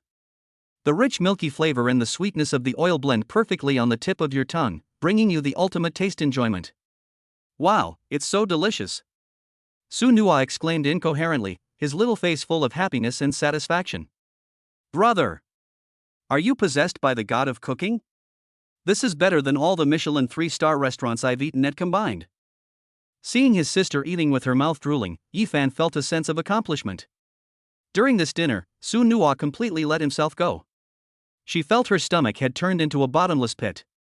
She put down her chopsticks reluctantly until her belly was so round that she could no longer hold anything. "Brother, you are so awesome. I will eat the meals you cook every day from now on." Su Nuwa slumped in the chair, looking at Yi Fan with admiration, his eyes full of sparkling little stars. "No problem, as long as my Nuonua wants to eat it, I will make it for you every day." Yi Fan rubbed her head with a doting look in his eyes. After dinner, Su Nuwa, feeling satisfied, hummed a little tune and went to take a shower with his clothes. Yi Fan was cleaning the dishes in the living room, enjoying this rare warm time. After a while, the sound of water splashing came from the bathroom. Yi Fan had just put the last plate into the dishwasher when the bathroom door suddenly clicked and was pulled open a crack from the inside. Behind the frosted glass door, the mist is hazily outlining the graceful and slender curves of a girl, which are looming and arousing imagination. Su Nuwa poked out her little head, her long black hair stuck to her cheeks wetly, and her fair skin was stained with a lovely pink under the steam. There was no trace of girlish shyness on her face. Instead, she shouted at Yi Fan confidently, "Brother, I forgot to bring my pajamas. Can you bring them to the door for me?" Yi Fan smiled helplessly. This girl is still so confused. He walked into the bedroom, took out Su Nuwa's favorite pink bunny one-piece pajamas from the closet, and walked to the bathroom door.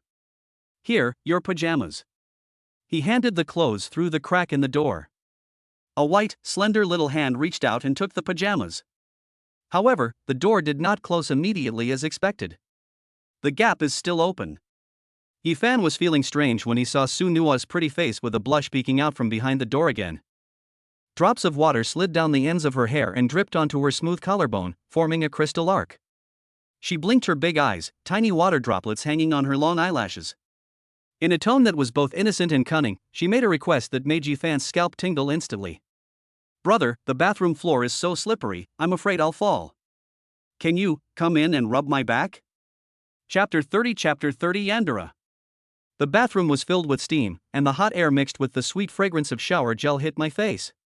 Yi Fan looked at the innocent little face in the crack of the door, which made a surprising request, and was at a loss whether to laugh or cry for a moment. What's going on in this girl's head? He raised his hand, bent his knuckles, and tapped her smooth forehead lightly through the crack in the door. Ouch! Su Nuwa felt pain and covered his forehead. "You're already a grown-up girl, but you're still acting like a child?" Yi Fan frowned and lectured her like a brother. "Do you know what it means that men and women shouldn't touch each other? Can you put some serious thoughts into your little head?" Su Nuwa pouted in dissatisfaction, her big watery eyes filled with grievance, and she muttered softly, "But brother, I said when I was little that I would marry you as my bride when I grow up."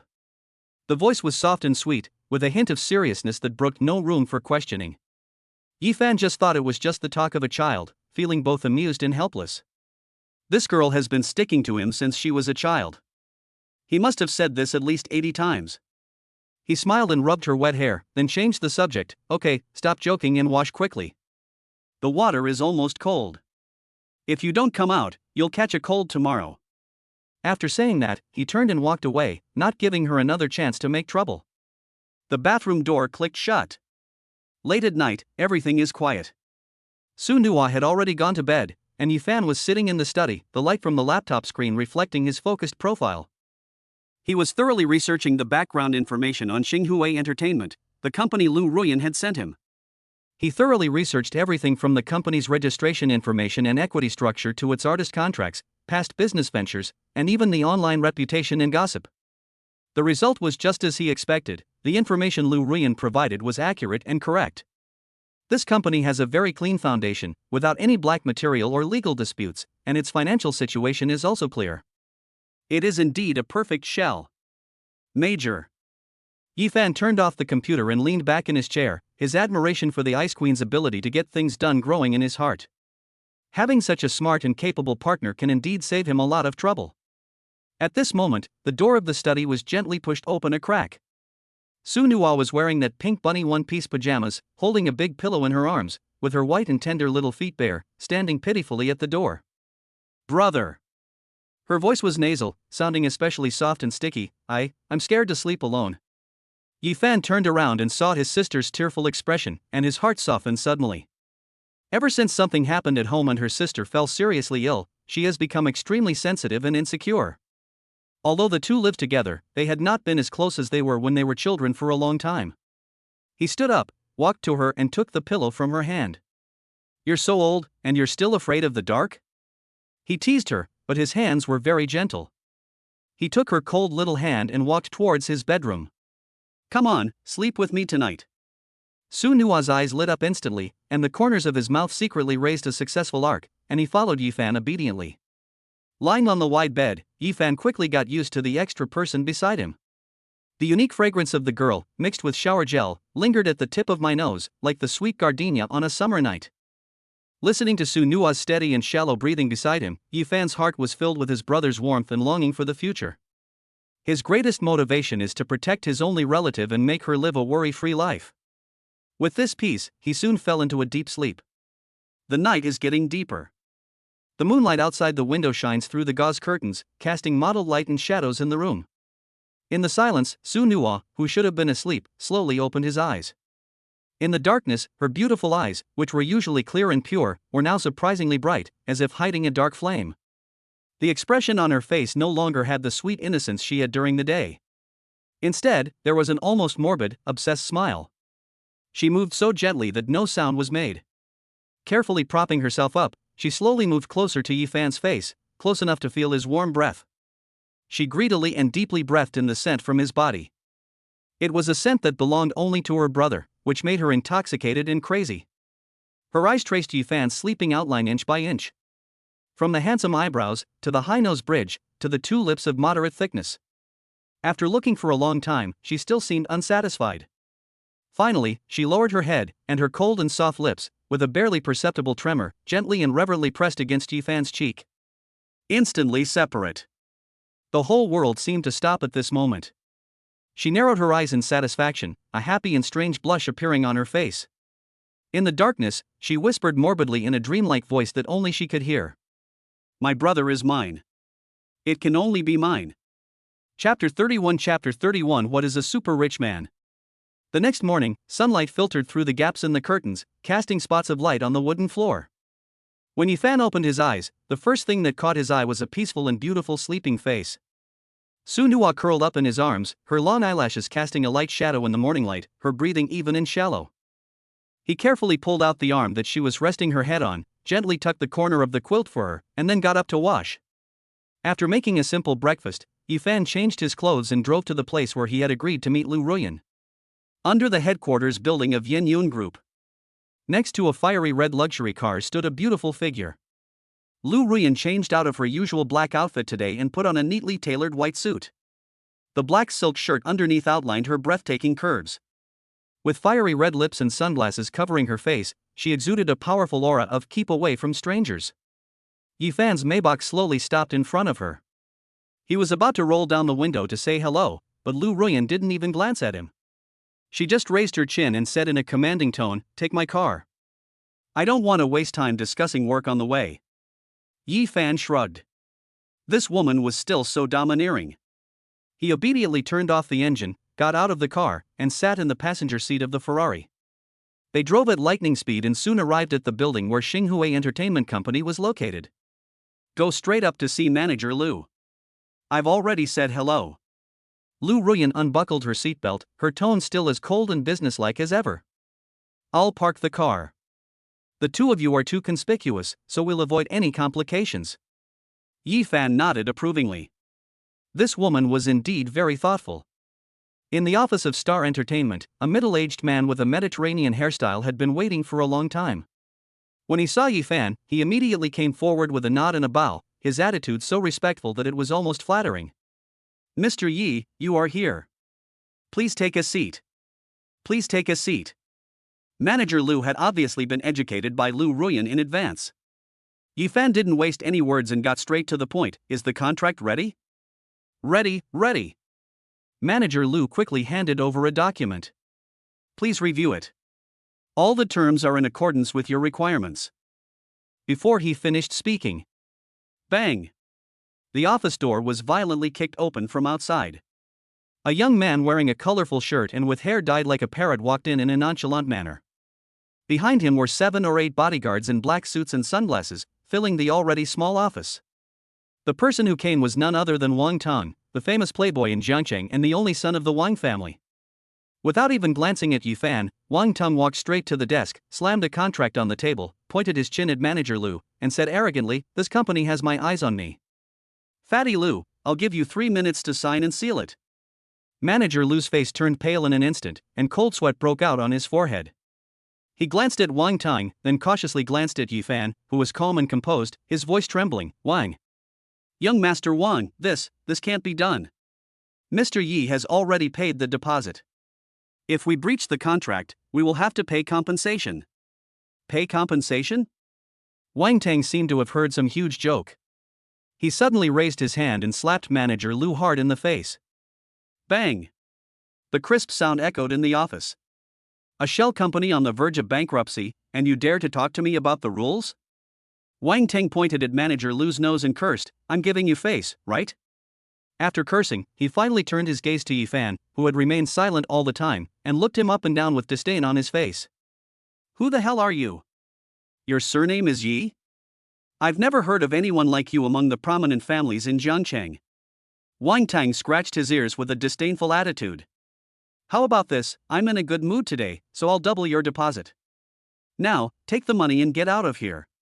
Do you understand?" Yifan picked up the teacup on the table and blew away the hot steam gently, not even bothering to lift his eyelids. Wang Tang was immediately furious when he saw his disregard for him. He waved his hand at the bodyguard behind him and said, "What are you still standing there for? Get this blind bastard out of here." Just as the bodyguards were about to take action, the office door was pushed open again. Crack, crack, crack.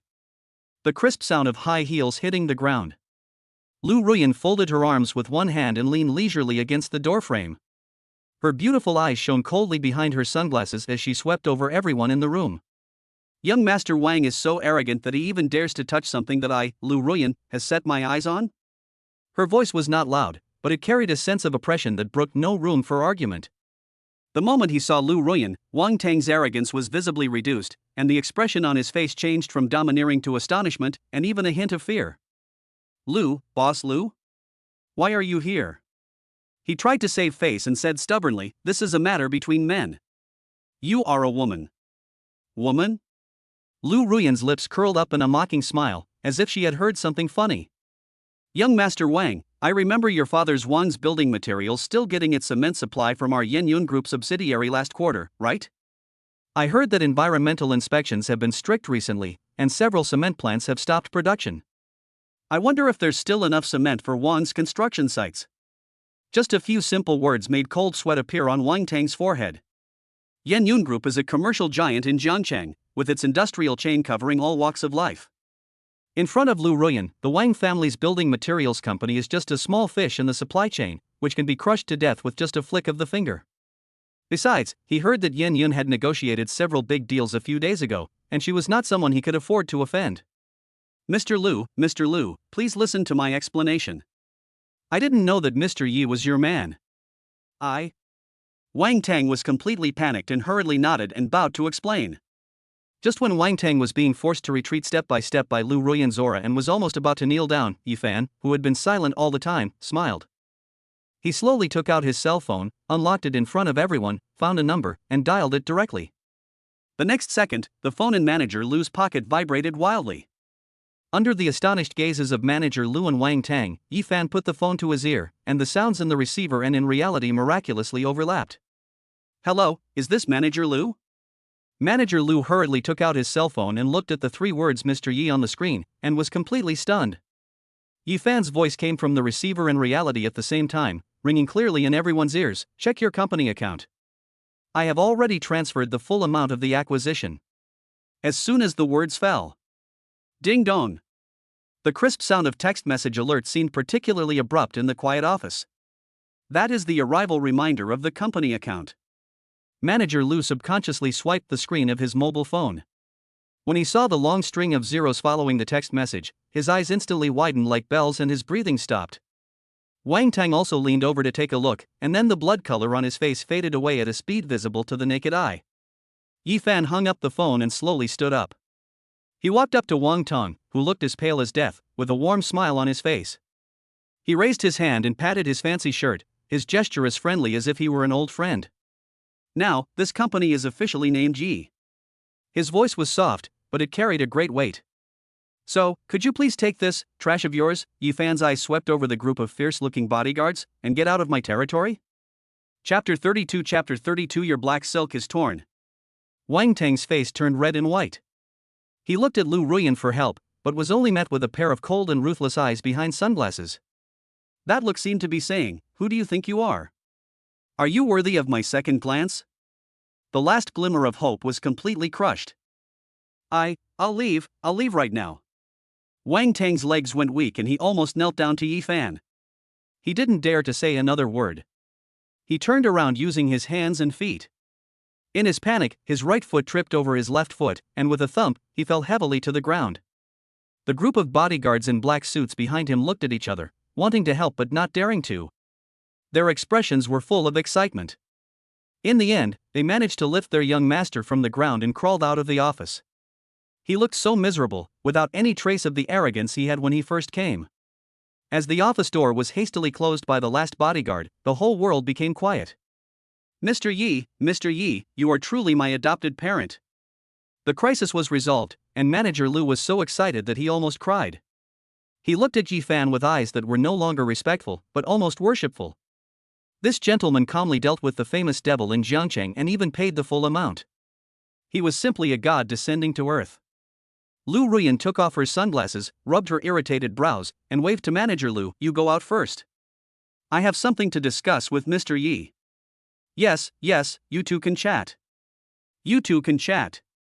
Manager Lu retreated with a nod and a bow as if he had been pardoned, and considerately closed the door tightly.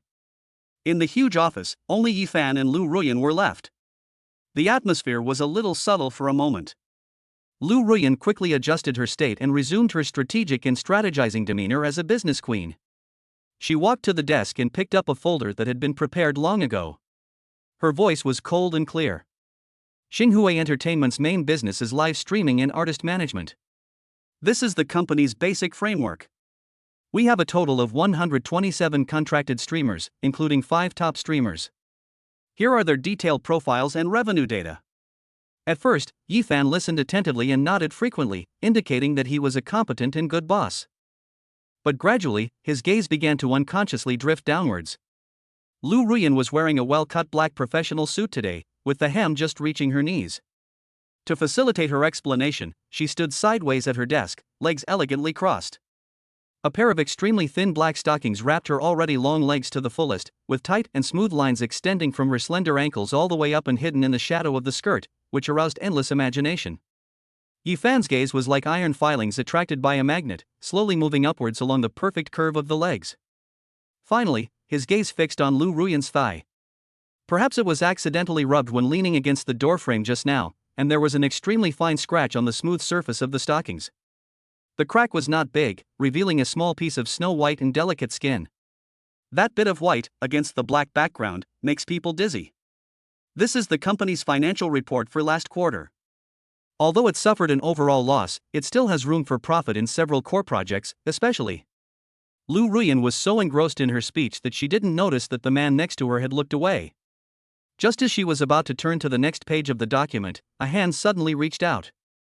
Yi Fan's fingers were slender, with distinct joints. His movements were quick and precise, and he went straight to the crack on her leg. The warm fingertips gently touched her skin through the thin stockings. Then, he tapped the edge of the torn stockings with his index finger, neither lightly nor heavily. Queen, your black silk stockings are torn. Yi Fan's voice was not loud, but with a hint of lazy playfulness, it reached Lu Ruyan's ears clearly. Lu Ruyan's explanation came to an abrupt halt. Without any warning, a stream of scorching heat rushed from the soles of my feet to the top of my head. She could clearly feel that her cheeks, neck, and even her small ears were heating up and turning red at an alarming rate. The body froze. My brain has crashed. Seconds later, it was like a frozen volcano erupting. Bang! A crisp sound. Lu Ruyan suddenly raised her hand and slapped Yifan's hand, which was still causing trouble, away with such force that her palm felt numb. She suddenly turned around and glared down at Yifan, her beautiful phoenix eyes burning with flames of shame and anger, as if she wanted to burn the smiling man in front of her to ashes. Yifan! You bastard! Her voice trembled slightly due to extreme embarrassment, and her chest heaved violently. I'm here to discuss serious matters with you. Are you even listening to me? Ding! Detected that the target of conquest, Lu Ruyan, is experiencing a dramatic emotional fluctuation. Submission level plus 5%, current total submission level, 45%.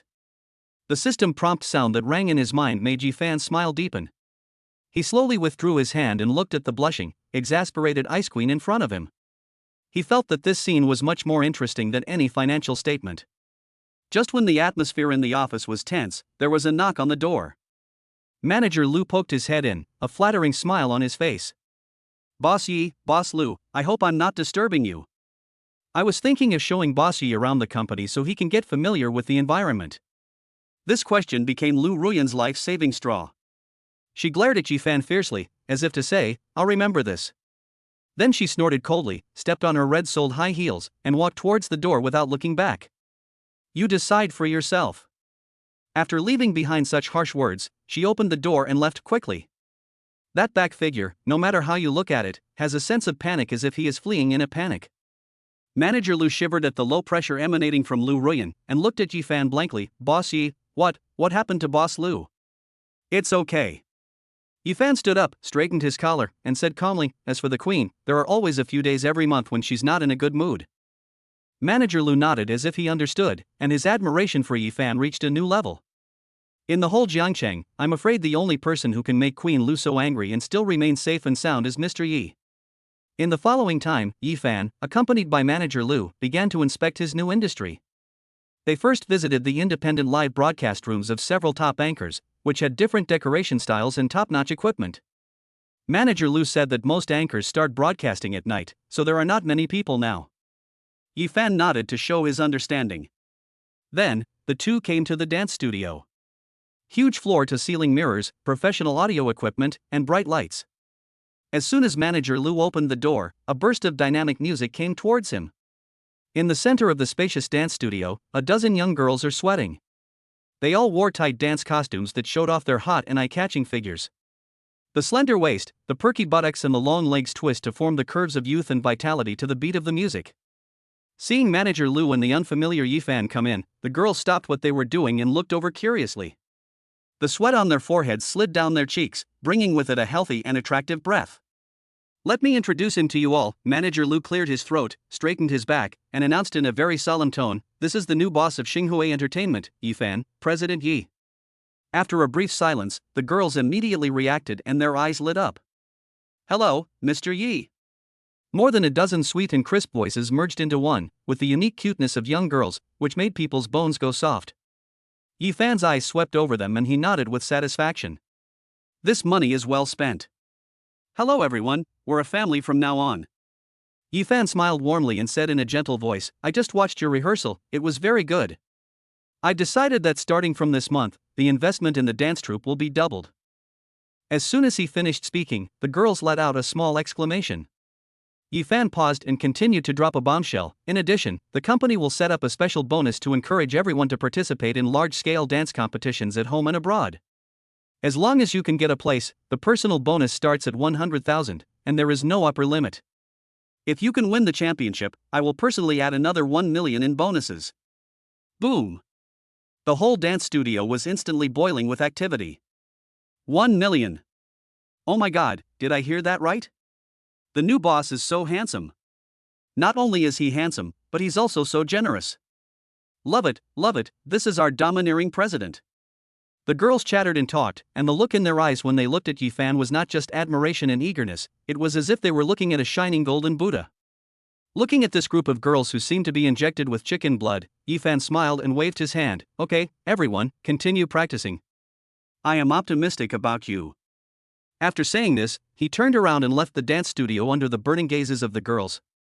As the night deepened, the employees of Xinghua Entertainment had already left work and the entire building fell silent. Only the lights in the president's office were still on. Yifan sat alone in the large boss chair, with a pile of daunting company information and operating reports spread out in front of him.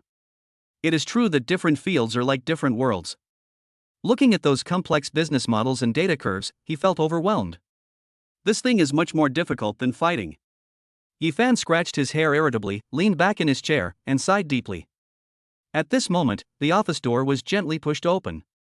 Yifan raised his head, a little surprised. I saw Lu Ruyan standing at the door. She had changed out of her smart professional suit and put on a beige casual suspender dress with floral patterns. She looked less sharp in the workplace and more gentle at home. In her hand, she was holding a lunchbox that looked very exquisite. When their eyes met, Lu Ruyan's gaze was a little evasive. She subconsciously turned her face away and looked at the potted plant beside her, her tone still that cold and clear. I was passing by to take care of something, and seeing your light was still on, I came up to take a look. She paused, as if organizing her words, and finally added a sentence somewhat stiffly. You probably haven't eaten yet, right? Chapter 33 1 million, sign you for 1 year. Yifan looked at the woman at the door wearing a floral dress with "I'm just passing by" written all over her body, and the corners of his mouth rose unconsciously. The unnatural blush spread from her fair neck to her ears, just like the sunset clouds, so beautiful. He lazily leaned back in his boss's chair, his hands behind his head, his tone full of self-righteous ridicule. Of course I haven't eaten. I'm just waiting for Mr. Lu's loving dinner. Whoever did this for you, you wish? Lu Ruyan's voice instantly rose an octave. She walked over with her high heels tapping, and slammed the lunchbox in her hand onto the table with a muffled bang sound, as if it was not the lunchbox, but Yifan's face that asked for a beating. Although he speaks tough, his body is very honest. While glaring at Yifan unhappily, she stretched out her slender fingers and opened the lids of the exquisite lunchboxes one by one. 4 dishes in one soup, a combination of meat and vegetables, with good color, aroma, and taste, and still emitting curls of steam. Sweet and sour pork tenderloin, broccoli with shrimp, stir-fried seasonal vegetables, and a bowl of corn and pork ribs soup. TSK, Boss Lu is indeed a master in both the living room and the kitchen. Yifan picked up the chopsticks, unceremoniously picked up a piece of pork tenderloin and put it into his mouth, praising him vaguely. I just wonder when I can see the scenery of the bedroom? Cough. Cough, cough. Lu Ruyan had just picked up the soup bowl and was about to serve herself a bowl, but when she heard this, she almost choked to death on her own saliva. She suddenly raised her head, her pretty face flushed red, her eyes filled with shame and anger. Yifan, if you keep talking nonsense, I will throw this bowl of soup directly on your face. Believe it, of course you should. Yifan smiled and picked up another piece of food with his chopsticks. To die under the peony flowers, even as a ghost, is still romantic. It is my honor to be washed with the soup by Mr. Lu himself. You, shameless. Lu Ruyan was so angry at his rogue remarks that her chest heaved, but she had no way to deal with him. She could only turn her grief and anger into appetite and lowered her head to eat. In the huge office, the only sounds left for a moment were the two people's gentle chewing and the clinking of dishes and chopsticks. An ambiguous atmosphere quietly fermented under the lights. While eating, Yifan casually pushed a financial report in front of Lu Ruyan and pointed at a data curve on it. Boss Lu, the input-output ratio of this internet celebrity incubation seems to be a bit problematic to me. Can you explain it to me? Lu Ruyan's professional radar was immediately activated, and she subconsciously leaned over to take a look. Her attention was completely drawn to the financial statements. With a cold expression, she analyzed, this is the company's initial strategic investment. It's normal not to see a return in the short term. It's mainly to seize market share. Look at the user growth later. Yifan was not listening to the data at all. His eyes were all on Lu Ruyan's face, which was close to him and was still breathtakingly beautiful even without any makeup.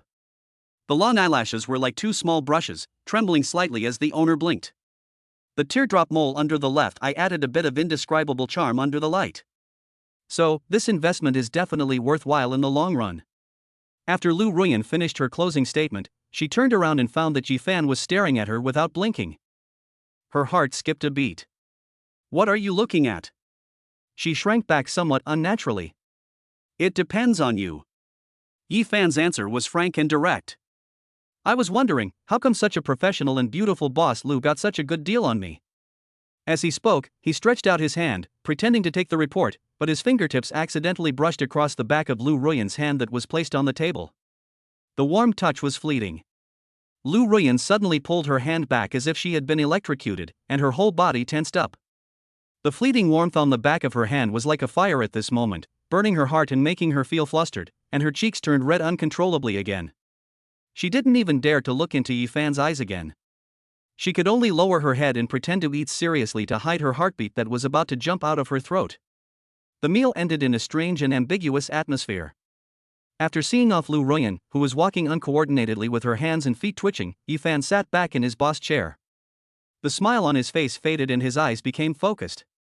He began to think seriously about the future direction of the company, especially the dance troupe he had just met. After flipping through the information sent by manager Lu, he quickly found the crux of the problem. The dance troupe of Star Entertainment has strong individual members, and the equipment and resources are all top-notch, but they are like a pile of loose sand, always lacking a soul figure who can bring everyone together and dominate the stage, a true lead dancer. Because of this, they have participated in many large-scale competitions, but they are always one step behind and miss the championship time and again. A name, a cold and stubborn figure, jumped into Yi Fan's mind without any warning. I wish you good health. He remembered clearly that when he was in high school, Zhu Qingyan was not only a top student and school beauty, but also had an amazing talent for dancing. She is not the kind of craftsman who needs to shed countless sweat to practice, but a natural dancer. When the music starts, she is the absolute center of the stage. In her second year of high school, she represented her school in the city's middle school dance competition. Her classical dance, the Goddess of Luo River, amazed the audience and she won the championship without any suspense. But later, something unexpected happened in her family, and the pair of dance shoes that should have shined brightly on the stage were covered with thick dust. Thinking of this, Yi Fan no longer hesitated, took out his cell phone and dialed the number that he knew by heart. At the same time, in Jiangcheng University, the girls' dormitory building, Xu Qinggan was holding his meal card and was about to go to the cafeteria to get the cheapest vegetarian steamed bun for dinner. In the dormitory, the old mobile phone with several cracks on the screen suddenly vibrated. She picked it up and took a look. When the words Yi Fan jumped into her eyes on the screen, her heart skipped a beat. It's him! Xu Qingyan almost subconsciously grabbed his cell phone and ran quickly to the corner of the balcony. The evening breeze blew her soft long hair. She took several deep breaths in succession before she calmed her pounding heart and carefully pressed the answer button. Hello? Her voice was tense and trembling, even though she herself was not aware of it. Qingyan, it's me. Yi Fan's gentle and smiling voice came from the other end of the phone. Is it okay to disturb you? No. That's good. Yi Fan didn't exchange too many pleasantries and got straight to the point. I acquired an entertainment company today. The company has a dance troupe with good strength, but they are short of a lead dancer. I would like to invite you to come over and be the lead dancer. Are you interested? Xu Qinggan was stunned.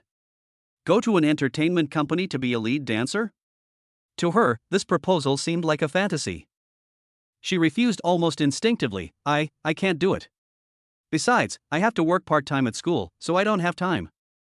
She needed money, a lot of money to pay for her mother's medical expenses. Those glamorous stages were too far away from her. Yi Fan on the other end of the phone seemed to have expected her to say that and chuckled. If I sign you with $1 million annual salary, do you have time? There was a dead silence on the other end of the phone. Xu Qingyan's knuckles turned white from the force with which he held the phone, and his whole body froze in place. 1 million? Annual salary? This number exploded in her mind like a thunder, making her dizzy. 1 million, it's enough to cover my mother's medical expenses for several years, and there's even some left over. She couldn't believe her ears, her voice trembling. You are not kidding, are you lying to me? We are now the school's recognized rumored couple. I can lie to anyone but not to my girlfriend. Yi Fan's tone was filled with a familiar teasing. The three words girlfriend created ripples in Zhu Qingyan's heart. Her cheeks instantly became hot enough to fry an egg, and she snorted in embarrassment at the person on the other end of the phone. The sound was as thin as a mosquito, with a hint of coquettishness that she herself was not even aware of. Then, where should I find you tomorrow? After hanging up the phone, Zhu Qing'an stood blankly on the balcony, letting the evening breeze blow on him. Xiaohu bot protects files from piracy. When looking for books or robots, choose Xiaohu. It is stable and reliable, and you won't fall into any traps. Excitement, ecstasy, disbelief, all these emotions intertwined together, making her whole body tremble slightly. It took her a long time to come back to her senses. She quickly walked back to her desk, opened the drawer, and carefully took out a slightly yellowed piece of letter paper from the interlayer of an old book. The letter paper is well preserved with smooth edges. On it was her beautiful handwriting.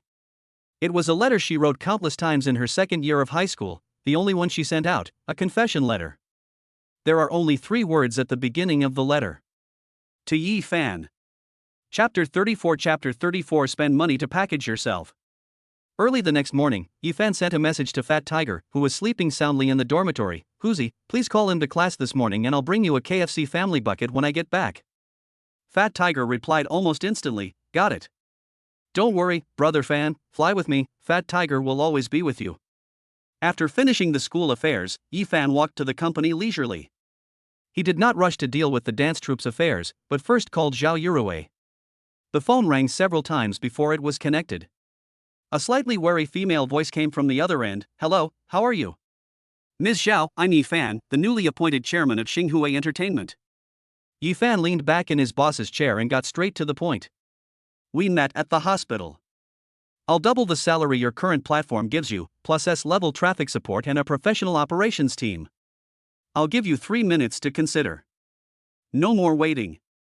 3 minutes? That won't take. Mr. Yi. I do. When can I come over to handle the formalities? Zhao Yurue's voice was filled with excitement.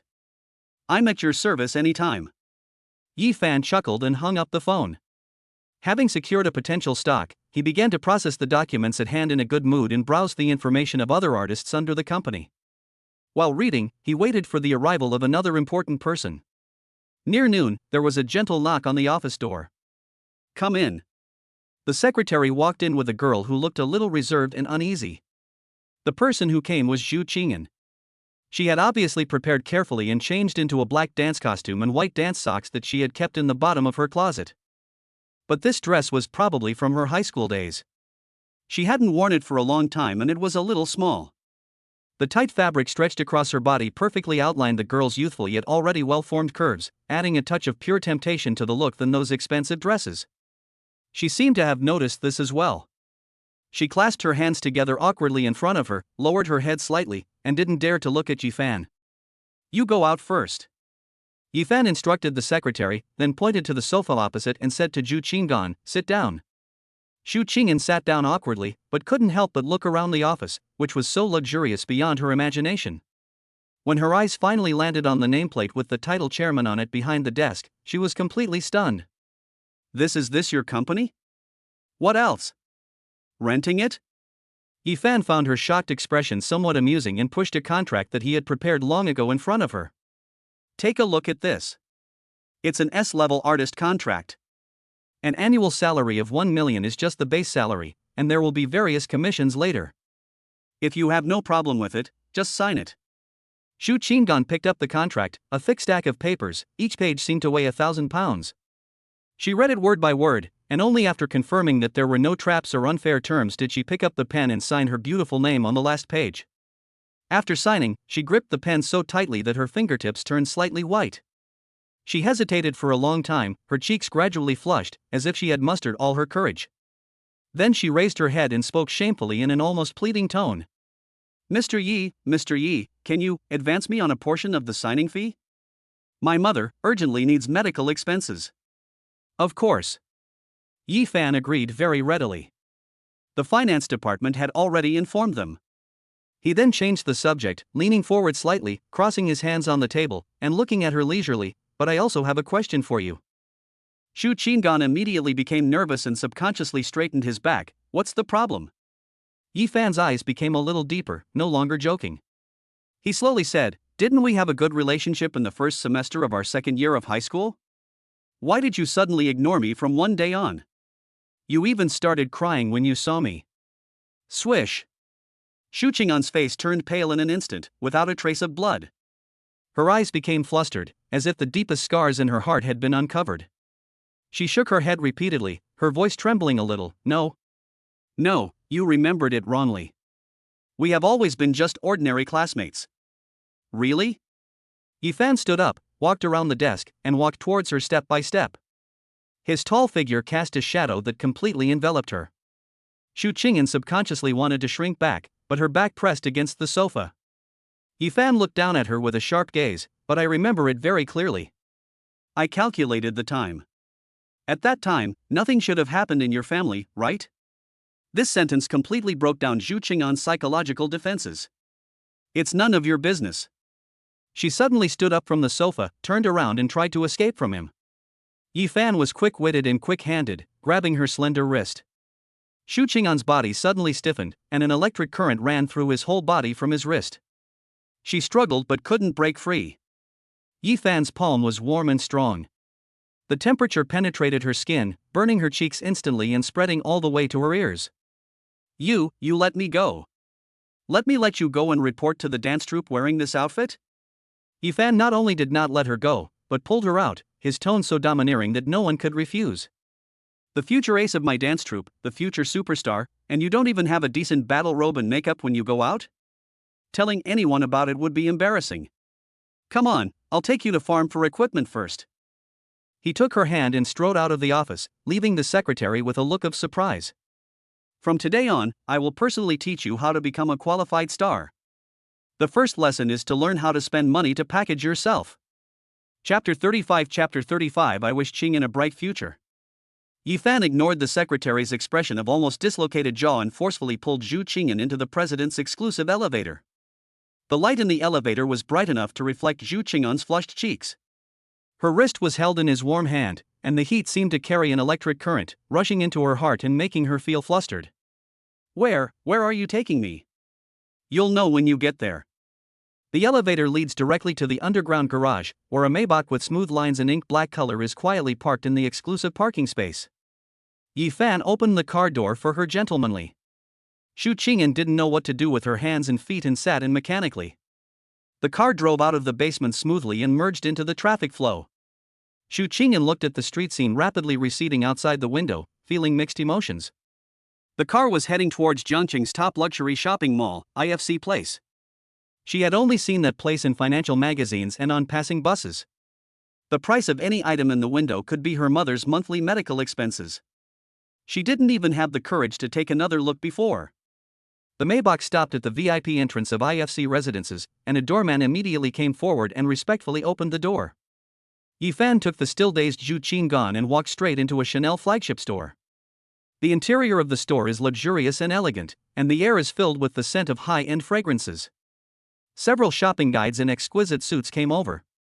When their eyes fell on Xu Qingyan's dance costume that was washed to a pale color, their professional smiles froze for a moment, and a hint of contempt unconsciously flashed in their eyes. Xu Qingyan felt the scrutinizing gazes and subconsciously tried to pull his hand out of Yifan's grip, but he held it even tighter. Sir, miss, how can I help you? A shopping guide came forward, her tone polite but her attitude somewhat distant. Yifan was too lazy to talk nonsense with them. He looked around and took out a pure black card from his pocket. He threw it on the glass counter with a crisp sound. Call your store manager. The card seemed to have some kind of magic, instantly freezing the air around it. The eyes of several shopping guides were wide open, and the slight contempt they had just shown was instantly replaced by horror and flattery. Soon, a woman who looked to be about 40 years old and had a capable temperament walked out quickly from the inner room.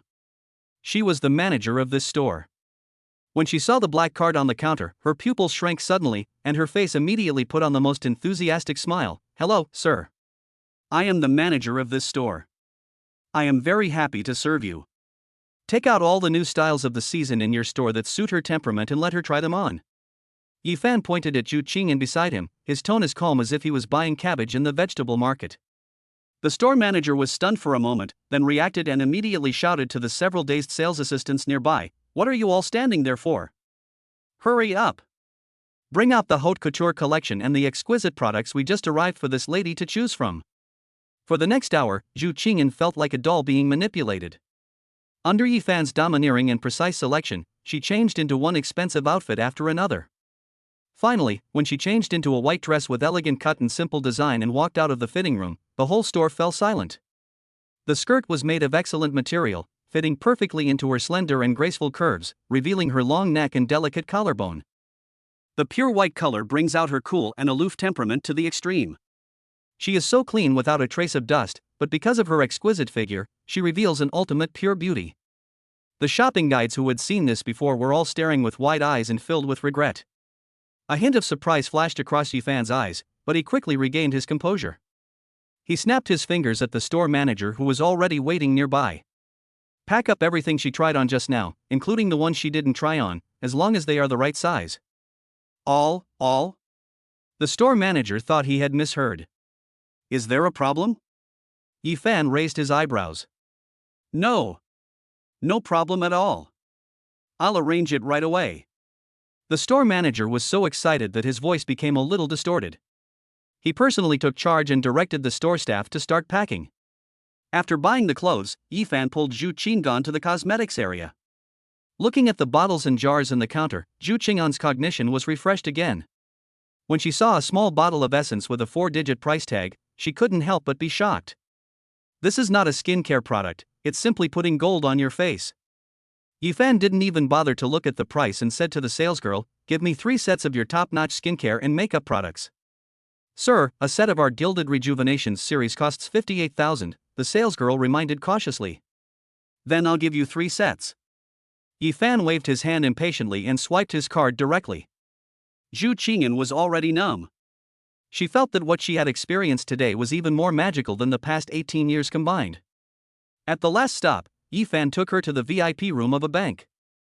With the respectful service of the account manager, Yifan completed the formalities and handed a brand new black card to Zhu Qinggan. "This is a supplementary card for you. There is no spending limit." Looking at the card that symbolized endless wealth, Zhu Qingyan's tense nerves finally relaxed. She stood up suddenly, pushed Yifan's hand away, shook her head stubbornly, and her eyes were red. "This is too much. I can't accept it. I can consider the clothes and cosmetics as the company's clothing allowance, but this, what is this?" She is not a greedy person, she has her own dignity and bottom line. No reward without merit. She couldn't afford such a huge gift, nor did she want to accept it. Yifan was not angry, nor did he force it on her. He simply stood up, gently pressed his hands on her trembling shoulders, looked into her eyes intently, and spoke in a low and serious voice. "This is not a handout, this is an investment." Zhu Qinggan was stunned. "You are the future trump card of Xinghui Entertainment, the future queen. Your image represents the face of the company." Yifan's eyes were deep. "This card is not for you to spend casually. It is your equipment budget and your confidence. From now on, you don't need to care about anyone's face when entering any occasion, and you don't need to worry about money anymore. The only thing you have to do is to focus all your energy on your dance and career." He paused, his tone slowing down a bit. "Do you understand? This is official business."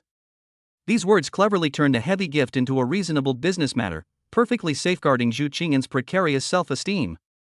Zhu Qingyan bit her lower lip, tears welling in her eyes. She knew that this was just Yifan's excuse, but this excuse made her unable to refuse. She was silent for a long time, and finally lowered her eyes and agreed. The two returned to the car carrying large and small bags, and the back seat and trunk were stuffed full. The atmosphere in the car was subtly ambiguous. Yifan started the car, his right hand seemingly casually placed on the gear, but in the interval between gear shifts, he gently held Zhu Qingyan's hand that was placed beside him. Zhu Qingyan's body trembled slightly, as if an electric current ran through it. His palm was large and warm, wrapping around her slightly cool fingertips with an irresistible strength. She struggled a bit but couldn't break free. In the end, she could only let him hold her hand, interlocking their fingers tightly. Her cheeks began to burn again and her heart beat like a drum, but miraculously she no longer felt repulsed. At this moment, Zhu Qingyan's cell phone in her bag vibrated slightly. She subconsciously took out her cell phone with her other hand and opened the screen. It was a text message from the head nurse of the hospital. "Ms. Zhu, your mother's medical account has just received an anonymous remittance of 2 million yuan, and all subsequent treatment expenses have been settled. Furthermore, at the remitter's request, the hospital has assembled a consultation team composed of the country's top brain specialists for your mother. A new treatment plan will be developed as soon as possible. Please rest assured." 2 million. Anonymous remittances. A top team of experts. Shu Qing'an's mind went blank. She stared at the text message blankly, reading it word by word several times, as if she didn't recognize the words on it. A few seconds later, she suddenly raised her head and looked at the man next to her who was concentrating on driving in disbelief. He still had that cynical look on his face, with a faint smile on the corner of his mouth, as if he had just done something insignificant. But this little thing was the heaviest mountain weighing on her heart. For this money, she suffered so much grievance, endured so much hardship, and shed so many tears. And he took on everything for her so calmly. Her eyes instantly turned red, and big tears rolled down without warning, hitting the two tightly clasped hands, burning hot. Chapter 36 Bringing all the women home. In the lobby of Xinghui Entertainment, the receptionist was browsing her phone idly. She caught a glimpse of the door being pushed open from the corner of her eye and habitually prepared to put on a professional smile. But when she saw who it was, her mouth unconsciously opened into an O shape. Walking in front was their new boss, Yifan, who was always elusive. And the one following beside him was a fairy? A well-tailored white dress sets off her graceful figure and makes her temperament as cool as the moon. Although she has no makeup on, she is more dazzling than those female artists in the company who are wearing makeup. Holy crap, who the hell is this? The boss's newly signed artist? That's unlikely. Have you ever seen a new employee who can let the boss carry his bag himself? With this look and this aura, this is definitely Nuwa's graduation project, right? She's at the pinnacle of her debut. Look at the boss's attitude. TSK, the ancients were right. Even a hero cannot resist the temptation of a beautiful woman. No matter how low the employee's chatter was, it couldn't block the astonished, curious, and gossipy looks that almost burned 2 holes in Zhu Qing'an's body. Xu Qing'an clutched the corner of her clothes a little uncomfortably, but Yifan, as if nothing had happened, led her through the lobby without even glancing at her, and went straight to the dance studio where the trainees were. With a bang, the door of the dance studio was pushed open. The powerful music beat mixed with the smell of youthful sweat hits you in the face. Dozens of young girls were sweating profusely in front of the mirror, their movements in unison. Yifan walked to the speaker and pressed the pause button. The music suddenly stopped and the girls stopped what they were doing and looked over curiously. When they saw Yifan and the seemingly unreal Zhu Qing'an, who was so beautiful behind him, there was a burst of gasps in the room. Let me introduce her to you all. Yifan began lazily, but then dropped a bombshell. This is Zhu Qing'an. From today on, she will be the lead dancer and artistic director of our troupe. The entire dance studio fell silent in an instant. Principal dancer? Artistic director? What a joke! Which of them didn't practice dancing since childhood and went through many trials and tribulations before entering the company? Who is this airborne woman? Just based on a face? In the evening, Yifan packed up and prepared to go home from get off work. As he walked to the company door, he was stopped by a figure. It is to wish you well. She had changed back into her white dress. Probably because she had just finished training, her face still had a healthy blush from exercise, and there were beads of sweat on the tip of her nose. She looked a little more lively and down to earth than she did during the day. Her eyes were a little evasive, but her action of stopping him was firm. Is there something? Yifan looked at her with interest. Xu Qing'an's lips moved, as if he was making some important decision. Finally, she seemed to muster up all her courage, and for the first time she reached out and grabbed Yifan's arm. Her palms were a little cold, and there was a barely perceptible tremor. Yifan felt the soft touch on his arm and raised his eyebrows with a wicked smile. Why, it feels like a long time since we last met, and you can't bear to see me go? Xu Qing'an's cheeks turned red, but she did not let go, instead she held on tighter. No. She lowered her head, her voice as thin as a mosquito, but very clear. Thank you for everything you have done for me today. I think I will treat you to a meal. This was probably the only way she could think of to express her gratitude. Yifan looked at her sparkling eyes and her nervous and expectant expression, and the smile on his lips deepened. Okay.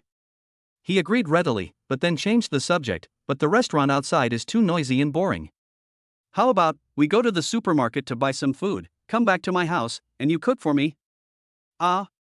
Xu Qing'an was so shocked by this bold and almost ambiguous proposal that he stood there in a daze. His heart skipped a beat and then began beating wildly like a drum. Go to his house? Cook for him? Isn't this development a bit too fast? Seeing her silly and cute look, Yifan was in a good mood. He couldn't help but stretched out his hand to pinch her hot cheek. Why, you don't want to? No, no.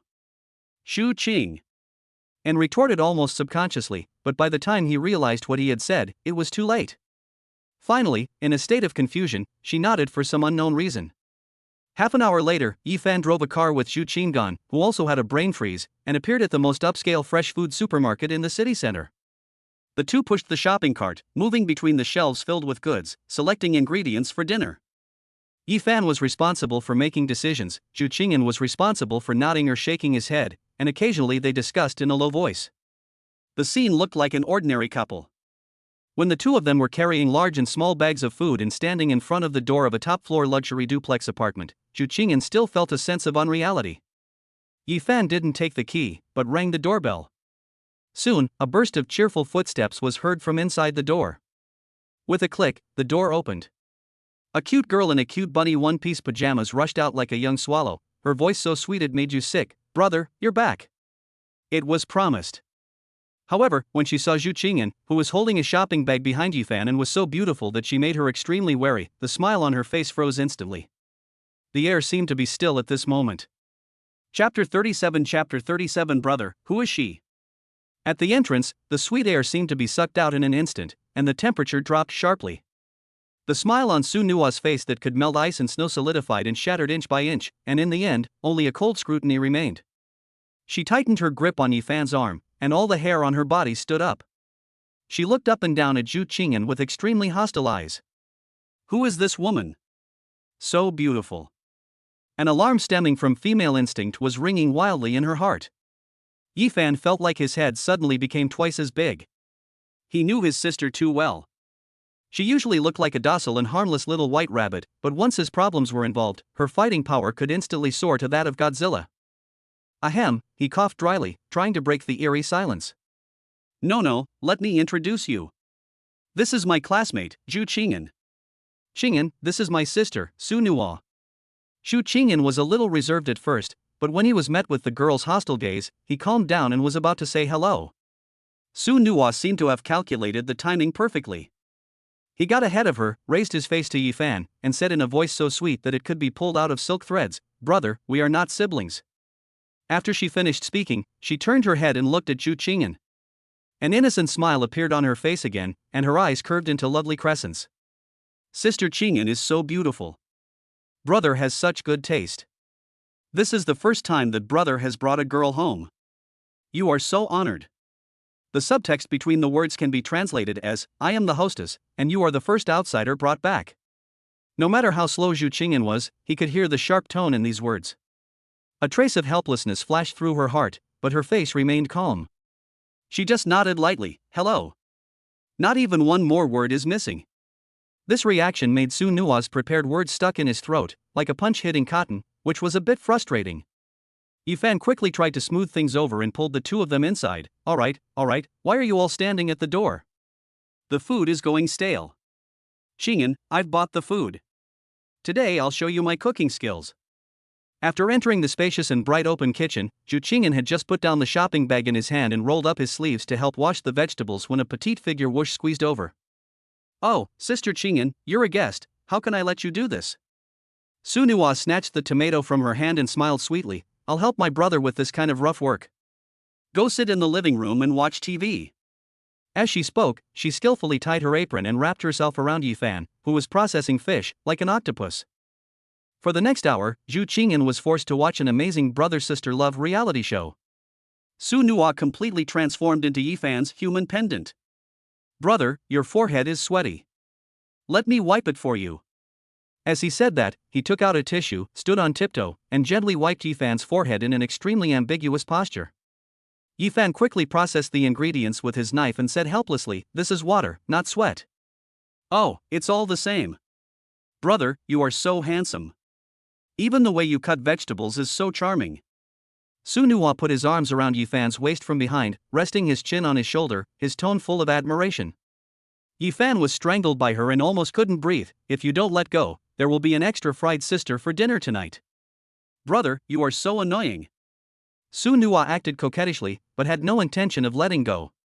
She was also not idle, constantly telling interesting stories about the two of them. From when my brother was a child, he beat the fat kid next door until he cried in order to help me get back a lollipop, to when my brother was in his senior year of high school, he explained the questions to me every night, rain or shine. Each story cleverly highlighted her unique position in Yifan's life. The entire kitchen became her home. Shu Qinggan stood aside, holding a cucumber in his hand. He didn't know whether to wash it or not, and looked out of place. She watched the intimate interaction between the two people, and the ripples in her heart that had arisen because of Yifan's righteous help gradually subsided, and even a hint of chill appeared. Maybe she shouldn't have come today at all. After finally waiting for dinner to be ready, the atmosphere at the table was immediately transformed into a Shura scene. Su Nuwa enthusiastically picked up some food for Yifan, and the small bowl soon became piled with food.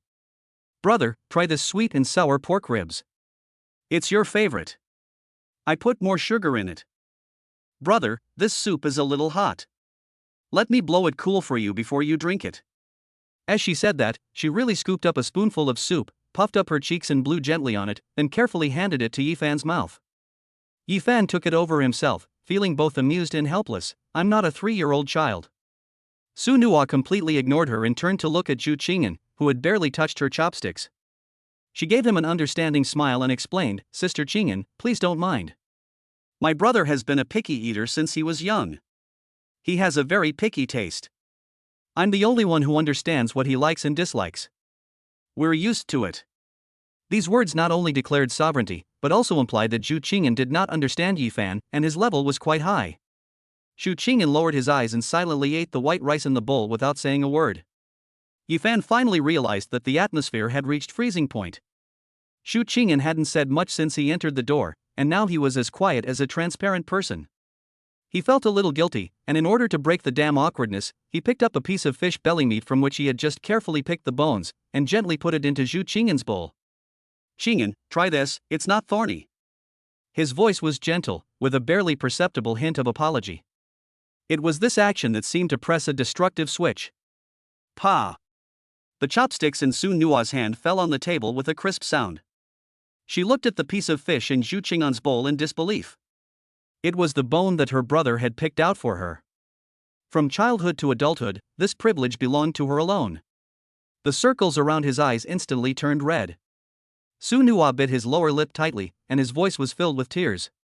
He was as aggrieved as a kitten abandoned by the whole world. "Brother, are you tired of me?"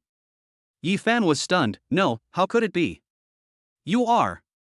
Su Nuwa's tears fell like beads from a broken string, accusing her, "You never used to help others with food. Do you think Nuonuo is a hindrance now that you have a new friend? Do you not want Nuonuo anymore?" This green tea combo of 3 consecutive accusations plus tear attack caught Yifan off guard and threw him into disarray. What he feared most was Su Nuwa crying. "Nuwa, don't cry, I didn't mean that." He was about to explain, but Su Nuwa cried even harder, her shoulders twitching, and she looked heartbroken. Shu Qing quietly watched the scene in front of him, which was comparable to an 8 o'clock emotional drama, and then looked at Su Nuwa, who was in tears and looked pitiful, and Yifan, who was at a loss and in a mess. All that was left in his heart was powerlessness and self-mockery. She came here to express her gratitude. It's not to participate in an inexplicable battle to defend the queen. She took a deep breath, suppressed the complex emotions surging in her heart, then stood up silently and picked up her backpack. Her movements were very light, but they instantly attracted the attention of the other two. Yifan cast a questioning look at her, and Su Nuwa stopped crying and looked at her with tears in her eyes. Shu Qinggan forced a polite yet distant smile on his face and said calmly, "It's getting late, and my mother may need someone to take care of her. I won't bother you anymore." She pronounced the word disturbed very clearly. After saying that, she didn't give Yifan any chance to speak up to keep her, and didn't even look at him again. She turned around and walked towards the door. The back is straight, without a trace of nostalgia. Yifan watched her back disappearing at the entrance, knowing that his sister was fine, so he chased after her. Chapter 38 Forced Kissing Zhu Qinggan. "Good morning, my lord." Yifan's voice came from behind, with a hint of urgency. Zhu Qingyan walked straight to the gate of the community without stopping, just wanting to leave this place that made her feel uncomfortable as soon as possible. A Maybach slid up to her side, blocking her way precisely. The car window rolled down, revealing Yifan's impeccably handsome face, but at this moment, there was a hint of helplessness on his face. "Get in the car, I'll take you there." No need. It's very convenient for me to take a taxi myself. Zhu Qingyan's tone was polite and distant. Why would a girl like you take a taxi at night? It's not safe. Yi Fan pushed the car door open without saying anything. Get in. Don't make me say it a third time. There was a kind of dominance in his tone that brooked no room for argument. Zhu Qingyan pursed his lips and finally sat down. The interior of the car is spacious and filled with a light aroma of leather and wood. The sports car drove smoothly onto the road, and there was dead silence in the car. Zhu Qingyan turned her head and looked at the neon lights rapidly receding outside the window. The city night was as bright as a flowing galaxy, but she felt that the light was very dazzling. She left her profile in silence to the driver beside her. Yi Fan glanced at her and saw her tense jawline, and he knew that the girl was still holding her breath. He chuckled and broke the silence. Are you angry? Not for a meal, right, my dear school beauty? Zhu Qingyan still looked out the window, his voice flat. No. Not yet? Yi Fan raised his eyebrows exaggeratedly. Your expression is just short of having the words "I'm very unhappy" carved on your face. Why are you pretending to be so nice to me? This slightly ruffian-like truth made Zhu Qingyan's eyelashes tremble. She finally turned around and looked him in the eye. I'm not upset, I just feel I shouldn't have come today. Why shouldn't you come? Su Nuwa is your sister, it's natural for you to have a good relationship. It's unnecessary for me, an outsider, to sit there. Her voice was very soft, as if she was stating a fact. Yi Fan moved his fingers gripping the steering wheel and explained, No, she's been like that since she was a child. I spoiled her and she has a bit of a childish temper. Don't take what she said to heart. I didn't. Zhu Qingyan shook his head. She is the most important person in your life. I understand. Understanding is bullshit. Yi Fan suddenly swore, his tone full of laughter and tears. You said that, as if I were some kind of heartless man who abandoned his wife and children. She is my sister, and you are my rumored girlfriend. How can the nature of this be the same? Zhu Qingyan didn't respond, and the atmosphere in the car became subtle again. In order to change the damn topic, Yi Fan took the initiative to talk about something else. Come to think of it, we were in the same class for 3 years in high school, and we hadn't spoken seriously to each other since our senior year. Why were you so aloof back then? Like an iceberg, you ignored everyone who spoke to you. When talking about high school, Zhu Qingyan's eyes were dazed for a moment. Aloof? She lowered her eyes, her long eyelashes casting a small shadow under her eyes. Really? I don't think so. You still don't admit it? Yi Fan laughed. At that time, all the boys in the class almost worshipped you, but in the end, no one dared to confess to you, for fear of being frozen to death by your eyes. Zhu Qingyan's lips curled up into a very faint, almost self-deprecating arc. Yes, she said. Huh? What? Yi Fan didn't react. Someone confessed to you. Zhu Qingyan's voice was calm, as if he was talking about an old story that had nothing to do with him. I wrote you a letter in my second year of high school. A letter? Yi Fan was stunned, then he became interested. What letter? A love letter? No way, why don't I have any impression of it? Did you remember it wrongly? The love letters he received could line up from the classroom door to the playground, but the one written by Zhu Qingyan? If this were true, there was no way he wouldn't remember it. This was the dream girl of all the boys in the school back then. The handwritten love letter from her was enough for him to brag about for the rest of his life. I remember correctly. Zhu Qingyan looked at him with clear eyes. It was pink letter paper with an ugly little rabbit drawn on it. It was on your desk. She remembered every detail because she spent a whole week writing the letter, carefully considering every word, and drawing the rabbit took up half of the notebook. Yi Fan tried hard to fish in the ocean of memory, but after a long time, he still came up blank. He racked his brains and was sure that there was absolutely no such pink letter from the school beauty in his youth. Impossible, I definitely didn't receive it. He denied it flatly. Zhu Qingyan's eyes dimmed, and he said softly, You received it. Later, you asked Chen Hao to return it to me. Chen Hao was Yi Fan's deskmate and follower at that time. You wrote 2 words on the envelope with a black pen. What word? Yi Fan asked subconsciously, already having an ominous premonition in his heart. Childish. Inside the carriage, the air seemed to freeze. What the hell? Yi Fan was so shocked that he almost stepped on the accelerator. I wrote it? Childish? Impossible. Absolutely impossible. He argued emotionally. Who am I, Yifan? I am a playboy, not a vulgar person. I am particular. Even if I, want to reject someone, I must do it in person, and then politely treat them to a farewell dinner, and then give them a small gift as a token of comfort. This is called a sense of ritual when parting. How could I do something as low as writing 2 words? This is an insult to my personality. Seeing that he was even more indignant than himself, Zhu Qing'an actually wanted to laugh. After many years, the bitterness of a girl's heartbreak has long faded away, and all that remains is a little memory of youth.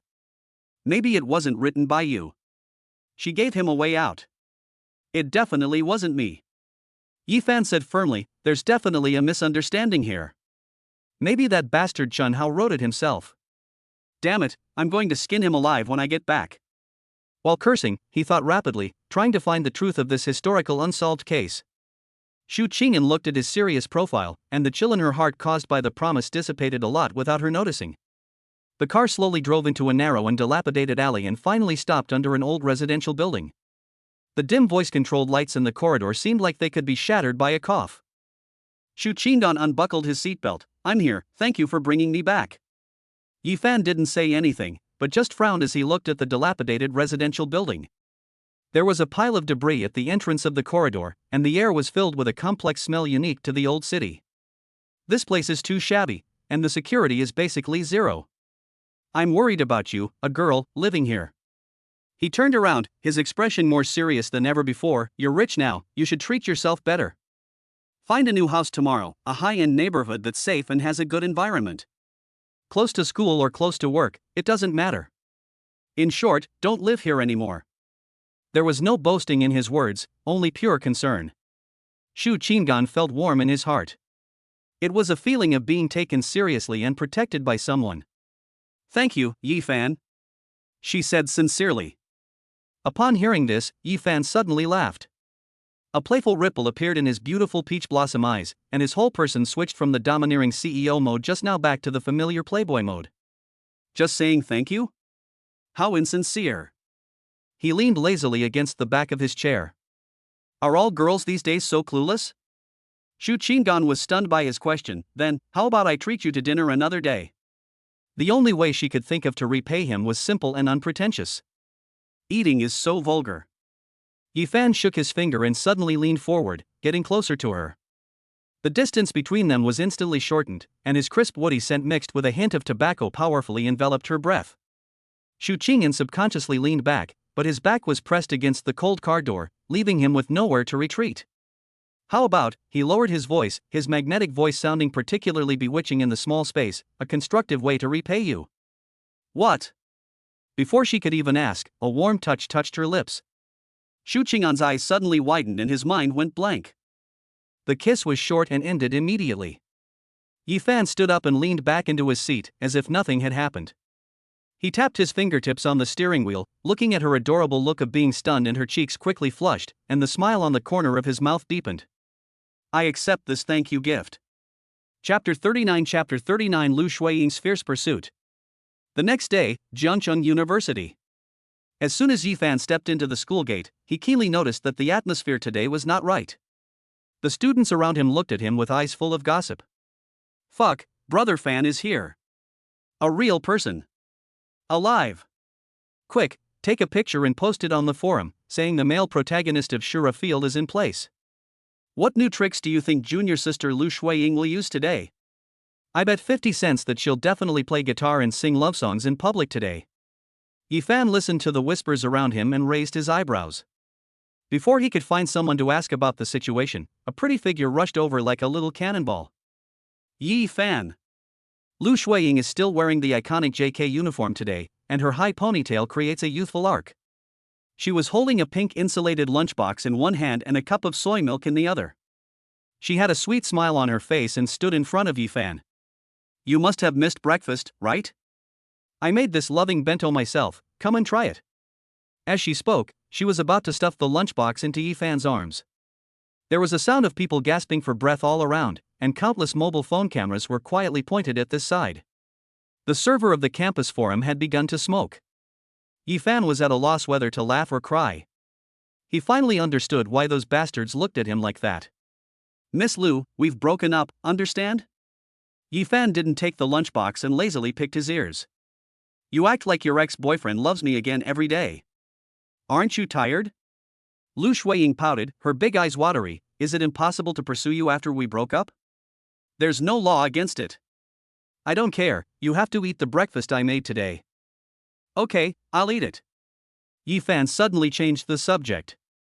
Lu Shuiying's eyes lit up. The onlookers around also widened their eyes. The plot twisted so quickly, like a tornado.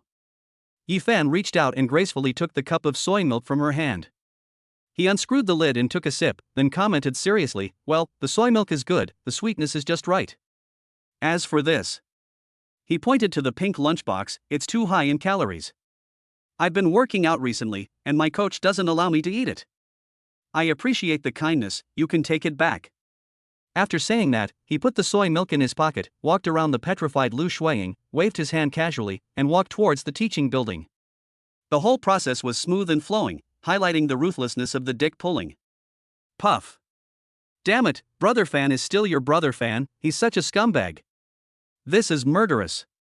He only drinks soy milk and doesn't eat. I give this a perfect score. Lu Shuiying stood there, looking at Yifan's back, stomping her feet in anger, her eyes red. But she didn't cry. Instead, she clenched her fists and encouraged herself, it's okay, Lu Shuiying. The revolution has not yet succeeded, comrades still need to work hard. He drank your soy milk today, he can eat your lunchbox tomorrow, and the day after tomorrow. She didn't say the rest of the words, her face turned red first. Throughout the entire day, Lu Shuiying's chasing husband to the crematorium drama was played out in real time at Jiangcheng University. When Yifan went to class, she sat at the door of the next classroom, pretending to meet him by chance. When Yifan went to play basketball, she turned into a cheerleader, bringing water and towels, and shouting louder than anyone else. Yifan's classmates have gone from being shocked at the beginning to being numb now. Some people even opened a betting position to bet on when Yifan would soften his heart. However, they all underestimated Yifan. After school in the evening, Yifan did not stay in school for long and walked directly to the school gate. Xu Qinggan was already waiting there. She was wearing a simple white t-shirt and jeans today, with her long hair draped over her shoulders and no makeup on, but she was still so beautiful that people couldn't take their eyes off her. Have you been waiting for a long time? Yifan walked over. No, I just arrived. Xu Qingyan shook her head. The after-effects of the kiss last night were still there, and the look in her eyes when she looked at Yifan was always a little unnatural. Let's go. I'll take you to the company for training. It's good that you don't have to practice. Just use your own time. Yifan said, and naturally took her to the parking lot. The two had just taken 2 steps when a figure stopped them again.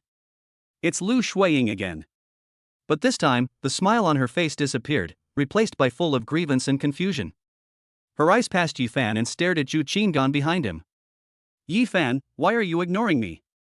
Her voice trembled. I sent you messages all day, but you didn't reply to any of them.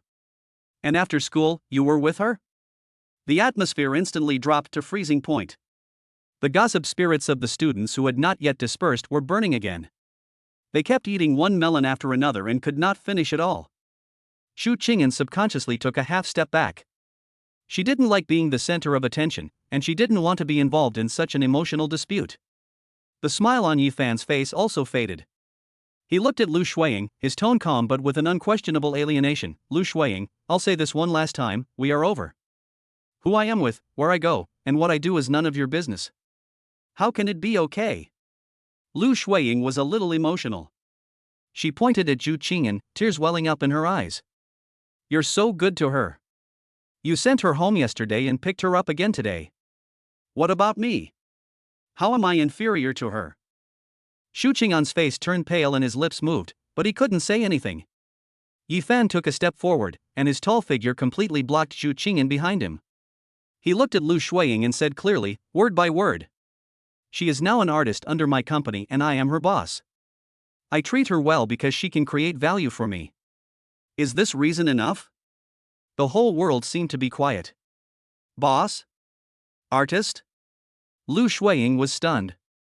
She had prepared a lot of questions and complaints, but she was left speechless by this identity relationship that she had never expected.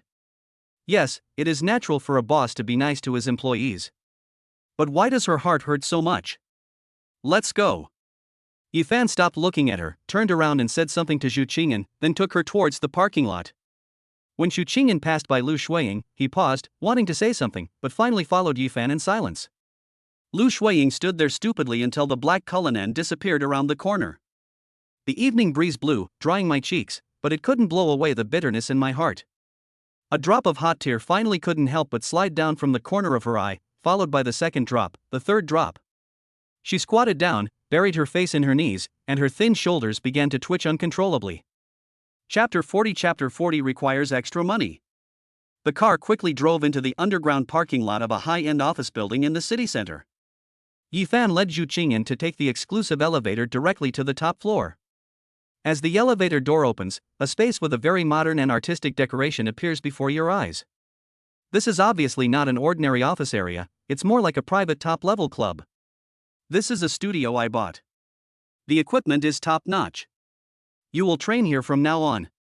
Yifan pushed open a heavy soundproof door. Behind the door is a professional dance studio that is so huge that it is a bit exaggerated. An entire wall is covered with floor-to-ceiling mirrors, making the entire space appear more spacious and brighter. The floor is made of professional non-slip material, and various training equipment and top-level audio equipment are placed in the corners. At this moment, the afterglow of the setting sun shines in through the huge floor-to-ceiling windows, casting a layer of warm golden light on the floor. Am I the only one using this place? Zhu Qingyan was a little surprised by the scene. For now. Yifan walked to the speaker and connected it to Bluetooth skillfully. Change your clothes. Let me see how good my first signed artist is. The locker room is right next to it, and it even has brand new training suits in all sizes. Zhu Qingyan picked out the most conservative black suspender training suit and a pair of matching tights. When he walked out, he still felt a little uncomfortable. The fabric clung tightly to her body, clearly outlining her slender curves that she had never easily shown to others. The slender waist, straight and long legs, and graceful swan neck, which are developed through years of dancing, appear even more breathtaking when set off by the simple training clothes. She was always used to wrapping herself up in loose t-shirts and jeans, and this was the first time she dressed so coolly in front of the opposite sex. Yifan leaned against the wall, and when his eyes fell on her, he paused noticeably. If Zhu Qingyan was usually a piece of unpolished jade covered by dust, then now, this piece of jade has been wiped clean and is beginning to emit a warm and dazzling brilliance. His gaze was too direct, and Zhu Qingyan's cheeks and ears turned red instantly. She subconsciously wanted to block it with her hands, but she felt that this action was too deliberate. Ahem.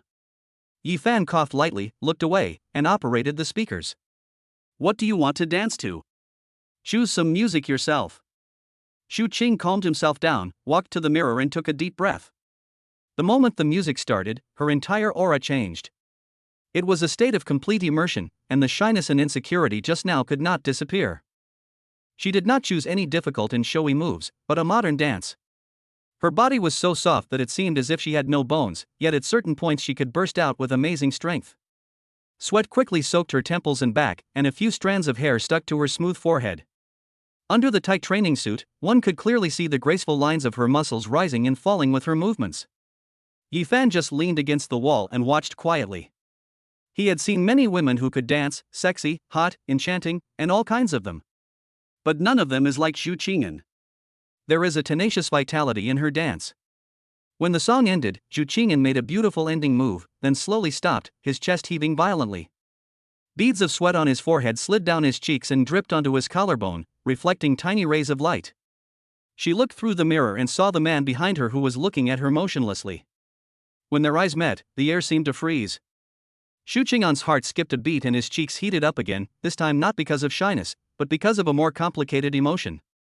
She didn't see lust in Yifan's eyes, but rather, admiration. A pure appreciation of beauty. How's it going, boss? She panted, her voice trembling slightly as she asked half seriously and half jokingly, am I still a qualified employee? The smile on Yifan's lips deepened. He stood up, walked towards her, picked up an unopened bottle of mineral water from the table next to him, unscrewed it, and handed it to her. More than qualified. His voice was a little low, with a hint of hoarseness from being amazed. It's like I found a treasure. Shu Qinggan took the water, and his fingertips accidentally touched his, causing him to shrink as if he had been electrocuted. She lowered her head to drink water to hide her panic. Yifan looked at her red earlobes and his mood inexplicably improved.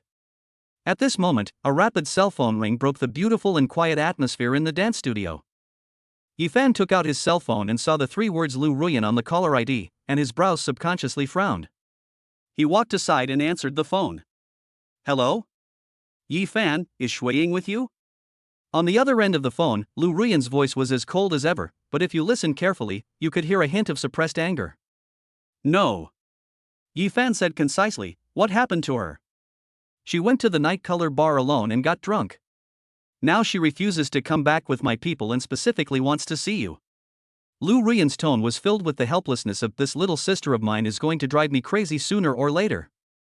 I have a multinational meeting here and can't leave. Please go over there and bring her back to me. The tone of this command, of course, cannot be refused. Yifan pinched his eyebrows and felt a headache. This Lu Shuiying is really a troublemaker. Not enough trouble at school during the day, and now he goes to the bar to get drunk at night. What kind of sad drama is this? She specifically asked to see me, so I should go? That would be so embarrassing for me. Yifan replied lazily. There was silence on the other end of the phone for 2 seconds. I'll send you the address. I'll remember this favor. After Lu Ruyan finished speaking, she hung up the phone without waiting for Yifan to say anything else. Beep, beep. Yifan looked at the hung-up phone, feeling both amused and helpless. This pair of sisters, one is a stalker and the other is a domineering president, they are really a perfect match.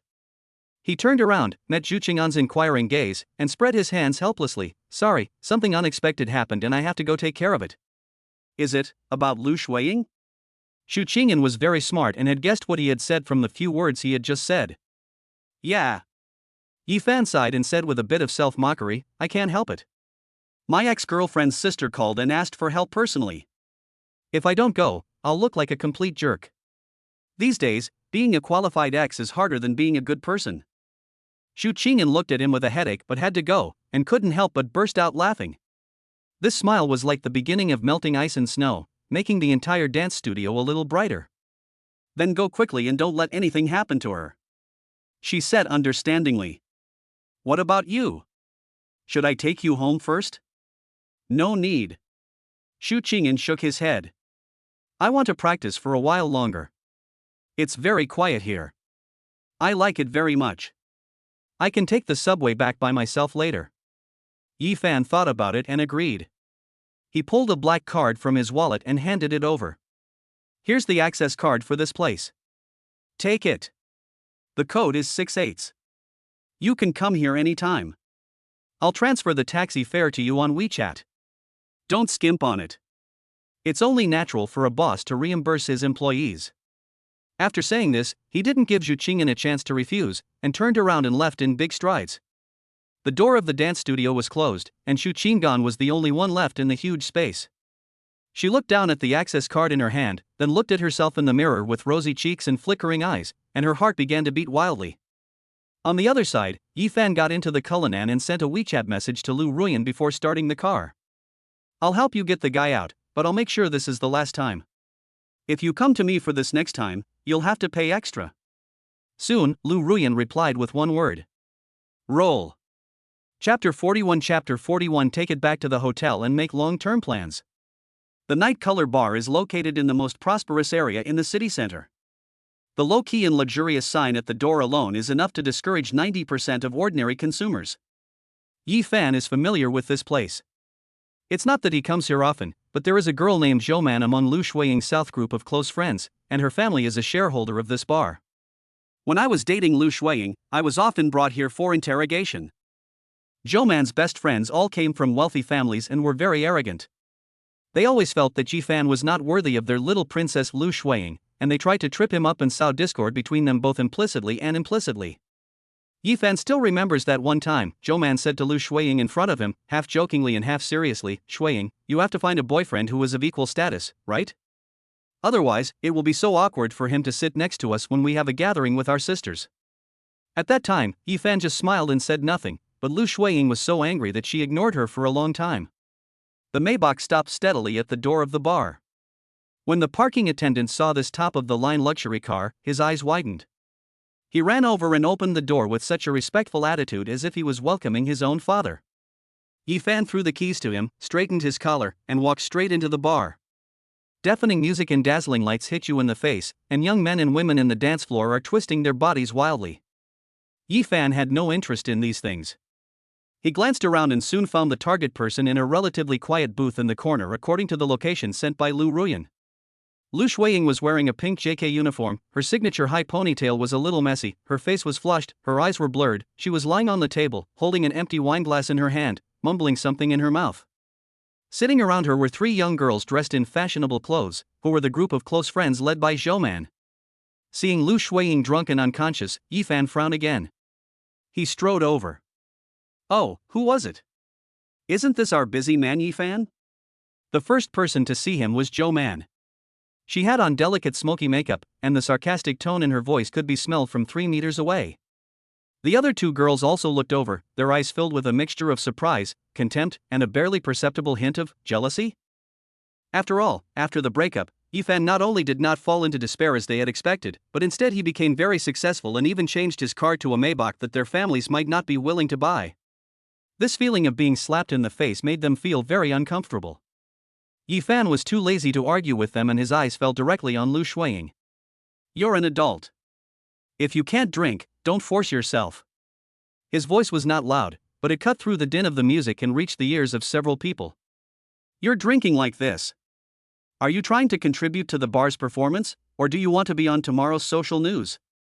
"Yifan, what do you mean?" Another girl named Li Na immediately exploded. "Shuiying is in a bad mood, so what's wrong with us having a few drinks with her? Do you really need to lecture her? Who do you think you are now?" "Exactly. After breaking up, he still comes to show his affection." "Is that true?" Yifan seemed not to hear their chatter. He bent down and patted Lu Shuiying's face. "Lu Shuiying, wake up and follow me." Lu Shuiying opened her eyes in a daze. When she saw that the person in front of her was Yifan, her originally distracted eyes brightened up instantly.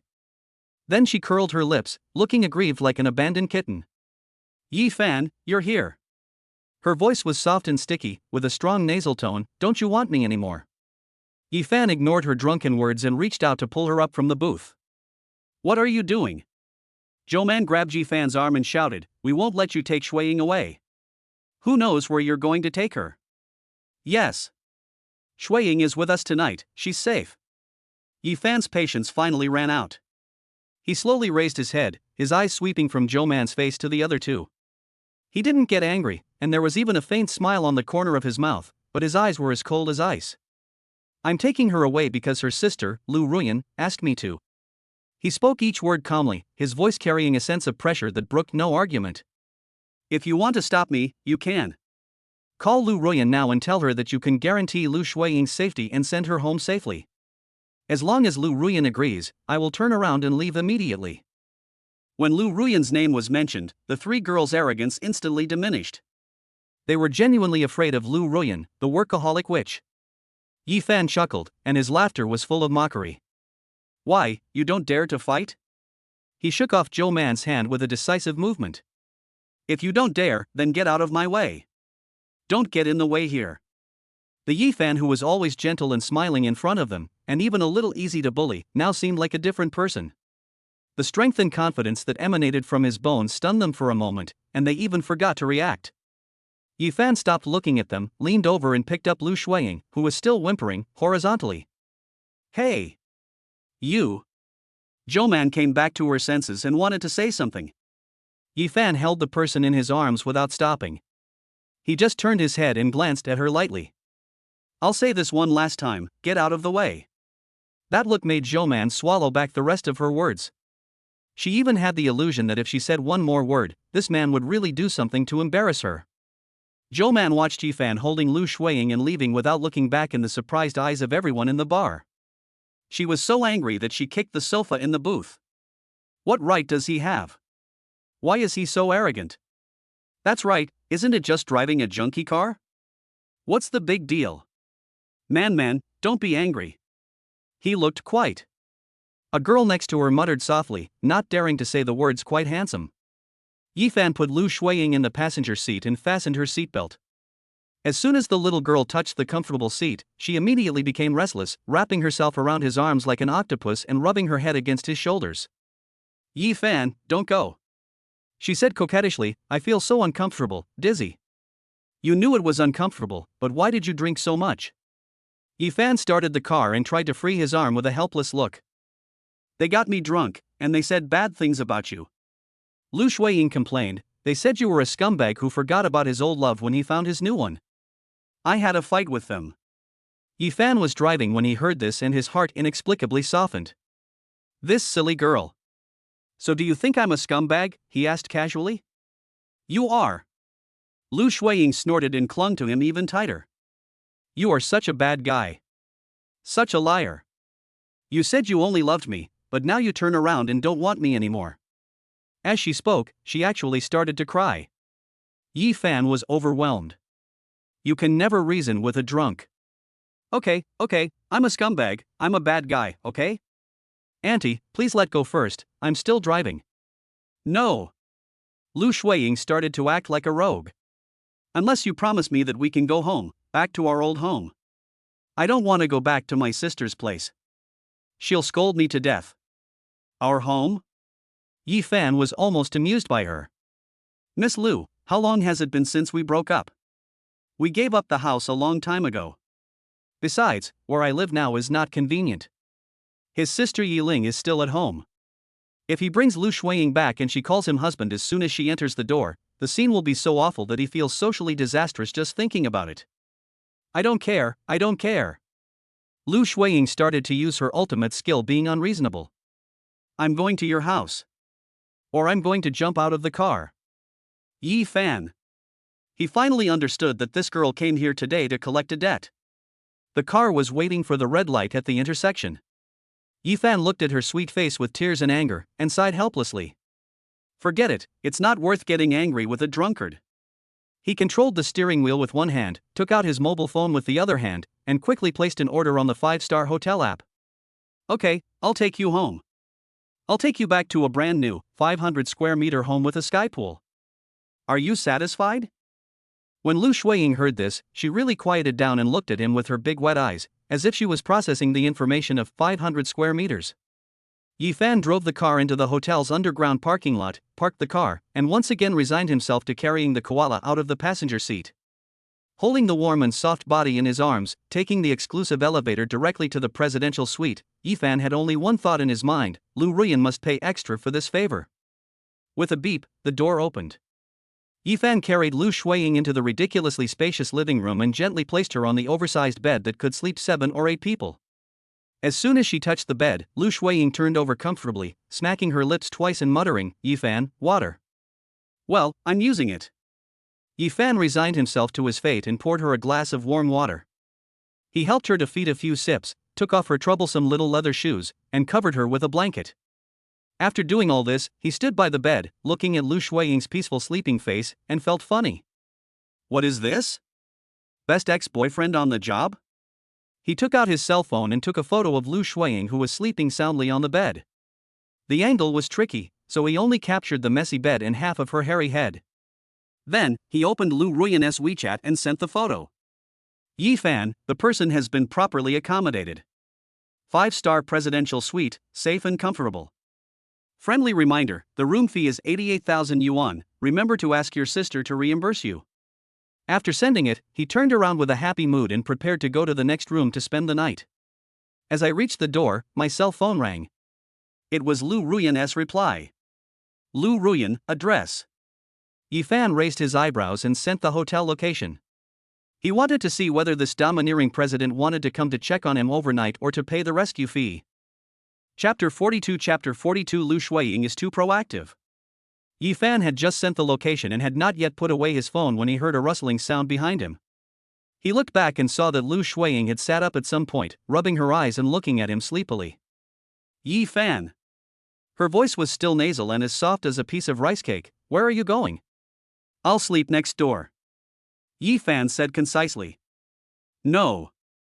Lu Shuiying refused without thinking. She lifted the quilt, stepped on the soft carpet with her bare white feet, and walked towards him staggeringly. This bed is so big, why are you leaving? She walked up to Yifan and raised her head. Her usually sweet and lovely face was now stained with a charming blush because of the alcohol. Her watery eyes looked at him dazedly, and her long eyelashes flickered like two small fans. Yifan's Adam's apple moved and he looked away from her face. Your sister will be here soon. It's not convenient for me to be here. My sister? Lu Shuiying laughed as if she had heard a huge joke. She leaned her body and leaned into Yifan's arms. Who are you kidding? She must still be working overtime at the company. How could she possibly come here? Her little hands dishonestly circled Yifan's waist and rubbed her head against his chest. Yifan, are you still angry with me? She asked sullenly. Yifan didn't say anything, but his body was a little stiff. The warm and soft jade in my arms has the fragrance of shower gel and a hint of alcohol. I was wrong. Lu Shuiying's voice sounded even more aggrieved, with a tearful tone. As she spoke, she tilted her head back, her wet eyes filled with tears that were about to fall. Yifan couldn't stand seeing women cry, especially Lu Shuiying. He sighed and reached out to wipe her tears. It's all over, don't cry. But as soon as his hand touched her cheek, Lu Shuiying grabbed a life-saving straw, stood on tiptoe, and pressed her soft lips against his clumsily. This kiss was filled with the spiciness of alcohol and her unique sweet fragrance. It was random, yet full of a desperate feeling. Yifan's mind was blank for a moment. Reason told him that he should push her away immediately. This girl is drunk and not sober, and Lu Ruyan may kill her at any time. But the body reacts faster than reason. He almost subconsciously hugged her slender waist and deepened the kiss. The reunion scene that I had imagined countless times became a reality at this moment in the most unexpected way. After the kiss, Lu Shuiying had softened into a puddle of water, leaning in his arms, breathing softly, her cheeks so red that blood seemed to be dripping out. Yifan. Her voice was as thin as a mosquito, but her eyes were surprisingly bright. I want you. He suddenly came to his senses, grabbed her shoulders, and pushed her away from his arms to create some distance. Lu Shuiying, wake up. His voice was a little hoarse. You are drunk. I'm not drunk. Lu Shuiying shook her head stubbornly, tears finally falling and sliding down her cheeks. I'm sober, I just want you. Yifan, we've been apart for so long, there's not a single day I haven't missed you. Don't you miss me at all? She was crying bitterly, her little hands tightly grasping the corner of his shirt, as if he would disappear if she let go. When Yifan looked at her like this, the last line of defense in his heart began to crumble. He didn't want to admit it, but Lu Shuiying was right. How could he not miss her? This silly girl was the first girl he truly loved. Every night after the breakup, her voice, appearance and smile played over and over in my mind like a movie. Your sister. He made a final struggle and brought out his only shield. I don't care about her. Lu Shuiying suddenly became tough. She tiptoed and moved closer again, blocking his unfinished words with her lips. This time, her movements were no longer clumsy, but rather carried a desperate determination. Her small hands moved up from the corner of his shirt and unbuttoned the first and second buttons of his shirt. Yifan completely gave up resistance. Fuck your rationality, fuck Ruyan Lu. He took the initiative, picked up Lu Shuiying and strode towards the oversized bed that could accommodate 7 or 8 people. Lu Shuiying was startled by his sudden action, and then let out a small cry. She wrapped her arms tightly around his neck, buried her face in his neck, and smiled like a child who had stolen candy. Yifan gently placed her on the soft bed and moved forward. Looking at the shy and expectant eyes of the girl under him, he had only one thought in his mind, a quick and decisive battle. That woman, Lu Ruyan, drove here from the company, and it would take at least 20 minutes, including the time spent waiting at traffic lights. There should be enough time. He lowered his head and kissed her on the lips. The temperature in the room rose rapidly, and an ambiguous atmosphere filled the air. Just as Yifan's hand was about to reach into the girl's clothes and take the next step. Boom! Boom! Boom! 3 crisp and rhythmic knocks on the door were like 3 heavy hammers, hitting the two people's hearts hard. The sound was not loud, but at this moment in the silent and ambiguous room, it was as clear as thunder. Yifan's movements froze instantly. Lu Shuiying seemed to be under a spell, and she was completely stunned. Her blurred eyes instantly regained some clarity, and she widened her eyes in horror. The two looked at each other and could see the horror in each other's eyes. Oh shit! 1,000 horses were running wildly through Yifan's heart. Did this woman come here in a rocket? Chapter 43, Lu Ruyan's Good Deeds. Boom. Boom. Boom. The knocking sound outside the door sounded again, still at the same rhythm, neither fast nor slow, but with an unquestionable sense of oppression. Hurry! Put on your clothes. Yifan shuddered and suddenly turned over from the bed. His voice was very low, as if he was making some underground contact. After being yelled at by him, Lu Shuiying no longer cared about being shy. She hurriedly got up from the bed, grabbed the dress thrown aside and put it on.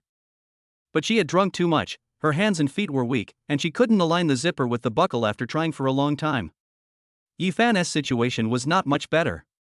He buttoned his shirt quickly, his eyes fixed on the poor door, fearing that Lu Ruyan would break in the next second. While dunking, he also had to distract himself to help Lu Shuiying. Don't be impatient, turn around. He took a few steps behind her, pinched the cold zipper head, and pulled it to the bottom with a click. Shoes. Where are my shoes? Lu Shuiying was walking around anxiously on the carpet with her bare feet.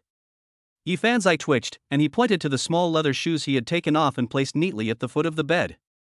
Put it on, go to the bathroom, wash your face with cold water, and pretend you just vomited. Oh. Lu Shuiying felt as if she had been pardoned. She put on her shoes and ran to the bathroom. Yifan took a deep breath and quickly scanned the room. The oversized bed, which was as messy as if it had just experienced an 8.0 magnitude earthquake, was the biggest flaw. He rushed over, grabbed the quilt and shook it a few times, trying to make it look less like a crime scene, but it had little effect. Forget it, let's try it out. Boom. Boom. Boom. The knock on the door came for the third time, this time with noticeably stronger force and evident impatience. Yifan straightened his shirt, which was also a little wrinkled, wiped his face, forced himself to put on a lazy and impatient expression, and then slowly walked to the door. He didn't open the door immediately, but looked out through the peephole first. Under the bright lights in the corridor, Lu Ruyan's figure was extremely clear. She just stood there quietly, wearing a well-tailored black women's suit that wrapped around her tall and powerful body.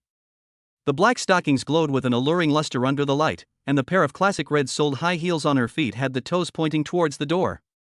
She seemed to be aware of the gaze from behind the cat's eyes and raised her head slightly. There was no expression on her aggressively beautiful face, but the small teardrop mole under her left eye added a bit of coldness.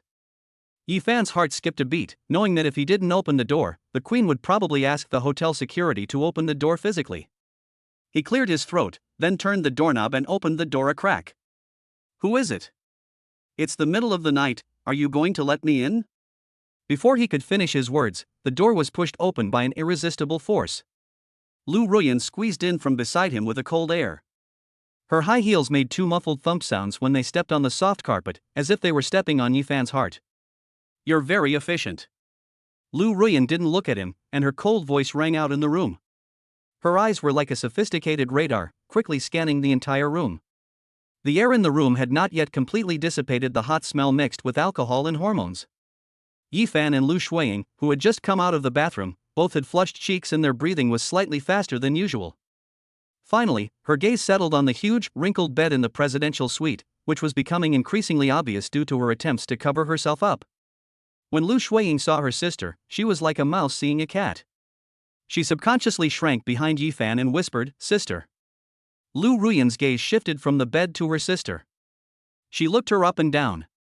Although Lu Shuiying's dress was properly put on, the neckline was a little crooked, and her beautiful high ponytail was disheveled, with a few strands of hair still wet and sticking to her flushed cheeks. An eerie silence fell in the room. Yifan felt that his back had begun to sweat. Lu Ruyan said nothing, but her scrutinizing eyes were more lethal than any question. Ahem, Yifan decided to take the initiative and break the suffocating silence. Boss Lu, you're here just in time. Your sister drank too much and vomited all over the place. I just helped her induce vomiting. As he spoke, he pointed in the direction of the restroom in a serious manner, with a calm expression as if he was a living lay phone. Lu Ruyan finally turned her gaze towards him, a cold smile appearing at the corner of her mouth. Really? Settled into bed? Her voice was soft, but it pierced like an icicle. She can't even stand steadily. If I don't help her to the bed, do I let her lie on the ground? Yifan spread his hands, looking innocent. Boss Lu, you have to be reasonable. I've been busy rescuing people and booking a room. I've been busy all night and haven't even had a sip of water. Look, I even poured her a glass of warm water. He pointed to the bedside table, where indeed a glass of water lay.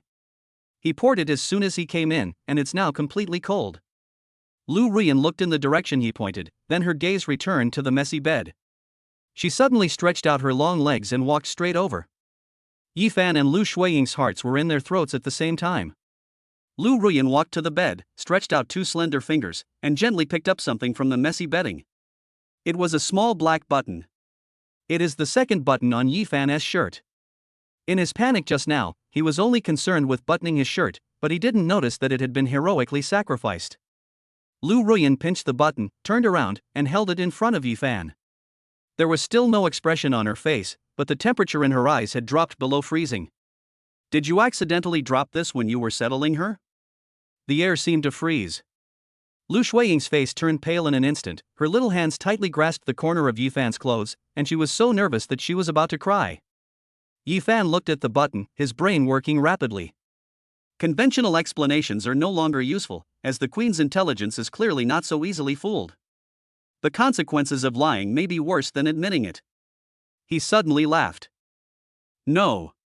He met Lu Ruyan's cold gaze and admitted it frankly. This answer stunned Lu Ruyan and Lu Shuiying. Shuiying and I couldn't help ourselves and were about to relive our old times, but your sister was too enthusiastic and ripped it off for me. As he spoke, he pointed to the empty space on his shirt, as if showing a battle damage report. Sister! Lu Shuiying was embarrassed and anxious. She shook his arm hard, wishing she could find a crack in the ground to crawl into. Lu Ruyan's face darkened instantly, and the fingers holding the buttons tightened slightly. She stared at Yifan intently, her eyes seemed to want to poke two holes in him. She had expected Yifan to quibble, deny, and completely shift the blame, but she had never expected that he would be so straightforward and so shamelessly admit it. Yifan. She almost squeezed out these two words from between her teeth, with her voice filled with suppressed anger. Mr. Lu, please calm down. Yifan seemed not to feel her anger. Instead, he took a step forward, took the button from her fingers, and put it in his pocket. Love is natural for men and women. Shuiying and I are already lovers, and after being apart for a while, it's normal for sparks to fly when dry wood meets fire. He paused, glanced at Lu Ruyan, whose expression was becoming increasingly unsightly, and then changed the subject, a hint of just the right amount of regret showing on his face. But don't worry, Mr. Lu. As soon as the sparks were struck, they were extinguished by your timely rain. Before anything could happen, you descended from the sky and successfully stopped it. There was even a hint of regret in his tone, as if a good thing was ruined by you. Lu Ruyan was so angry at his shameless remarks that confused right and wrong that her chest heaved violently and she was speechless for a while. She had seen shameless people, but she had never seen anyone so shameless. You're fine. After a long while, she finally uttered these three words, each word sounding as if it had been tempered by ice. She ignored Yifan, turned around and pulled the still dazed Lu Shuiying over, saying coldly, "Come home with me." Sister, Lu Shuiying wanted to say something, but was glared back at by Lu Ruyan with a stern look. She could only follow her to the door with grievance. Yifan stood there, looking at Lu Ruyan's back, and suddenly said, "Boss Lu, are you leaving just like that?" Lu Ruyan paused and didn't look back. "I got the person to you safely. You saw the situation. He's clean and innocent, not even a hair is missing." Yifan said slowly, "This 5-star presidential suite costs 88,000 yuan a night, plus my appearance fee, mental damages, and compensation for the bad luck. Look, isn't it time to settle these fees?" Lu Shuiying looked at Yifan in shock, as if she didn't know him. Lu Ruyan turned around suddenly, and anger almost burst out of her beautiful eyes. In her life, she had never seen a man who dared to settle accounts with her like this. She stared at Yifan for 3 full seconds, and suddenly, the anger in her heart subsided strangely. She took out a black card from her handbag and flicked her finger. The card drew a graceful arc in the air and landed precisely in Yifan's shirt pocket. Password 68. I'll rent this room for a month. After she finished speaking, she dropped a bombshell that left both Yifan and Lu Shuiying stunned. As for your appearance fee. Lu Ruyan's gaze lingered on Yifan for a moment, her eyes full of meaning. We'll slowly settle it later. Chapter 44 My brother can only have my scent. The sound of Lu Ruyan's high heels stepping on the carpet disappeared behind the door, and the door of the presidential suite was gently closed with a click. the world suddenly became quiet. The intense smell in the air also disappeared with the woman's departure. Lu Shuiying stood at the door, looked at the closed door, then looked at Yi Fan, who was standing there motionless. Her little face was so embarrassed that it almost bled. Yi Fan, my sister didn't mean it. She was just too worried about me. It's okay. Yi Fan waved his hand, with no emotion on his face. Then I'll go first. I have to explain everything to my sister quickly, otherwise she will definitely misunderstand. Lu Shuiying said hurriedly, just wanting to escape from this place of trouble. Yi Fan didn't stop her. When she opened the door and prepared to leave, he lazily added, remember to tell her that if the money in that card is not enough, ask her to transfer more money. After all, it's a monthly subscription, and the service must keep up. Lu Shuiying staggered and almost tripped over the threshold. She turned around and looked at Yi Fan in disbelief. She opened her mouth, but in the end said nothing. She ran away quickly with a red face. The door closed again. This time, Yi Fan was the only one left in the room. He stood in the middle of the spacious and luxurious living room and looked around. The space that had seemed suffocating just a moment ago now seemed a little too quiet. He took out the black card that Lu Ruyan had given him from his shirt pocket. The card feels cool to the touch, with an extraordinary texture and a circle of dark gold lines on the edge, which is low-key and luxurious. Password 68, a month's package. Yi Fan turned the card on his fingertips and couldn't help laughing softly. What is this? You caught the cheating and gave the man a month's salary? Mr. Lu's train of thought is indeed extraordinary. If you really want to settle the score, you should have done it just now. Why wait until now? He walked to the bed, looked at the still messy bed, and shook his head. You can't expect to have a peaceful night. He picked up his coat, took another look at the presidential suite worth 88,000 yuan a night, whistled, and turned to leave. Anyway, it's a monthly subscription, so the rest's still a long way to go. The streets were sparsely populated at midnight, and the evening breeze blew in through the car window, blowing away the lingering hotel atmosphere and the faint scent of perfume on Yi Fan.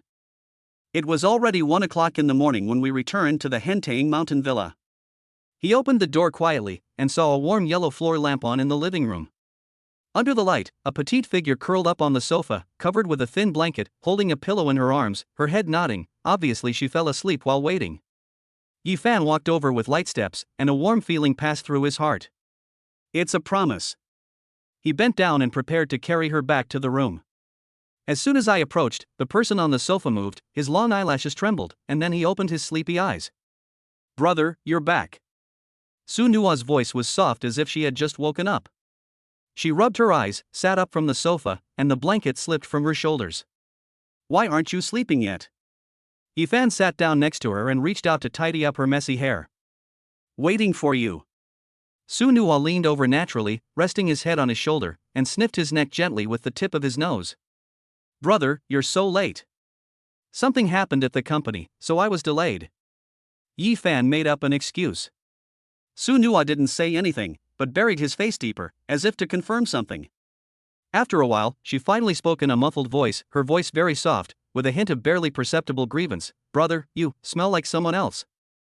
Yi Fan's body stiffened slightly. The mixture of scents on him was very faint, Lu Shuiying's perfume, the incense in the hotel room, and the cool woody scent of Lu Ruyan.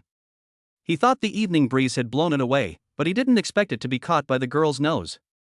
It's the smell of a woman. Su Nua added, this time with a much more affirmative tone.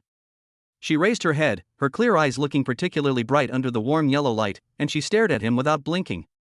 She didn't question him, nor was she angry, but the stubbornness in her eyes made Yi Fan feel more pressured than Lu Ruyan's cold gaze. I was entertaining clients at a hotel tonight, discussing business. There were many people and a lot of smells. Yi Fan explained calmly, reaching out and pinching her cheek. Is our Nuonyuo's nose like a puppy's? It's so sensitive. I'm not a puppy.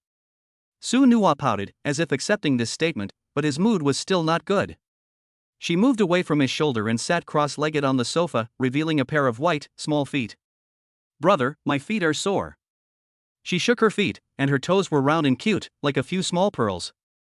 Yi Fan knew that the little girl was just acting coquettishly and asking for attention. He smiled helplessly, reached out and picked up her feet, and placed them on his legs. Your feet are sore from waiting for me? Don't do this next time. Go to bed on time, okay? he said as he held her small ankle and placed his warm palm against it. Su Nua's feet are beautiful, with delicate skin and a well-proportioned figure. Yifan pressed his fingertips on the soles of her small feet, kneading them with moderate force. Su Nua squinted his eyes comfortably, his whole body relaxed, and his body leaned back softly on the back of the sofa. Brother's hands are the most comfortable. The living room was very quiet, with only the occasional chirping of insects outside the window. The halo of the floor lamp enveloped the two of them, and the atmosphere was warm yet with a hint of inexplicable ambiguity. Brother, that customer, is she a woman? Su Nua asked suddenly with his eyes closed. There are men and women. Yifan did not stop his hands. Is she pretty? Which her? It's the one with the strongest smell on your body. Su Nua's voice was as thin as a mosquito's hum. Yifan thought about it, and the image of Lu Ruyan's cold and beautiful face and her neat and proud posture when she popped out the black card emerged in his mind. He smiled and said, "It's okay, but my temper is not very good. I'm like an ice cube." Hearing this evaluation, Su Nua seemed satisfied. She opened her eyes regained their spirit, and the corners of her mouth curled up slightly. Brother, are you tired? She suddenly asked. It's okay, what's wrong? Get down. Su Nua pulled back his feet and stood up from the sofa. Yifan was a little confused. Lie down on the carpet. Su Nua pointed to the wool rug in front of the sofa with a slightly smug look on his face. I'll massage your back. I just learned how to do it online. It's so comfortable. Yifan looked at her excited look and couldn't bear to refuse. He did as he was told and lay down on the soft and thick carpet, turning his face to the side. Soon, he felt a pair of small feet stepping on his back. Su Nua is very light and you can hardly feel her weight when you step on her, but she is very smart and knows how to use the strength of her heels and soles to press the acupoints. She held onto the edge of the sofa and moved carefully on his back, taking every step seriously. Brother, here? Does it hurt? How's the strength? Do you want it harder? Her voice was right beside my ear, carrying the sweetness and concern unique to a young girl. The tension and fatigue that remained in my heart seemed to slowly dissipate with each step. The warmth and touch on her back was unique and belonged only to her. Comfortable. Yifan closed his eyes, his voice a little unclear. Su Nua was praised and stepped harder. Her little feet moved from his shoulder blades all the way down, slowly moved to his waist, and then up along his spine a little bit. Brother, please don't come back so late next time, okay? Her voice was soft, I'll be worried. Okay. Yifan responded. And don't hang around those bad-tempered ice-cold women. Good. Brother, you can only smell like me. Chapter 45 Couple Script Live Broadcast. The next day, Jiangcheng University. Yifan parked his car beside the tree-lined avenue and was about to meet an old professor from the finance department to discuss investment when a white Maserati Ghibli quietly slid up to him. The window rolled down, revealing a gentle and intellectual face. Student Yifan. Liang Chun adjusted the gold-rimmed glasses on his nose, with a perfect smile on the corner of his mouth. She is the youngest associate professor at Jiangcheng University. She is well-dressed in a beige suit and has an outstanding temperament. She is the white moonlight in the eyes of countless male students. Teacherly. Yifan also greeted with a smile, what a coincidence. Unfortunately, I was waiting for you. Lianchuan's eyes fell on him with a bit of inquiry. I saw that you haven't come to class recently, and I was a little worried. Her voice is gentle, and anyone who hears it will feel that it is the teacher's care for the students. But Yifan read a different meaning in the eyes behind the pair of plain lenses. The company has been busy lately, and I'm busy making money. Yifan leaned against his car door with a leisurely posture. Making money is a good thing, but you also have to take care of your health. Liang Chen said, opening the passenger door and tilting his head towards him, get in the car and talk. I have something I want to show you. Her invitation was so natural that her refusal seemed deliberate. Yifan shrugged and got into the passenger seat. The car was filled with the elegant scent of gardenia, which was the scent of Liang Chun. She didn't drive away immediately, but took out a beautifully wrapped paper bag from the back seat and handed it to Yifan. What is this? Yifan took it. The bag was not heavy, but the texture was very good. A gift for you. A barely perceptible blush appeared on Lianchuan's face, but her tone remained calm. Open it and take a look. Yifan raised his eyebrows and unzipped the bag. The first thing that catches your eye is a pair of black stiletto heels with a strong sense of design. The shoe upper is inlaid with tiny diamonds, which still reflect an alluring light even in the dim light inside the car. He took out his shoes, and underneath them was a black silk long skirt. It felt cool and smooth, and had a bold style. The slits on the sides were so high that you could almost see the top of your thighs. This is not a skirt at all, it is clearly a battlesuit specially worn for dates. Yi Fan's eyes became playful, and he continued to reach into the bag, his fingertips touching a smaller box. When I opened it, I saw a pair of black stockings as thin as a cicada's wing lying quietly inside. The most important thing is that the special design of this pair of stockings made even this old driver like him couldn't help but twitch his eyes. No need to take off. Teacher Lee, these. Yi Fan shook the stockings in his hand with a playful smile on his face. Aren't these a bit too expensive? Li Yinchuan's cheeks turned even redder. She pushed up her glasses, as if that could hide her embarrassment, but she said boldly and directly, I'll wear it for you to see, okay? The gentle and intellectual female professor said such words in a private space. This strong contrast is an extreme temptation for any man. I have a meeting later at the company. Yi Fan deliberately lengthened his voice and looked at her. Then I'll ask for leave first. Li Yingchun leaned over and leaned close to his ear. Her warm breath brushed against his earlobe. Her voice was very low, with a hint of trembling and longing. I've already booked a hotel. It's right next to the school. I want to show you what I'm wearing. Yi Fan smelled the elegant gardenia scent on her body, looked at the three-piece battlesuit in his hand, and finally couldn't help laughing out loud. He took out his phone and called his assistant. Hello, please postpone my afternoon meeting. Yes, postpone all appointments. After hanging up the phone, he turned to look at Li Yingchun, who was standing beside him with eyes full of expectation, started the car, and turned around at the end of the boulevard.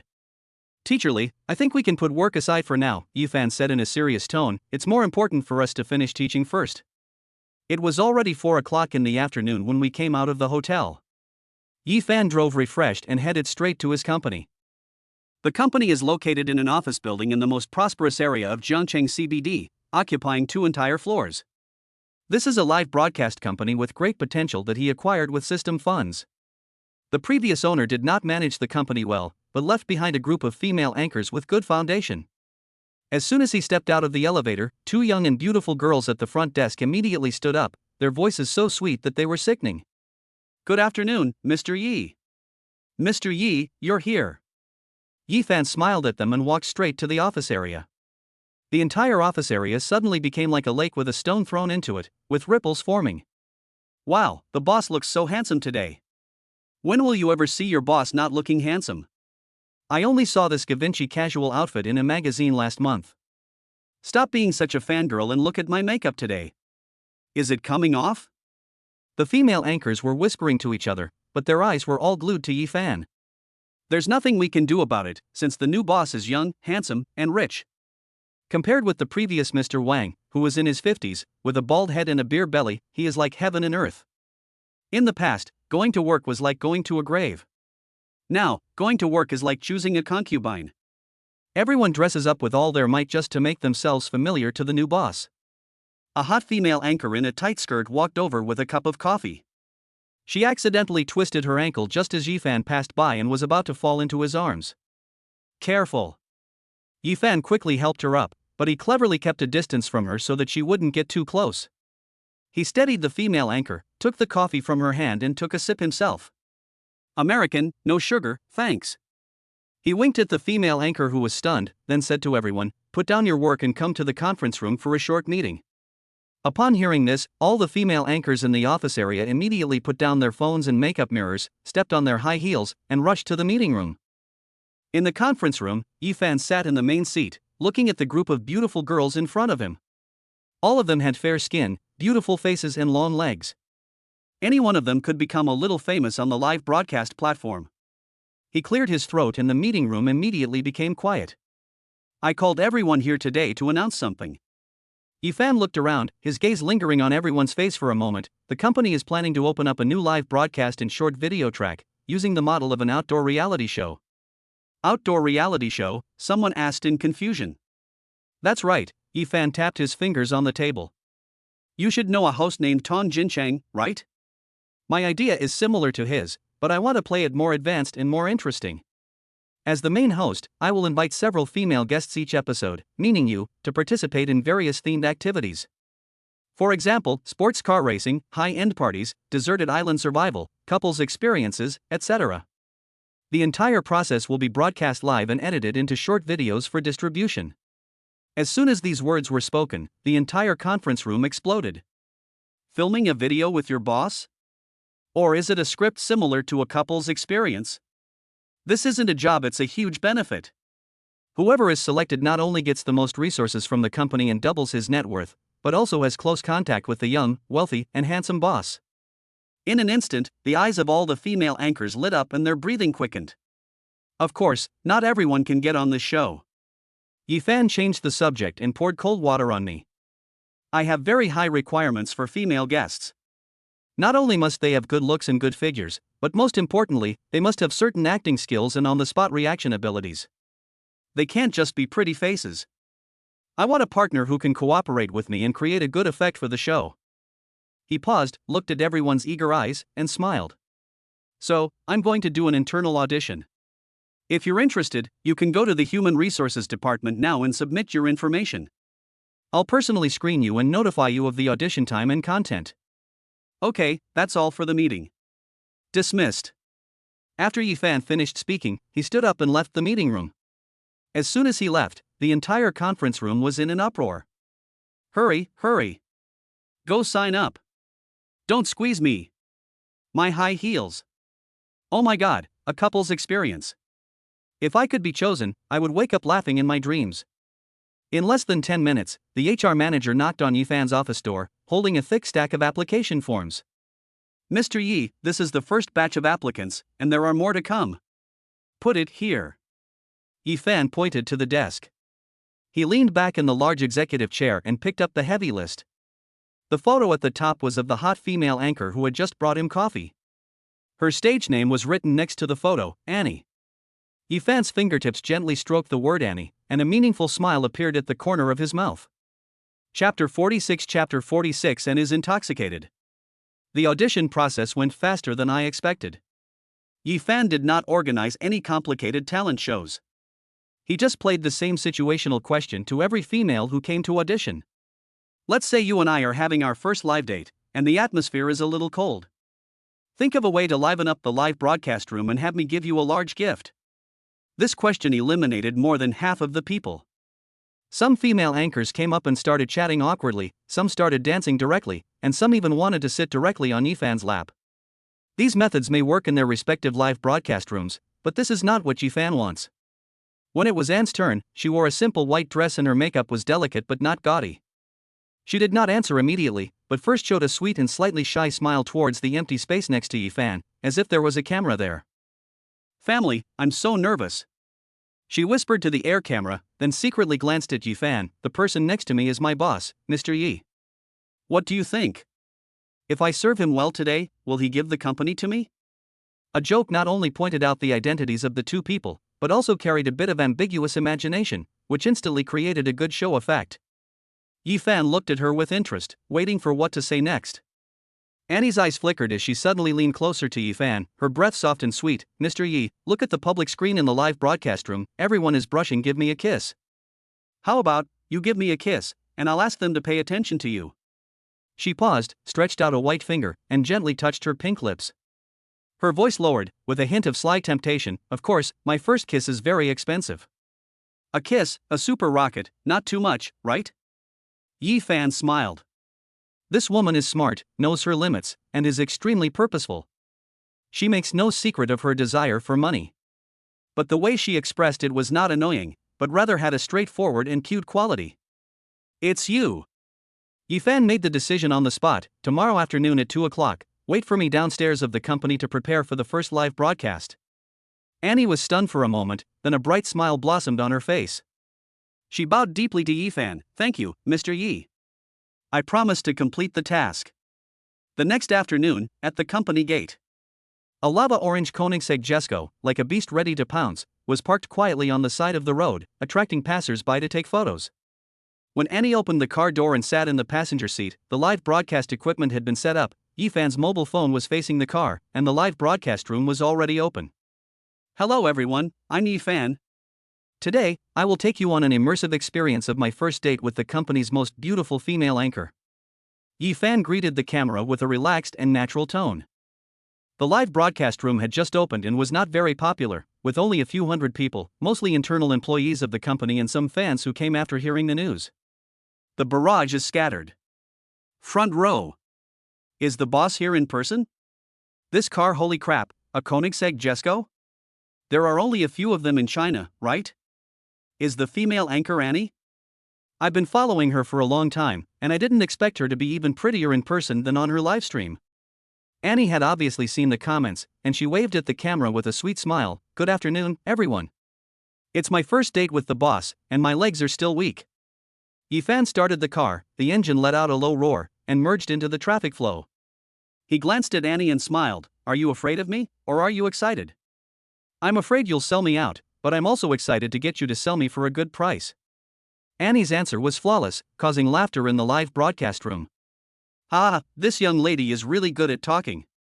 Love it, love it. With this kind of emotional intelligence, it's no wonder she was chosen by the boss. If you want to sell it for a good price, it depends on whether you are worth it.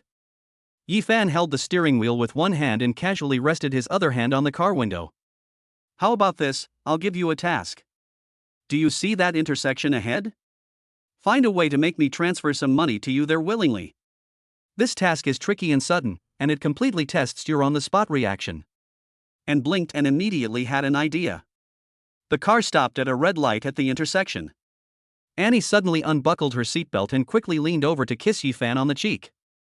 A dragonfly touches the water and dies immediately. Yi Fan was stunned. The barrage in the live broadcast room exploded instantly. Holy crap! Holy crap! Is it that direct?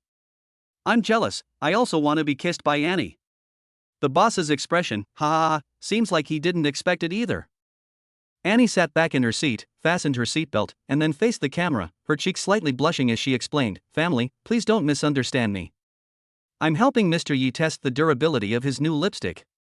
She pointed at the faint lip mark on Yi Fan's cheek and said confidently, Look, this lipstick falls off as soon as you kiss it. The quality is not good. Mr. Yi, as a reward for discovering the product defect, shouldn't you give me a red envelope? This operation stunned everyone. He called the proactive kiss a product test and asked for a reward at the same time. He is such a talent. Looking at her serious look that said, I'm doing this for work, Yi Fan finally couldn't help laughing out loud. He took out his mobile phone and transferred 10,000 yuan directly to Annie in front of the live broadcast room. With a ding sound, the payment arrival notification sound is particularly clear in the quiet car. Annie immediately beamed and made a yeah gesture to the camera. Thank you, boss. You're so generous. This series of interactions was natural, interesting, and full of drama, and the popularity of the live broadcast room began to rise at a visible rate. The number of online users quickly increased from a few hundred to over 1,000, 5,000, and 10,000. Just giving more money is boring. Yi Fan looked at the ever-increasing popularity and continued to increase the stakes. Let's try something exciting. I'll take you to a place now. If you dare to play with me, I'll transfer another 100,000 to you. As long as it's not against the law, whatever you say is what happens. Annie patted her chest and promised, with small coins flashing in her eyes. Koenigsegg sped all the way and finally stopped at the famous international racing circuit in Zhangcheng. Yi Fan directly booked the entire track.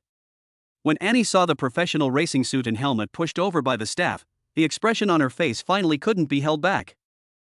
Mr. Yi, is this the excitement you're talking about? Her voice trembled a little. Are you scared? Yi Fan had already changed into his racing suit, and he looked heroic. I'm afraid, Annie nodded honestly, but then gritted her teeth and said, but for $100,000, I'm going to risk it. The anchor is really working hard for money, Is this how the super rich date? Renting out the racetrack? Boss, this racing suit is so cool. My blood tank is empty.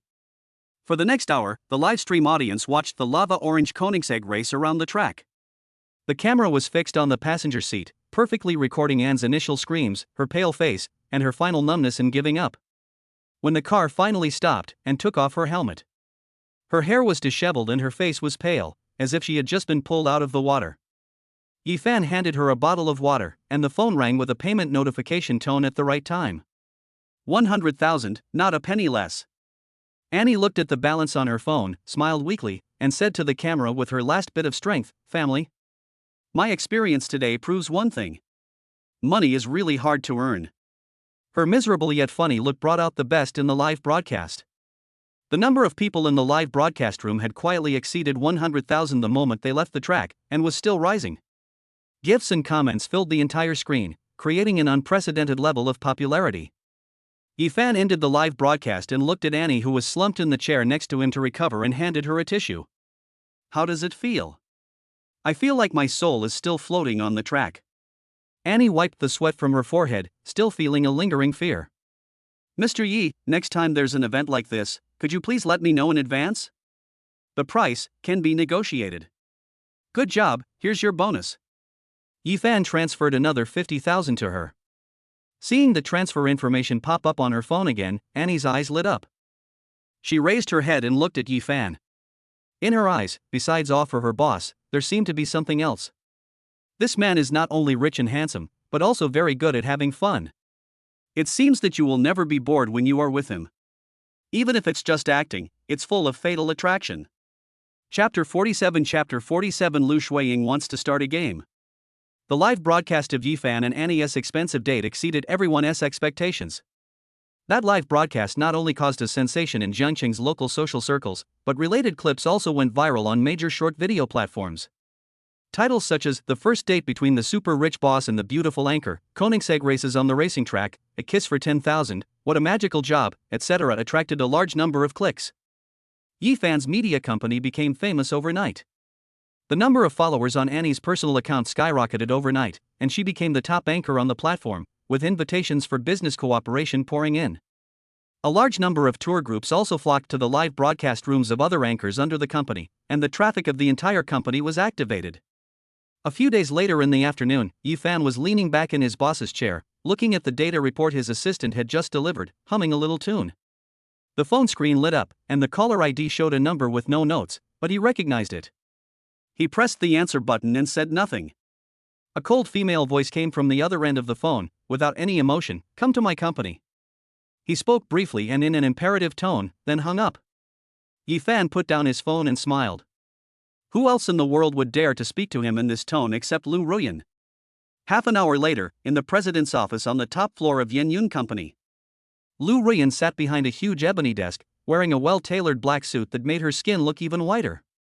Her long hair was neatly tied behind her head, and the teardrop mole under her left eye added a sense of alienation under the cold white light.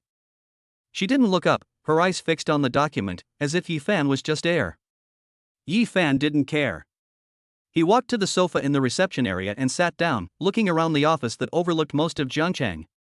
The queen is really busy with all kinds of things, but she still takes time out of her busy schedule to care about my private life. Yi Fan spoke first, breaking the silence. Lu Ruyan finally put down the pen in her hand, raised her head, and her eyes shot straight at Yi Fan like two sharp swords. "I heard that you are recently in a relationship with a female employee of your company?" Dating? Yi Fan seemed to have heard a joke. Boss Lu, how long have you not been online? That's called the live broadcast effect. The professional term is hype couple. It's just acting for traffic.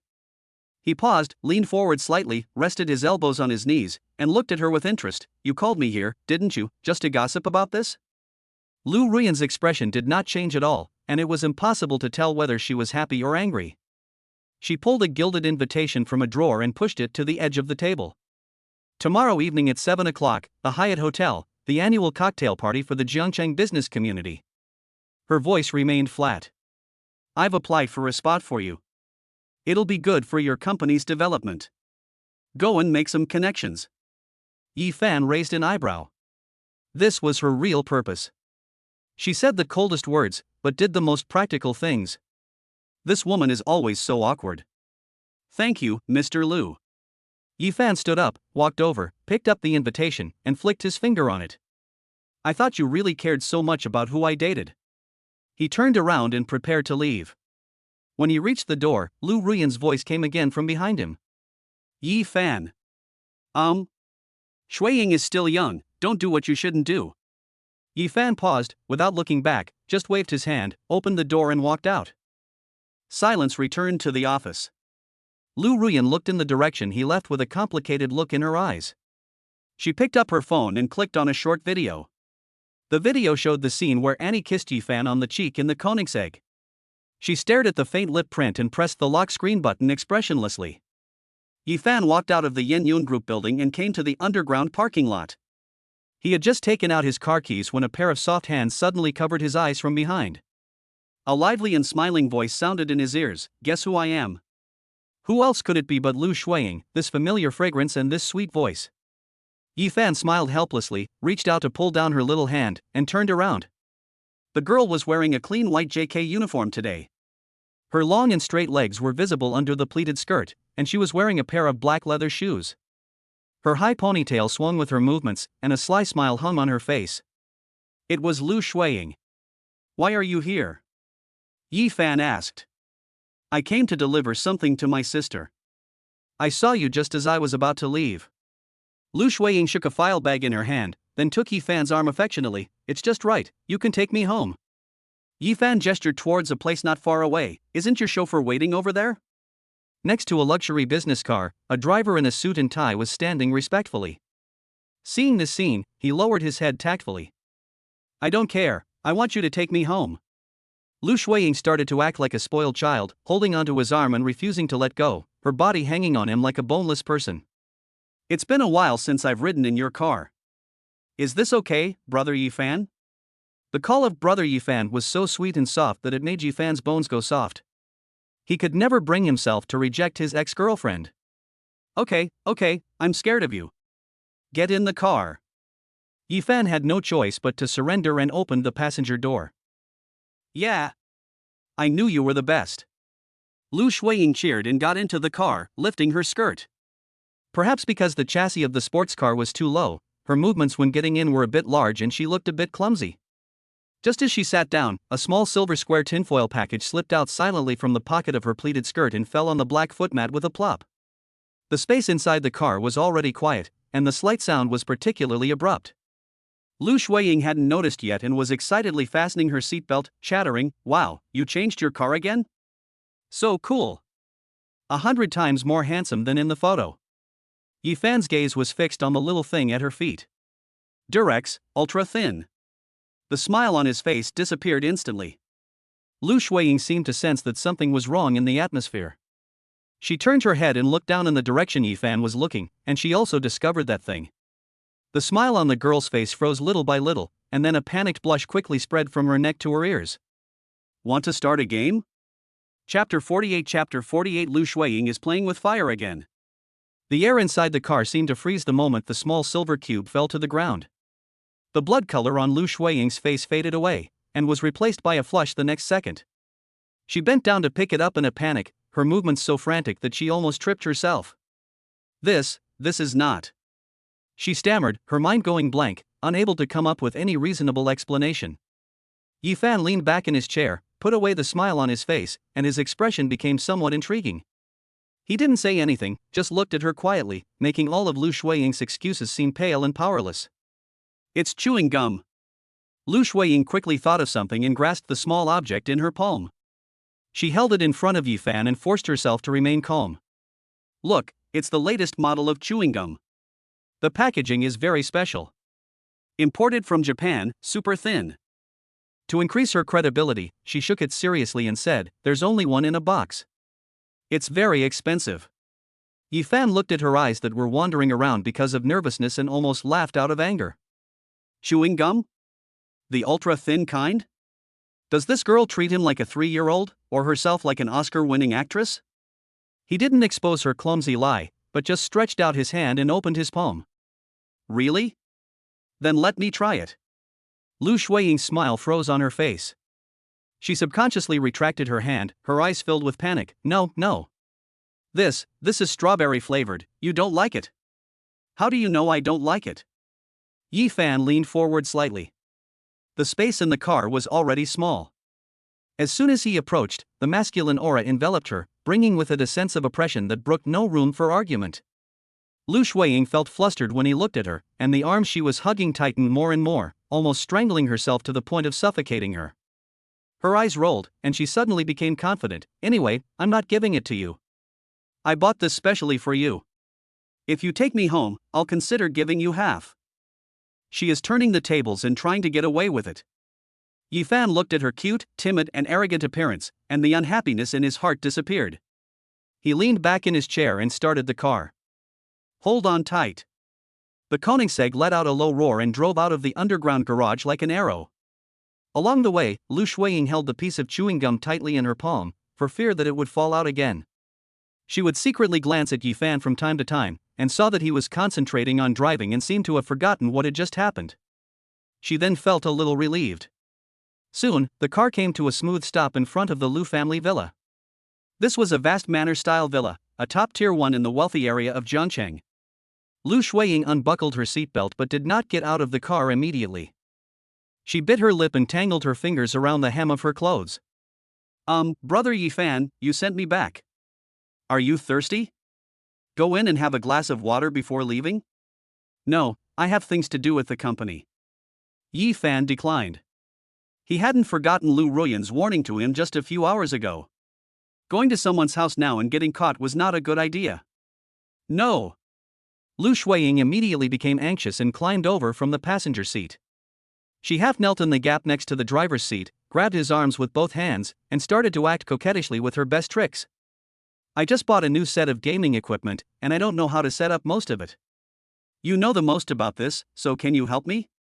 As she spoke, she gently shook his arm, rubbing her body against him intentionally or unintentionally. The girl's unique fragrance mixed with a hint of sweet perfume kept coming into Yifan's nose. Where are your technical staff? Yifan had a headache. They're so stupid. And I don't want them in my room. Lu Shuiying pouted, her voice beginning to sob. Just for a little while, really just for a little while, okay? Looking at the sweet face in front of him with tears in her eyes, Yifan finally softened his heart. It really takes a lot of determination to reject an ex-girlfriend who acts like a spoiled child to you like this, especially if she is a cute and adorable girl. Just 10 minutes. Yeah. I knew you were the best. Lu Shuiying's cloudy day suddenly cleared up. She cheered and climbed back off him. She pushed open the car door and jumped out first. She ran over happily to help Yifan open the door. The two walked into the villa one after the other. In the hall, the housekeeper and servants bowed respectfully when they saw Yifan, but there was a hint of inquiry and surprise in their eyes. All of you go downstairs.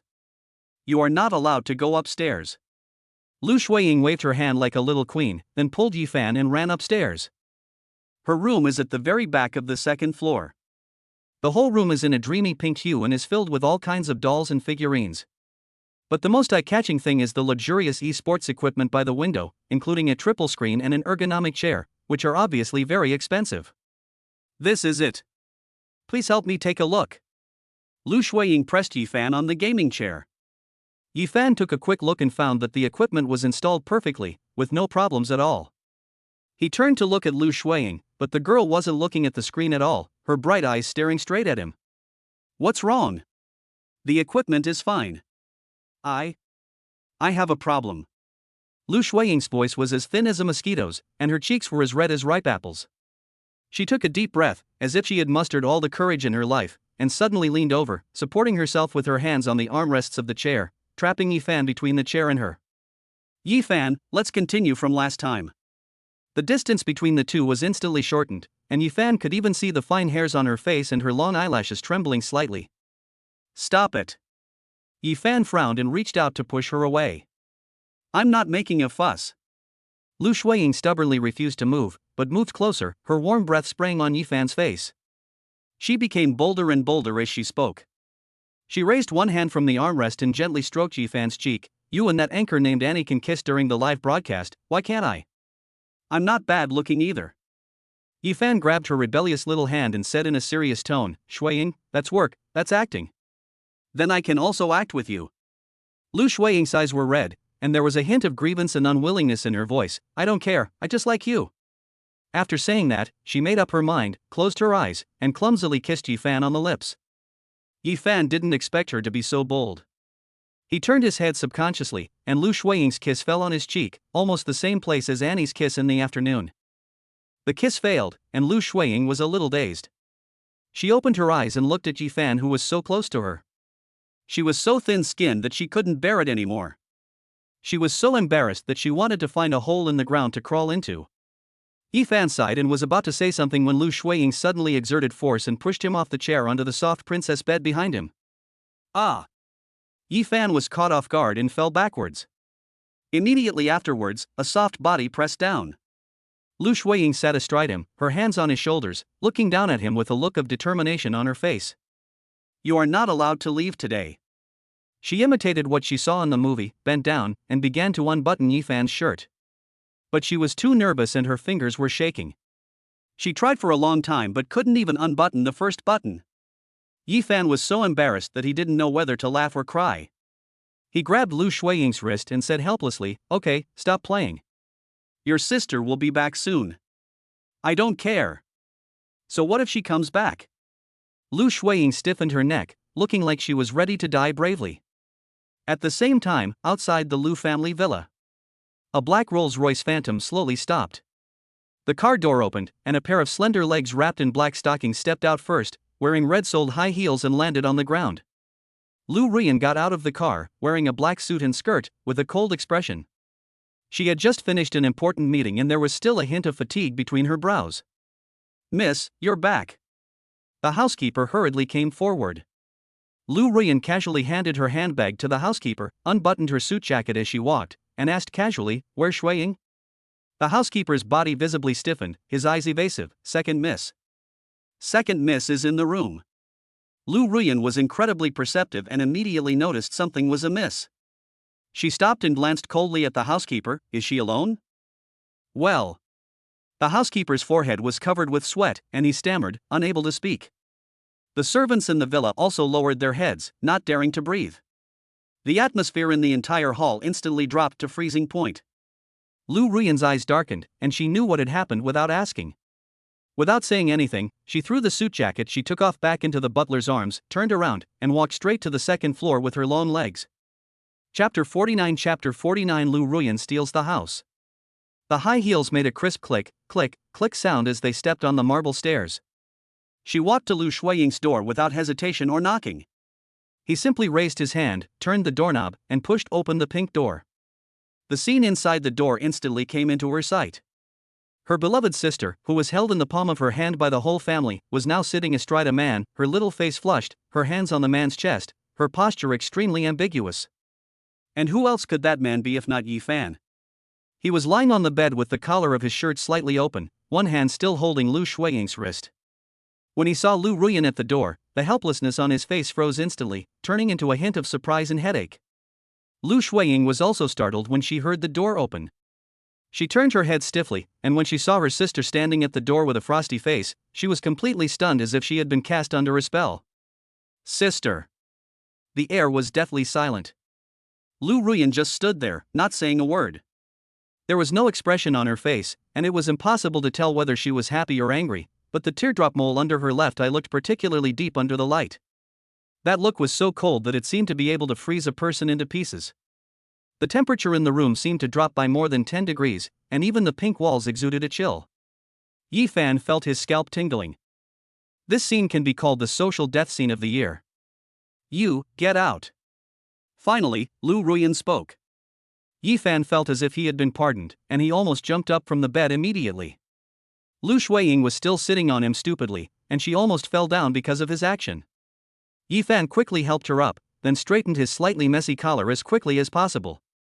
Without daring to raise his head, he quickly walked past Lu Ruyan. When he passed by her, he could even smell her unique cool scent mixed with high-end perfume, which made his heart skip a beat.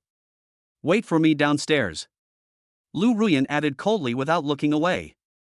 "Okay." Yi Fan put on the grease and slid away faster than a rabbit. The door was slammed shut, isolating the room from the outside world. Only the two sisters were left in the room. Lu Ruyan slowly walked to the bedside and looked down at her sister, who was still sitting on the bed in a daze.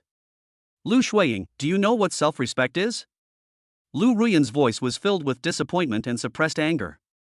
"Are you so eager to get yourself into this situation? Aren't you almost bringing disgrace to our Lu family?" Lu Shuiying shrank her neck and muttered softly, I like him. Like? Lu Ruyan laughed angrily. Just because you like someone, you can just casually flirt with them in the room and even ride on top of them? Where are all the moral principles you learned? Faced with her sister's harsh words, Lu Shuiying was a little scared at first, but as she listened, her rebellious nature emerged again. She climbed up from the bed and stood in front of Lu Ruyan. Although there was a big difference in height between them, she was not inferior in imposing manner. Oh, sister, why are you so old-fashioned? What era is it now? Lu Shuiying put her hands on her hips and said righteously, besides, Yifan and I are no longer what you think we are. Lu Ruyan frowned. What do you mean? Lu Shuiying's eyes rolled, and she suddenly leaned close to Lu Ruyan's ear. Lowering her voice, she spoke in a tone both mysterious and complacent. What I mean is, the rice has been cooked. It's a done deal, understand? After she finished speaking, she winked mischievously with an expression that said, you know what I mean. What? Lu Ruyan was struck by lightning, and the calmness and self-control that she had always been proud of collapsed at this moment. She suddenly grabbed Lu Shuiying's shoulders with such force that Lu Shuiying cried out, ouch. Are you serious? When did it happen? Lu Ruyan's voice changed in tone, with a slight tremor that she herself did not even notice. Seeing her sister's out-of-control appearance, Lu Shuiying felt secretly happy. The pleasure of her prank being successful made her forget her fear temporarily. She giggled and broke free from Lu Ruyan's hand, then jumped back a step to keep a safe distance. I won't tell you. Anyway, Yifan is mine now, sister, you can't snatch him from me. Lu Ruyan looked at her heartless appearance, and felt a breath stuck in her chest, unable to go up or down. She wanted to get angry and wanted to hang up this disappointing sister and beat her up, but when she looked at her sweet face that looked so much like her mother's, all her anger eventually turned into a helpless sigh. She has never been able to do anything with her younger sister since she was a child. Lu Ruyan took a deep breath and forced herself to calm down. The root cause of this matter lies with Yifan. Without saying a word, she turned around, opened the door, and walked downstairs in her high heels, feeling cold. She must find that man and ask him clearly. Yifan was sitting on the sofa in the living room on the first floor, feeling very uncomfortable. The housekeeper and servants all stayed away, not daring to approach. The atmosphere in the entire villa hall was colder than a Siberian cold snap. Hearing the sound of high heels on the stairs, he immediately stood up and put on a posture as if he was ready to be judged. Lu Ruyan walked up to him and the two faced each other across a coffee table. Her cold eyes stared at Yifan intently, as if she wanted to poke two holes in him. He had a lot of questions, warnings, and even threats brewing in his mind, but when the words came to his lips, he couldn't say a single word. Ask him when he took my sister. After saying this, where would she put her face? Warn him to stay away from my sister? But looking at Shuiying's attitude, she is the one who is pestering the other person. Lu Ruyan's lips moved, and in the end, all the complicated emotions merged into a stiff and completely irrelevant sentence. Don't be late for the charity gala tomorrow night. After she finished speaking, she seemed to have exhausted all her strength, and it seemed that if she stayed for another second, she would completely lose control. She didn't want to look at Yifan's face anymore, so she turned around and wanted to go upstairs. Perhaps she turned too quickly, or perhaps she was too distracted, but her foot, wearing red-soled high heels, suddenly twisted on the slippery marble floor. Ah! Lu Ruyan's body tilted and she fell to the side uncontrollably. Just when she thought she was about to have a close contact with the cold floor, a figure rushed over like lightning. Yifan's reaction was extremely fast. He took a quick step forward, stretched out his long arms, and steadily caught Lu Ruyan, who was about to fall, in his arms. A soft and elastic body crashed into his arms, and a faint fragrance instantly enveloped him. The woman in his arms was a little stiff, obviously she had never had such intimate contact with a man. Yifan lowered his head and was able to see her eyes slightly widened in panic, and the teardrop mole that looked particularly touching on her fair skin.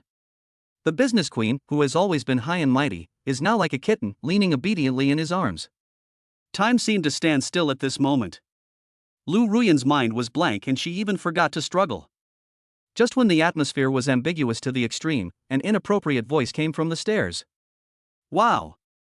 Lu Shuiying had run down at some point and was clinging to the handrail of the stairs, staring with wide eyes at the scene in the living room that was comparable to an idol drama. She was stunned for 2 seconds, then her mouth opened into an O shape, and then a 10,000-word essay instantly popped up in her little head. She pointed at the two people hugging each other tightly and made a righteous accusation. Okay. Sister. I caught you. Lu Shuiying rushed down in 2 steps, with her hands on her hips, like a young wife who had caught evidence of her husband's infidelity. I was wondering why you were so kind to send me away.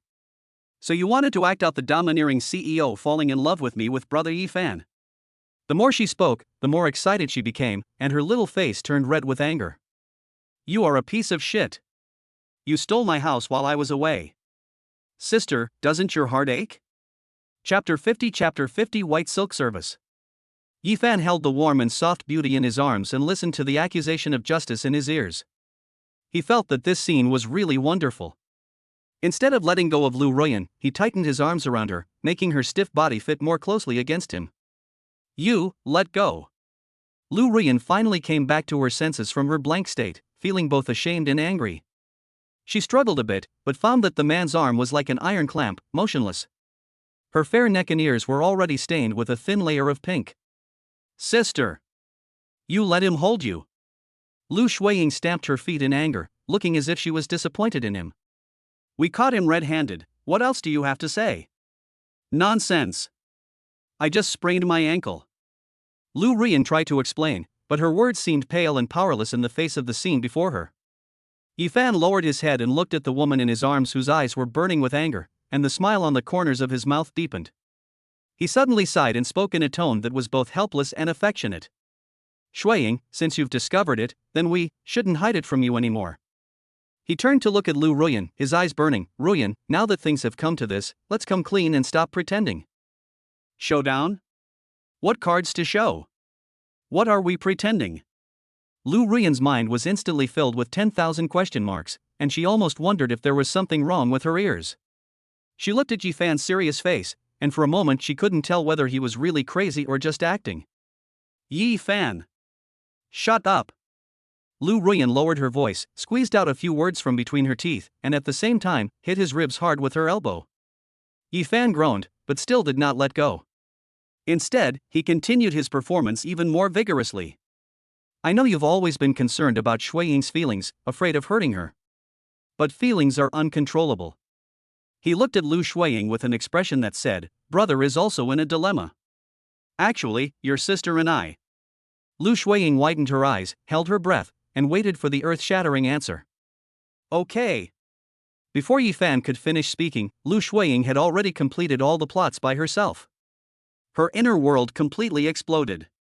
She pointed at Lu Ruyan, her voice tinged with tears. Sister! You bastard! I treat you like my own sister, and you actually want to steal my man. I was wondering why you looked down on me and brother Yifan from the very beginning, saying every day that we were not suitable. It turns out you had your own little calculations long ago, wanting to take it all for yourself. You lied to me about the matter being settled, and you were trying to test how far I've come with brother Yifan. You're just trying to take advantage of every opportunity, aren't you? You're such a scheming woman. I really misjudged you. The more Lu Shuiying spoke, the more aggrieved she felt, and the more she thought about it, the more she felt that this was the case. My sister has always been so aloof, why does she treat brother Yifan differently? Why would I fall right into his arms just because I sprained my ankle? This is a coincidence that even idol dramas wouldn't dare to portray, it must have been planned for a long time. Lu Shuiying. Lu Ruyan felt her blood pressure soaring at an alarming rate, and her temples were throbbing. She had never felt so aggrieved in her life. She wanted to push Yifan, the culprit, away, but he was incredibly strong. She wanted to explain everything to her sister, but her sister had already decided on the script and refused to listen. You're still yelling at me. Lu Shuiying's rebellious spirit also came up. She put her hands on her hips and replied angrily, What? Are you angry because I hit the nail on the head? Look at your face, it's almost as red as the bottom of your high heels. And you still dare to say you have nothing to hide? Lu Ruyan was so blocked that she couldn't utter a word. She did blush, but it was out of anger and shame. You're just anxious, you're just anxious. Lu Shuiying started spinning in circles like a repeater. I should have thought of this a long time ago. Brother Yifan is so outstanding, how could you not be tempted? You're just jealous of me. Jealous that I knew him before you. Seeing the fight between the two sisters getting more and more intense, one was immersed in her own imaginary world and couldn't extricate herself, and the other was so angry that she was about to have a myocardial infarction. Yifan knew that it was time for him to retire. While Lu Ruyan's attention was focused on her sister, he quietly took a step back and loosened his arm. You two sisters should have a good chat and improve your relationship. He cleared his throat and said seriously, I won't get involved in family matters. Ruyan, see you tonight. After saying that, he waved at the two sisters who were still quarreling, turned around, and slipped away. Yi-fan, stop right there. Brother Yi-fan, don't go. The two sisters shouted in unison, but Yi-fan's figure had already disappeared outside the villa gate. In the living room, only Lu Ruyan and Lu Shuiying were left staring at each other. The air was filled with awkwardness and a faint smell of gunpowder. Back in his penthouse apartment in the city center, Yi-fan hummed a little tune in a happy mood. When he thought of Lu Ruyan's expression of being out of control due to anger but unable to do anything to him, he felt relaxed in every pore of his body. He unlocked the door with his fingerprint and pushed it open. Brother, you're back. A soft and joyful voice sounded, and a petite figure on the sofa in the living room immediately jumped up and rushed over quickly. Su Nuo was wearing a white home dress, with her small and delicate feet bare. She was wearing a pair of white stockings as thin as cicada wings. Her delicate skin was wrapped in the stockings, revealing an alluring luster. She hung directly on Yi-fan, rubbing her little head against his chest. Why are you so good today, waiting for me at home? Yi-fan smiled, put his arms around her waist, and kissed her smooth forehead. Nono is very well behaved every day. Su Nuo raised his head, his big watery eyes full of attachment. Brother, are you tired today? Nono has prepared a surprise for you. Oh? What surprise? Yi-fan was aroused by her curiosity. Su Nuo jumped off him, took his hand and walked to the soft wool carpet in the middle of the living room, then pointed at it like offering a treasure. Brother, lie down. Yi-fan obediently lay on the carpet, supporting his chin with his arms. No, let your brother step on your back. Su Nuo said, carefully taking off his slippers, wearing only the pair of white stockings, and tentatively stepped on Yi-fan's back. The girl was very light, and you could hardly feel her weight when you stepped on her. However, the soft touch from the soles of her feet through a thin layer of stockings was like a weak electric current that instantly spread throughout her limbs. Brother, is this strength okay? Su Nuo's voice was filled with a hint of nervousness and anticipation. Yeah, very comfortable. Yi-fan responded lazily. Name, Zhang Xiaofeng. Su she held onto the sofa next to her and began to use her pair of white silk jade feet to step slowly and rhythmically on Yi-fan's broad back, from his shoulders to his waist. Her movements were very gentle, and each step was on the tense muscles. The just right strength, combined with the soft touch, made Yi-fan so comfortable that he almost moaned.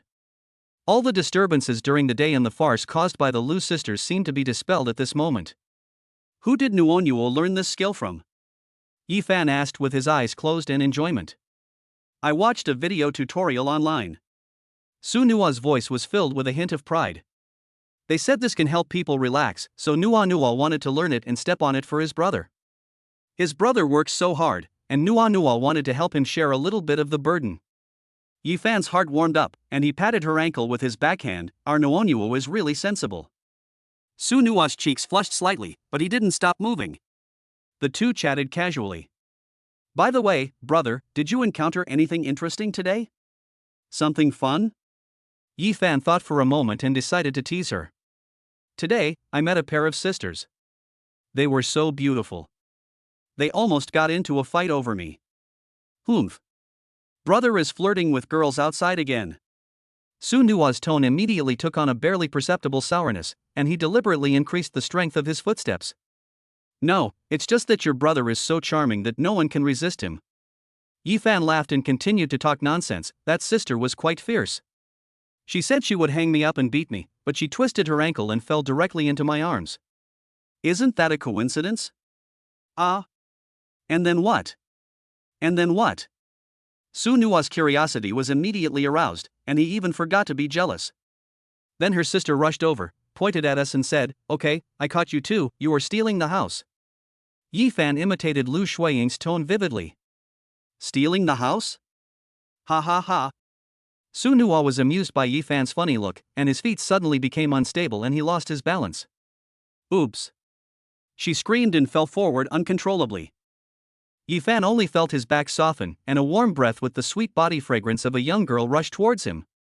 Su Nuo fell on his back, her soft body pressed tightly against him. The hem of her dress spread out, making her long white legs look straight and slender.